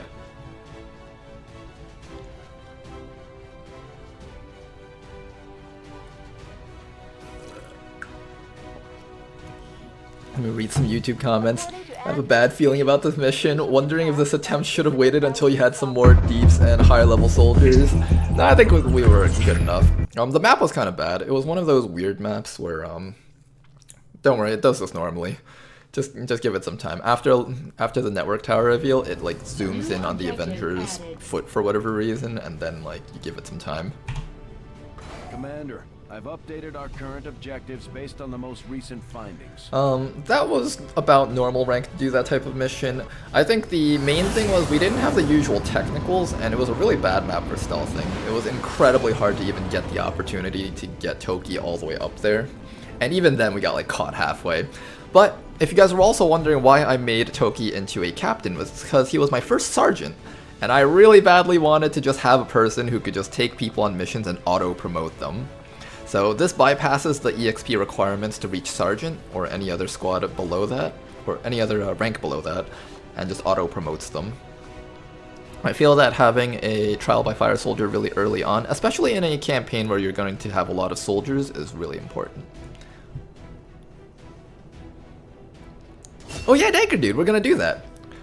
Alright, we will do that in just a bit. Let me just promote these people real quick. Finally get your cool under pressure, you can actually be an Overwatch Ranger now. Fazgord over here, you took so many hits right at the start of the fight. But you survived though. I'm happy for you. You can learn how to beat up with no cooldown. I really like this perk, so I'm glad to have it.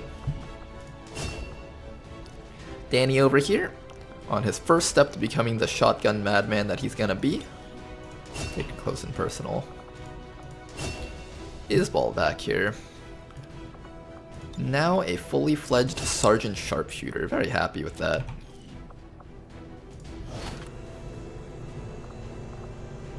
Good stuff.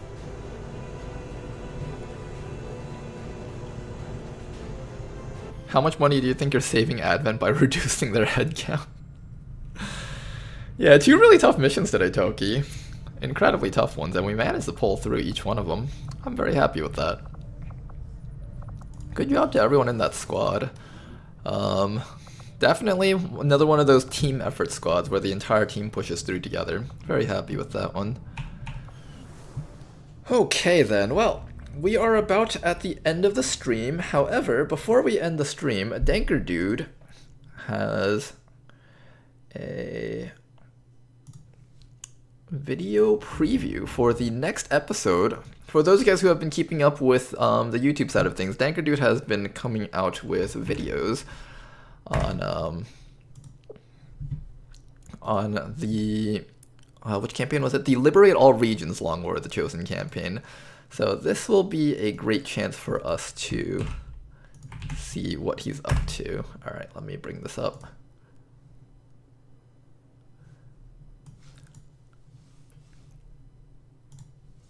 Let me bring this up. Just give me 1 second here.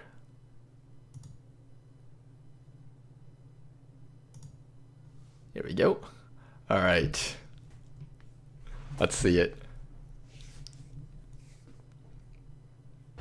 Ronar Kid showing kids that drugs can make you fast. That's a superhero power. His superhero power is taking overdrive serums. Let's do all the drugs. I don't really want to. Should have thought of that before you drink a can full of black site liquid. What?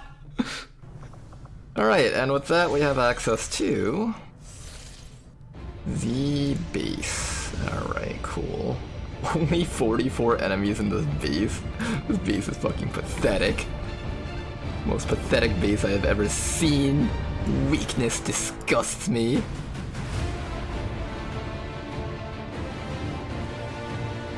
Oh, that is the final liberation. Wow, okay.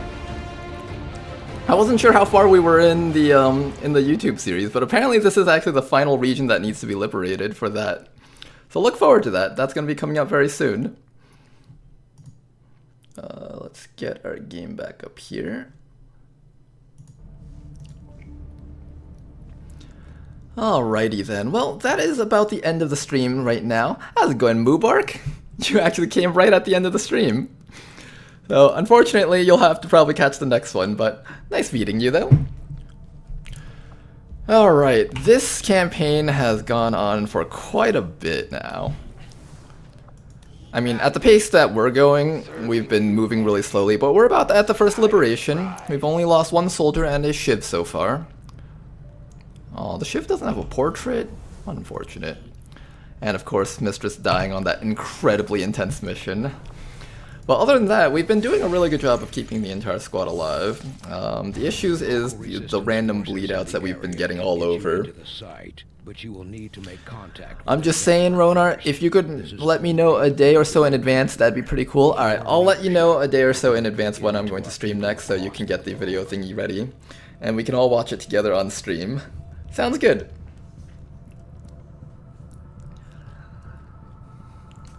Sounds good, Mubark.